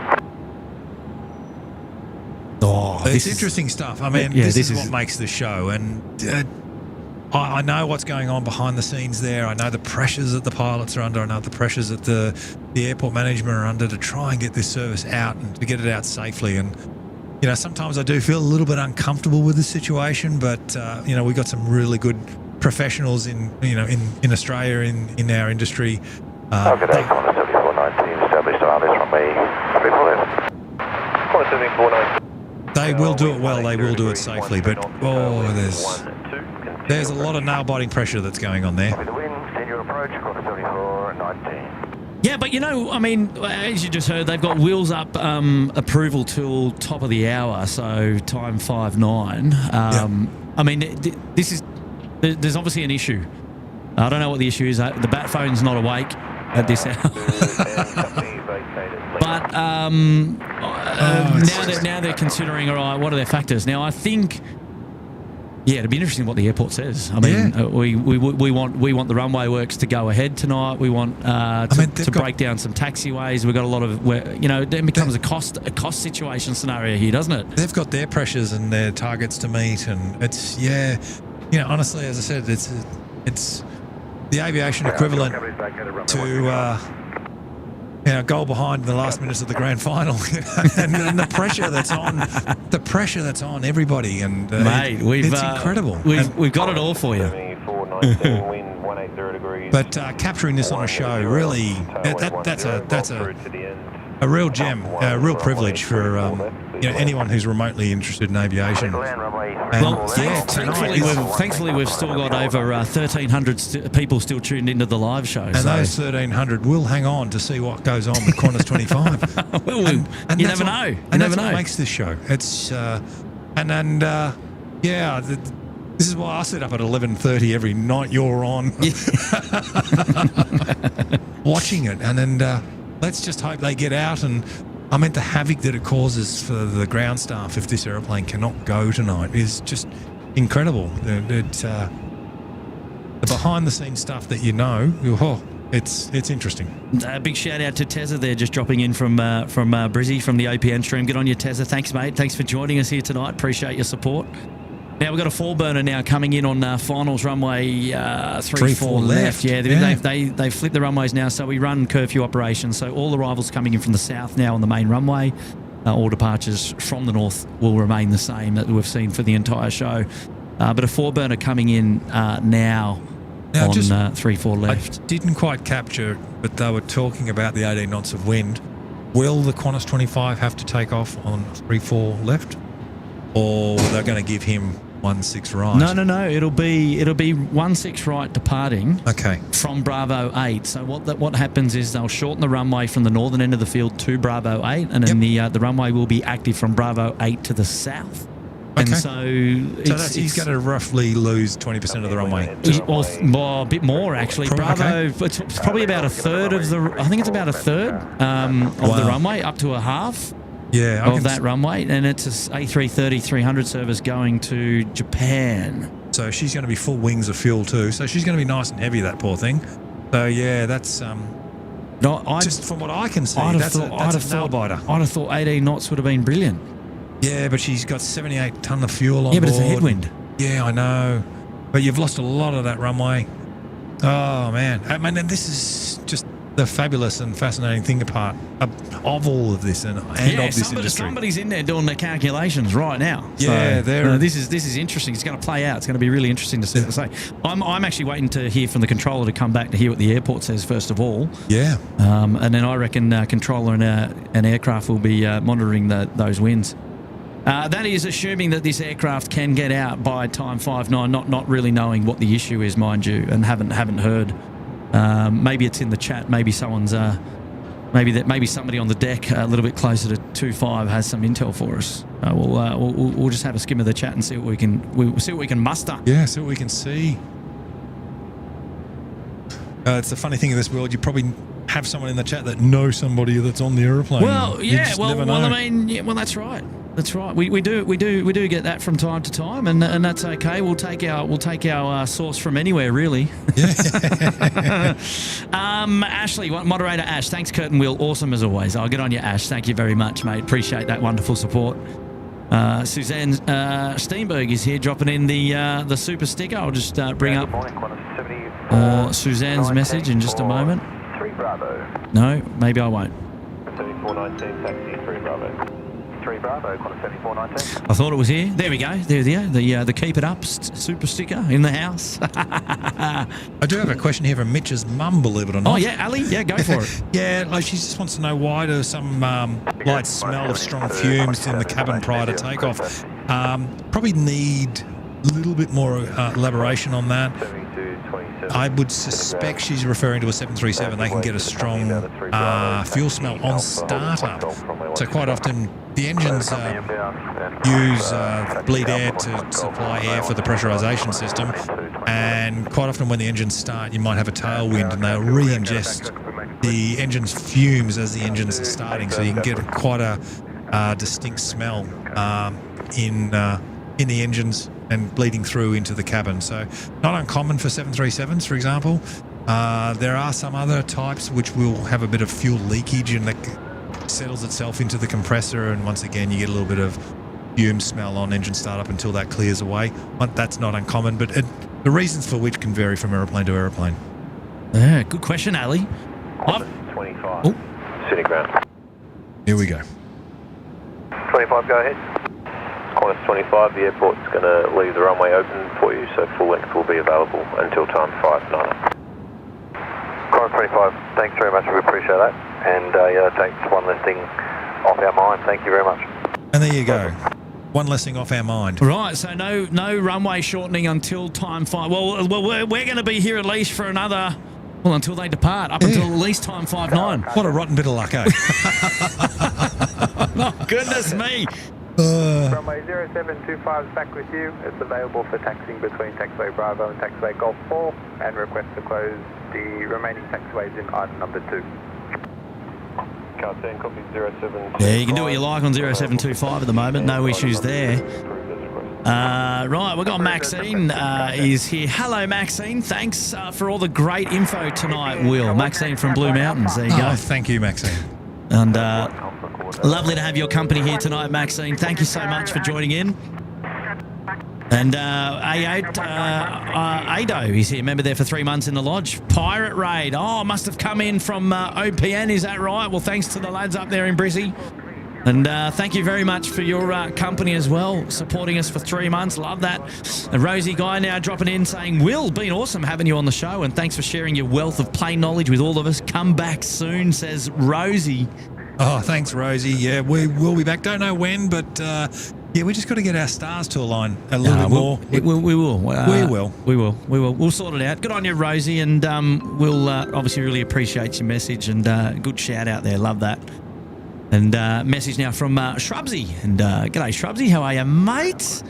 And Shrubsy's saying, thanks for another great stream, Kurt, mate. And Will, it's always great to listen to your knowledge. And hopefully I'm out of Perth tomorrow, back east, you. And Shrubsy drives a truck. He's headed over there to Perth. And now he'll be driving back home. He's had his day off. So good to know. Good to know. Take it easy, mate. Drive safe, of course. And I appreciate your thanks on the live show here tonight as well, and look forward to catching up with you again soon, Shrubsy. Lovely message there. And Shu is back. A little bit of Shu.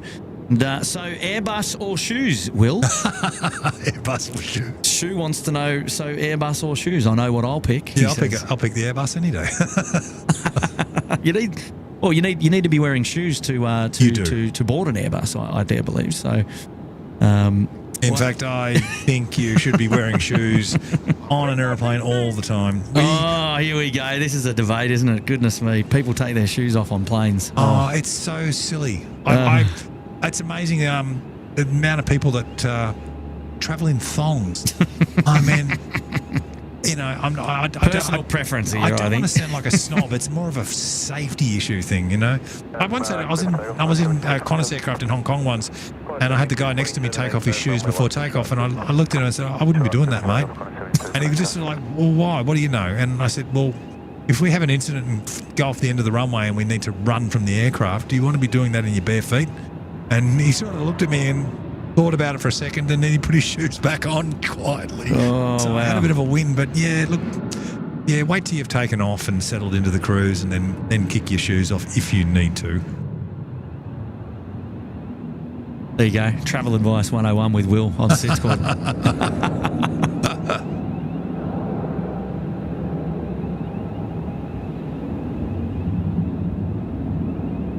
There we go. 146 departed runway 348 Qantas 7227 Sydney to Melbourne service. 4-burner. There's a question for you, Kurt. Have you flown on the 4-burner? I haven't. No. You haven't? No, I haven't. I never had the opportunity to. What a shame, eh? What a shame. Yeah. Nah, you missed out. They were good. Oh, well, no doubt, mate. Not very powerful. Not much kick in them, but 440 to Brisbane, request clearance. yeah, just something different. J7440, delivery cleared Brisbane by Olsen flight plan route runway 16 right, Sydney 3 departure, climb by... I'm interested to see if we're going to get Qantas 25 departing here tonight. Oh, I've got no fingernails left already. I mean... Oh, that's hilarious. It's like, the poor bugger's going to get out. Are we going to do it? And I'd love to know what's going on that's gave him this issue. 7440. 7227, contact departures. Yeah, because we don't even know what the issue is at the moment, so we're not too sure what the chances are of them actually getting away. Yeah, what they're dealing with, or has it been dealt with? You know, we just don't know, and that would make all the difference.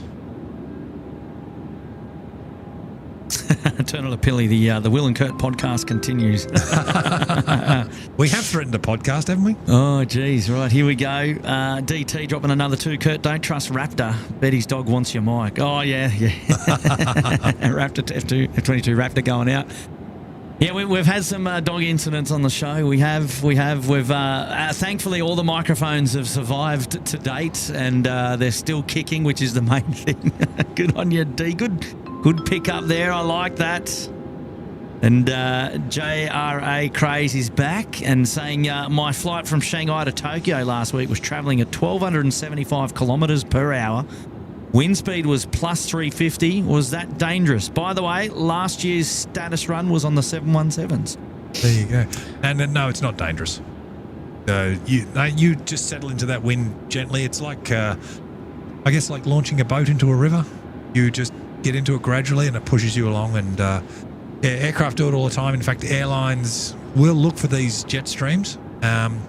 If you look at your flight radar and you'll see, say, Emirates or Qatar doing their flights back to the Middle East, some days their tracks are northern from Sydney, and some days they go quite south, and that's exactly what they're doing, is they're trying to find those winds, or they know where they are, and they're trying to settle into them and use the advantage of a 300-knot tailwind, and that saves them a lot of time, money and fuel. Yeah, because the headwind's only going to slow you down. Correct. Lovely question there. Julian's building the membership crew here, dropping in 1 gifted. Good on you, Julian. Thank you so much for that support. Well done. And congratulations to all the new members here tonight, part of the SydSquad show. A message now coming in from Rowdy Hunter, member there for 4 months. Are there any airplane parts made in Australia? Yes, down in Victoria, I know of, there's a Boeing facility down there, and they make leading edges for the 787, among other things. It's a small industry.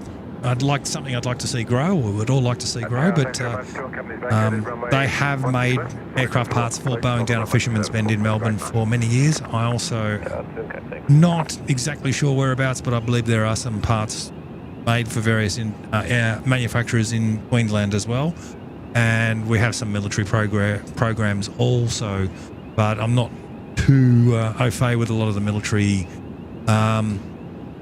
programs that are going on. Airlines and airliners are more my thing. Yeah, good question there from Rowdy Hunter.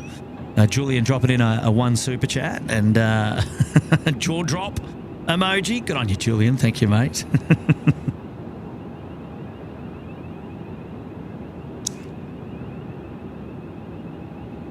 Karen D saying we need the bat phone. And Mitch's mum, she's back, and thank you, Will. Mitch usually gets my fear questions. That's her son, who's studying to be a pilot as well. Lovely. And, Excellent. So there you go. Good on you, Ali.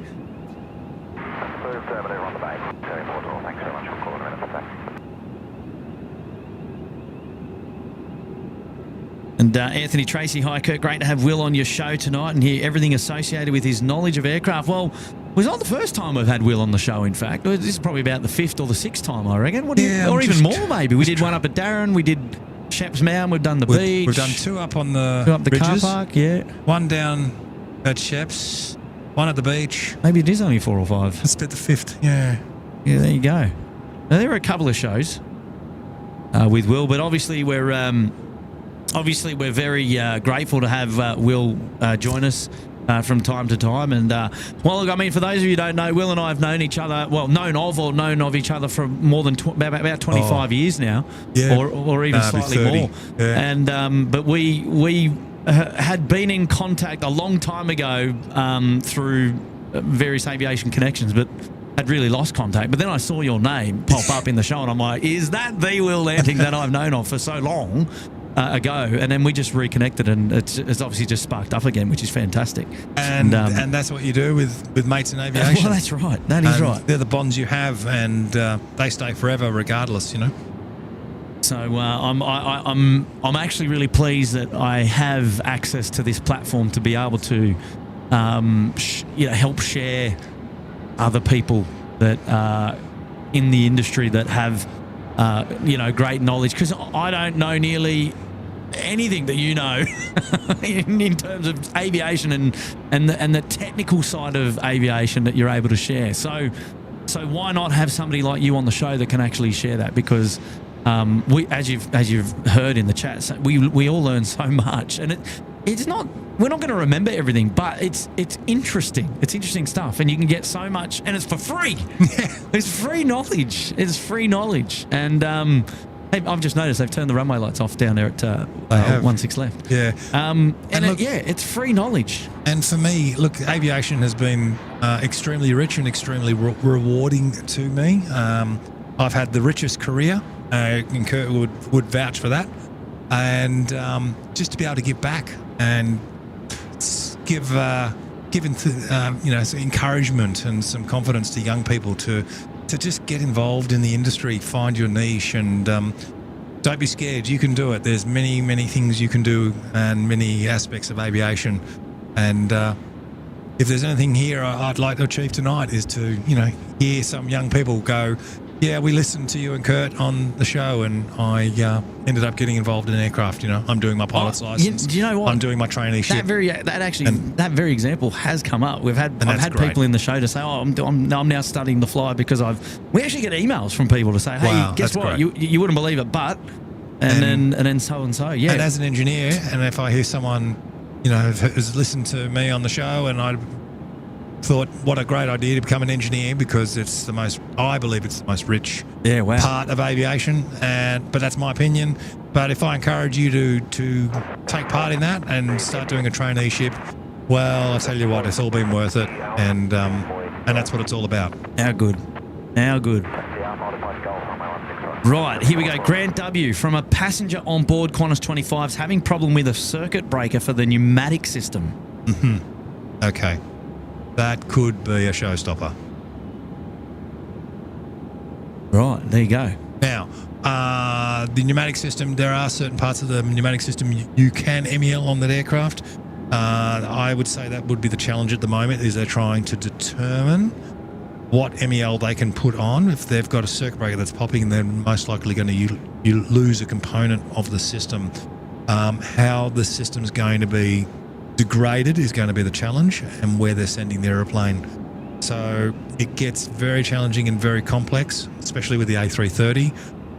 I've had times on an aircraft where it has been a complex legal puzzle whether I can apply an MEL and send it to Perth or not. So that's probably what is going on right now, and it's anybody's guess on how that will turn out. So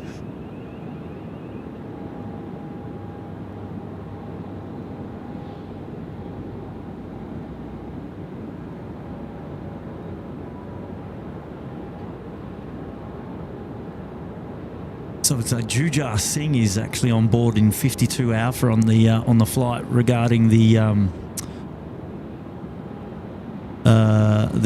pneumatic system problem there. yeah, it's I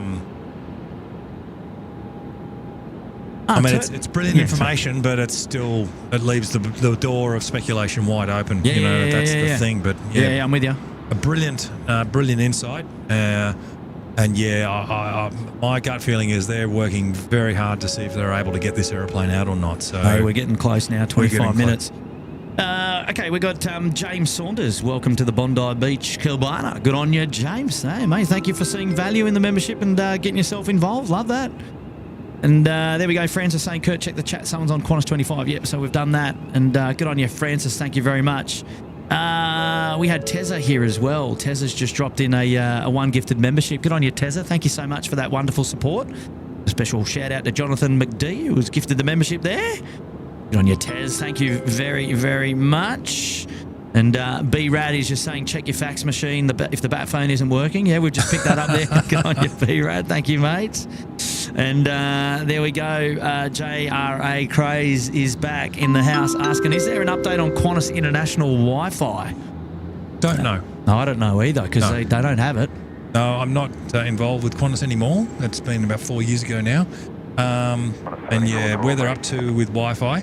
But there is one thing I can say about the internet on aeroplanes. It's certainly going to improve exponentially with organisations like Starlink and SpaceX. That's going leaps and bounds, certainly in America with some selected airlines starting to use Starlink. And yeah, you go from absolute basic internet to, full capacity where everyone can watch Netflix or do live streaming, for example. So, yeah, we've got some big improvements coming around the corner, but when the airlines elect to adapt to that, yeah, anybody's guess, but it won't be too far away, I reckon. We have another 4-burner taxiing out. Yep. The ASL Airlines 4-burner has been cleared for takeoff here, so it should be a turn and burn for these guys straight out the door there as they make their way onto the runway. Their landing lights are on. The strobes are on.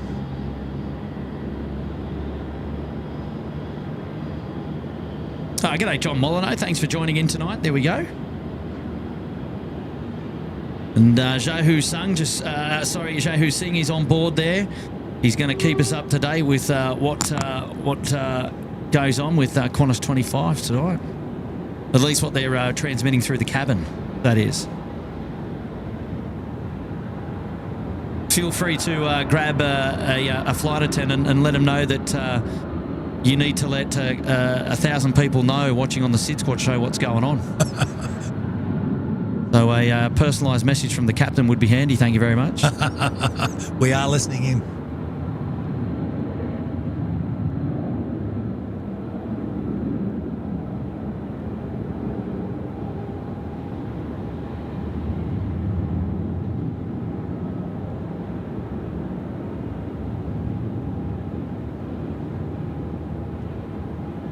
Oh, God. Yeah, that was a bit quick for you, Kurt. No, because I got distracted doing something else in the background, so apologies there.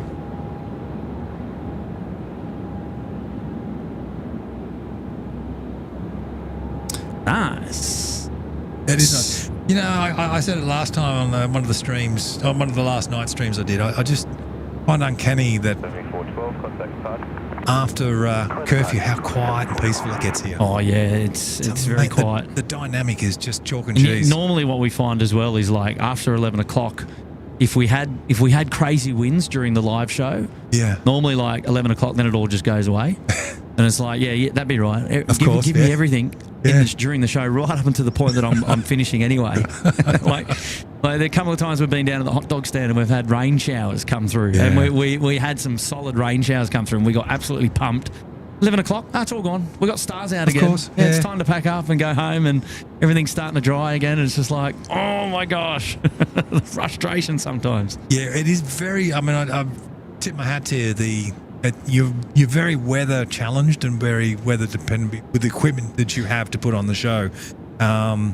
Yeah, rain is your biggest nightmare, isn't it? And Can be, and it's a shame that we lost P6 because we don't have the shelter to take advantage of anymore. There is shelter here on level 7 where you can still get a view out, but that's about 10 meters down. Yeah, and it really restricts you. It does. It makes things a lot harder to see.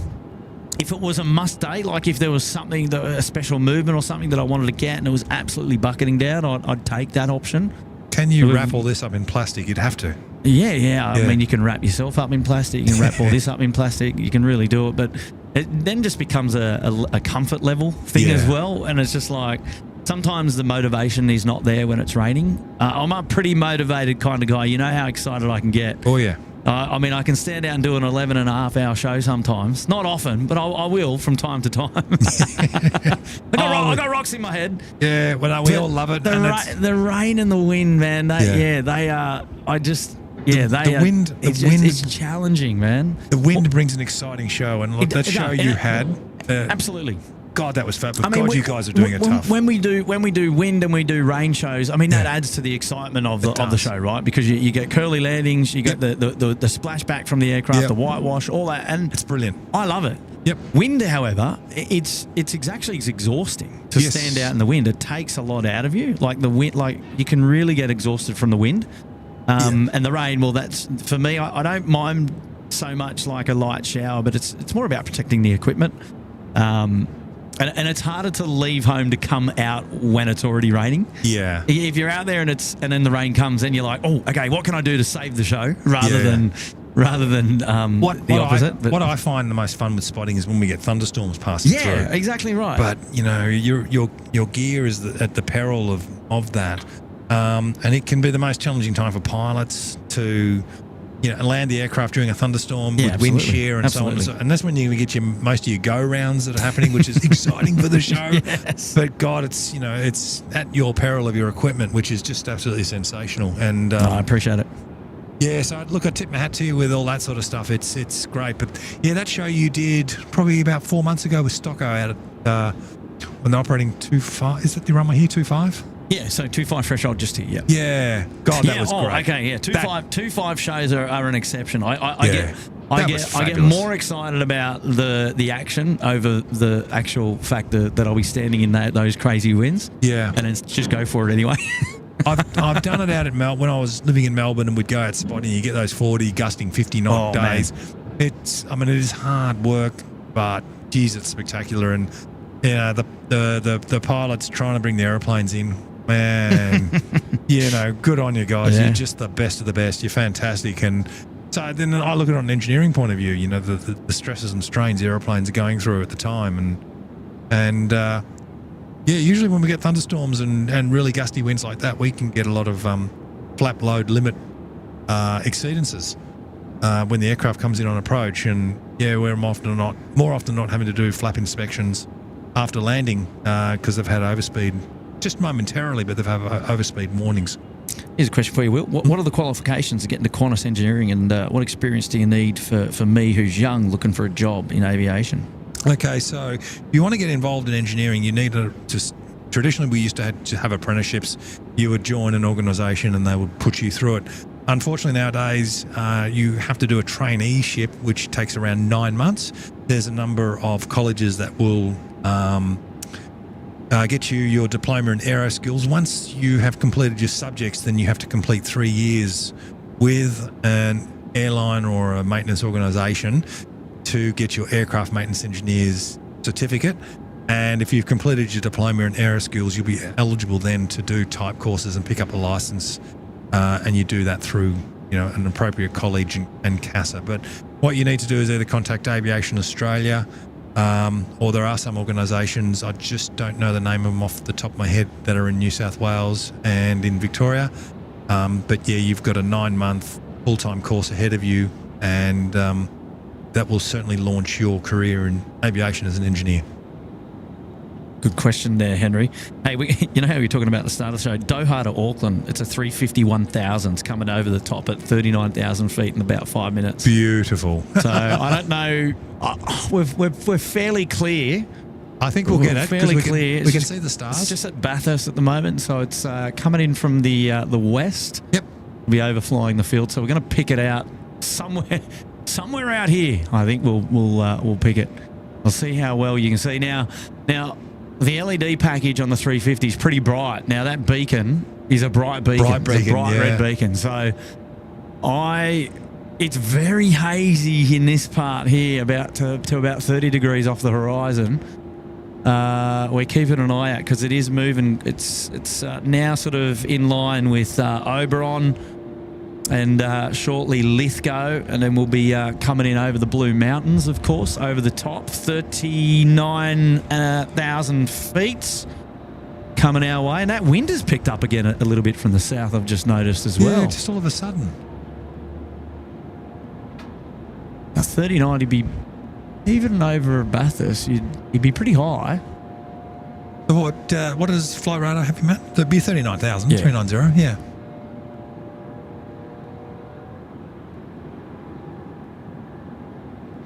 Looking for a red beacon. What do you reckon, Kurt? We play the traditional spotters game. The first to spot it gets a Coke bought for them at the kebab shop tonight. That's game on. Game on. Well, I think the challenge is going to be finding a kebab shop that's open. Come on, this is Sydney, isn't it? Yeah, I know. 3 in the morning. We can do a little bit of research after the show. We're not going until I hear more about Qantas 25. Oh, no, so definitely. Mitchell's mum's out the door. See you later, Mitch's mum, Ali. We'll talk to you later. Let's see. James Saunders said he knew you a long time ago, Will. Yes. No, I know James Saunders.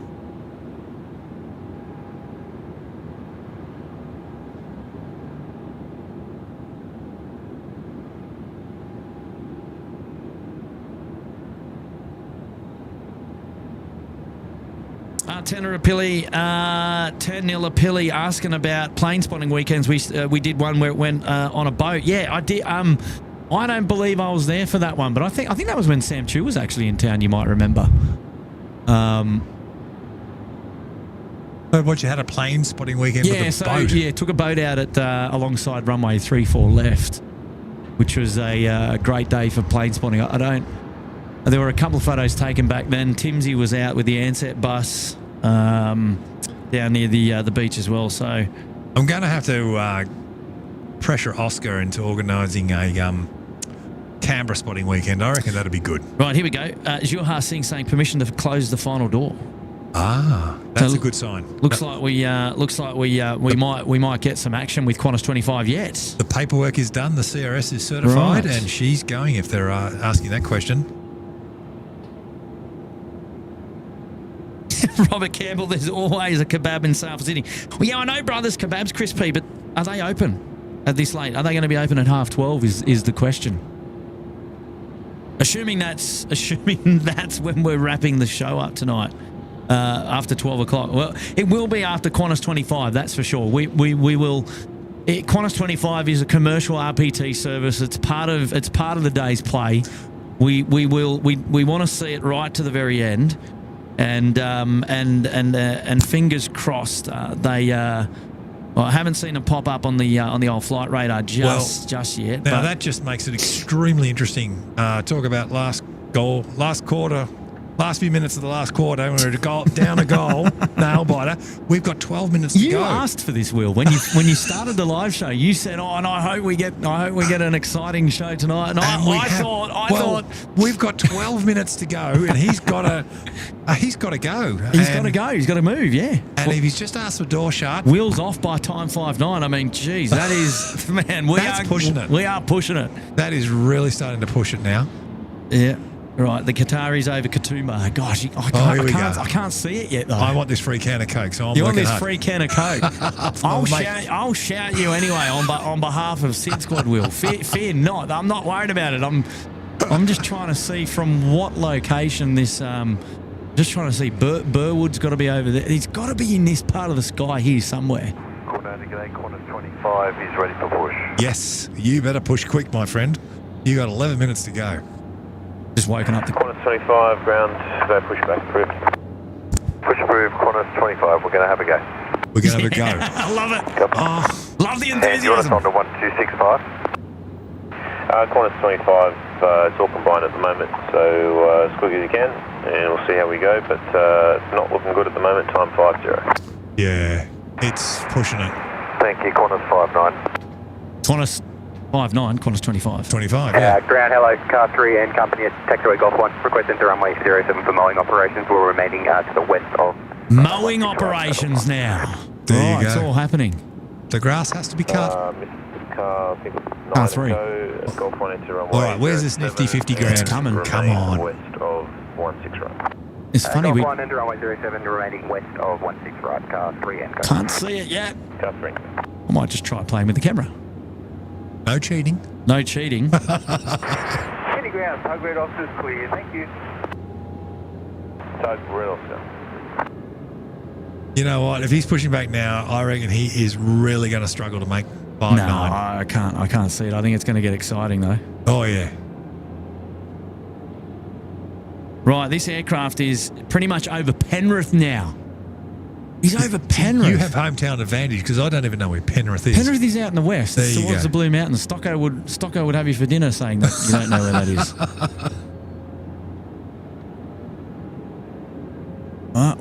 We haven't found it just yet. Have you found it? Got him. There she is. Wow, I'm trying to find where you're pointing. They got the big fluffy cloud. It's Yeah? just above it. Oh, you cheeky devil. You got it. You got it, Will. I've been doing this a long time. You got him, mate. You got him. Yeah, fair call. Fair call. All right, I'll pay that. Yeah. Nifty 50 grand at 39,000. Yeah, it's going to go straight over the top.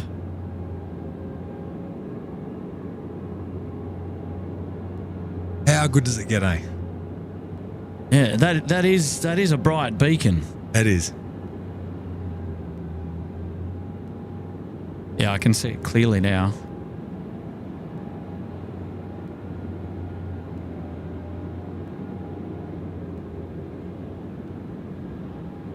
Hey, ladies and gentlemen, if you've enjoyed tonight's show, please go ahead and smash the like button. A great indication of your enthusiasm for tonight's. Ground, corner 25. We're going to cancel our push and cancel the flight tonight. We weren't going to make it. Oh.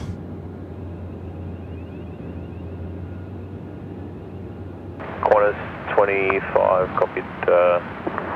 Just on the phone for you, but stand by. See, it just never. I wonder if they're going to try and get that dispensation extended just to get him out. Yeah. I mean, the excitement, there's no end to it.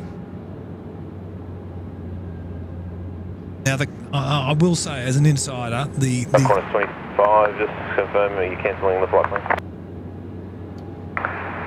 Yeah, due to the fact that we couldn't get to the holding point by time 59. Corners 25, understood, yeah. I did have the dispensation information until time 59, and I think that's as far as I'll go. Yeah, that's what we're working under. So, yep, we're just sitting here at the bay now. We're going to shut the plane down and disembark. That's 25, copy. Have a good night. game over for the Qantas 25, and that is really sad, but I will tip my hat to the captain and the crew on that aeroplane. They have done the right thing. They're not succumbing to pressure. They're doing everything properly, and they've made the right decision as far as I'm concerned. As tough as as it is for a lot of people. But yeah, cancelling tonight's flight. Jeez, wow. Yeah, sorry about that, guys. For those of you who are on board there tuning into the SydSquad show, you've just heard it here first. Qantas 25 binned for the night. No flight going to Canada. I wonder what they're going to do with you. You might as well come up and see us at the car park. Say good day. Unfortunately, they will be now working hard to try and find them a hotel room. Yeah, disembarking coming up right now. Right, and that's as far as we can see that nifty 50 grand. Car 10, taxiway Bravo, request confirmation. But look, that's what makes the show here, Kurt. Your curfews, the curfew. As much as I don't like curfews, they are a thing here, and the reality is it brings an extraordinary amount of excitement. It is like the last part of the last quarter of the grand final. Yeah, and, man, it is great. It was the last piece of the puzzle that we needed to wrap the show up. Yeah, and what a great show, and it's been absolute fun. It has been a lot of fun. I've really enjoyed your company here today, Will. And thanks, buddy. Really appreciate it. We've had a great time hanging out and chatting, and I've got to say a special thank you to all the viewers of the show, everybody that's been involved in the chat and asking questions and saying hello to us. It's obviously really helped, produce the show and made it as interesting as it can be, of course. Special thank you to all the moderators for helping out as much as they always do. They've been amazing. And everybody that's dropped in a membership or like a super chat or a membership anniversary chat or things like that, thank you very much. Obviously, really do appreciate everybody's support of the show. And yeah, look, it inspires myself and Tim and Matt, obviously, to keep coming out and putting these live shows on. Of course, it's a lot of fun, and we love doing it. And we'll continue to do it. And look, I think we should go for one more, Will. We've got a 4-burner just starting to taxi out now here, and it'll take the shortened runway out there at Bravo 8 for departure. And actually, will it? I'm not sure if they're going to. Yeah, I think that's what the air traffic control now is just talking to some of those ground cars as they were waiting with bated breath to work out whether they'll be shortening the runway. But all that can happen now because Qantas 25 has pulled the pin. As you all heard, denied off to the ridges, says Adam. So while we're waiting for the 4-burner to depart, Kurt, obviously I'm an out-of-towner. We've got a lot of works going on the airfield. So what are they doing out here? Yeah, it's a good question. Some of the near works here is questionable from me. I'm not sure what's going on here. For example, they're obviously doing some pavement. They're doing some pavement works. Here, for example, if you can see that there. Yep. These guys, these would be local repairs. Like there'd be areas that have been earmarked for pavement corrections during the day, and they're getting in some of these trucks to correct some of those taxiways.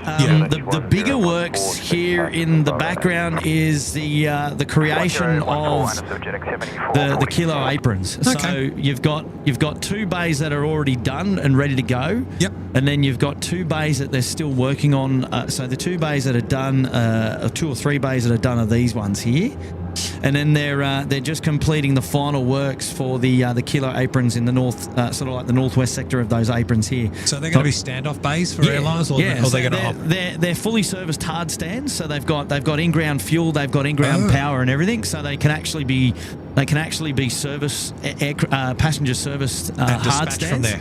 Dispatched from there. Okay. I'm led to believe that is a plan to do that in the future, but at the moment I think they're just going to be utilised as standoffs, very similar to those in the southwest sector. Yep. Over here where you see Thai Airways have just parked up. And they don't traditionally depart from there, so bus passengers out to the aircraft. Correct. Yep. We haven't yet got passenger movements buses in or out on either of the southeast or the southwest sector. Yep. They do, however, occur on the Qantas freight aprons, so anywhere from bays 1 to 6, and also on the northeast sector of the 80s bay, so the hot dog stand that we refer to.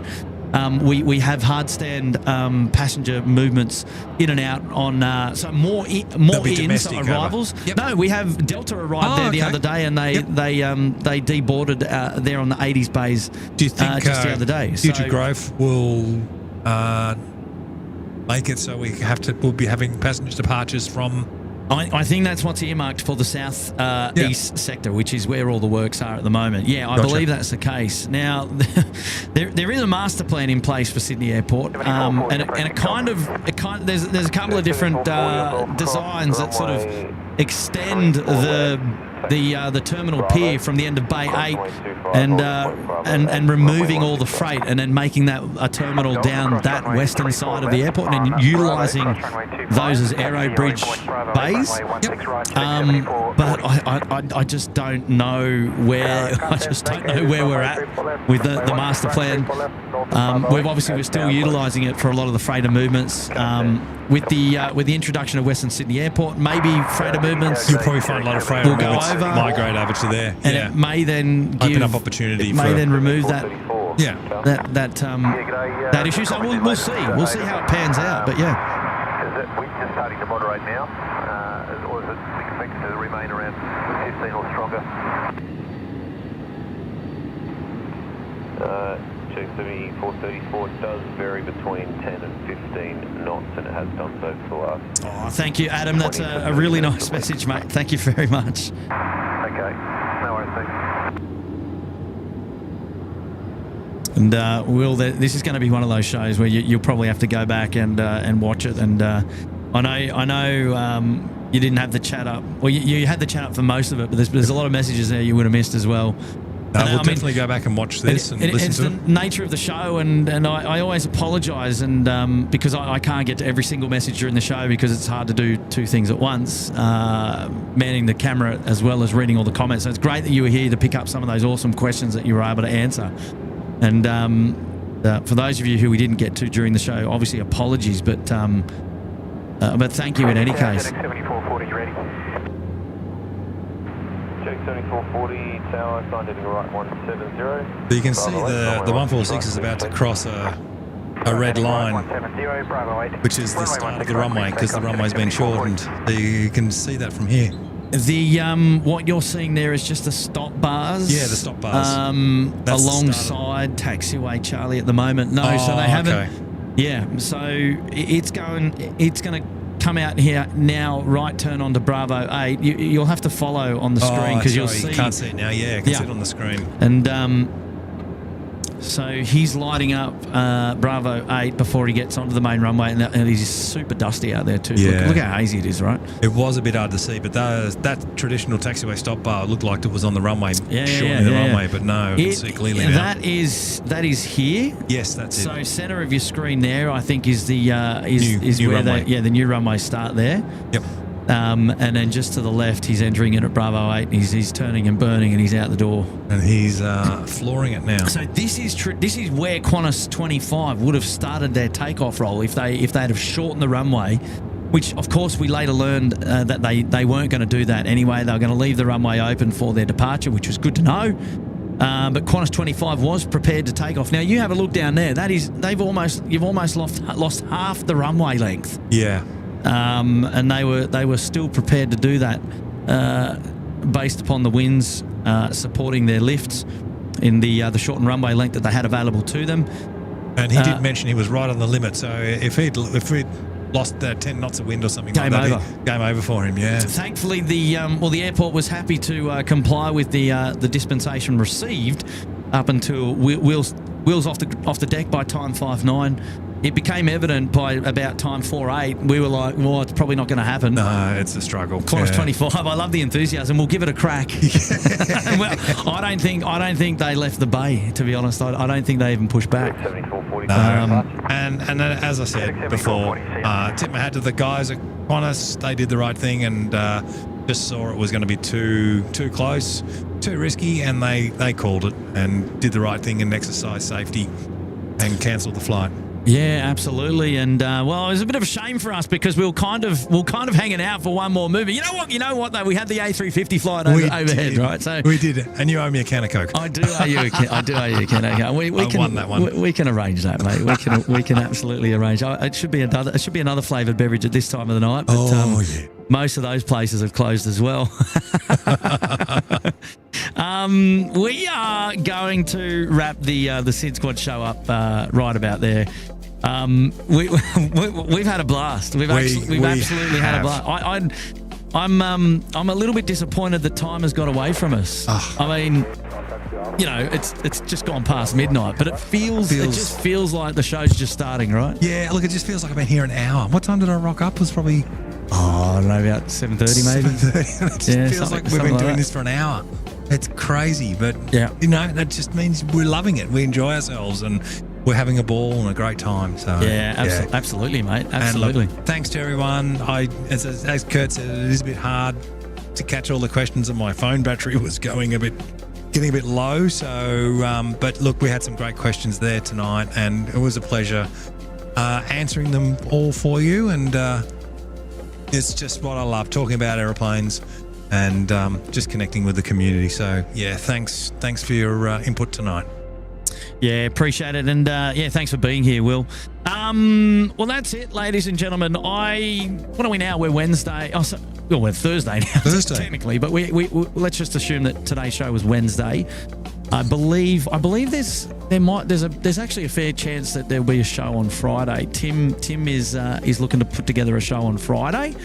I don't know about my movements. It's been a busy work week. It's continuing to be that over the next couple of days. But look, the best thing and what we always advise is just to make sure you got your notifications on. Make sure you subscribe to the channel, of course, and that way you won't miss a beat. Also, what have we got? We've got Facebook, SydSquad.au on Facebook is where we also upload notifications for the show.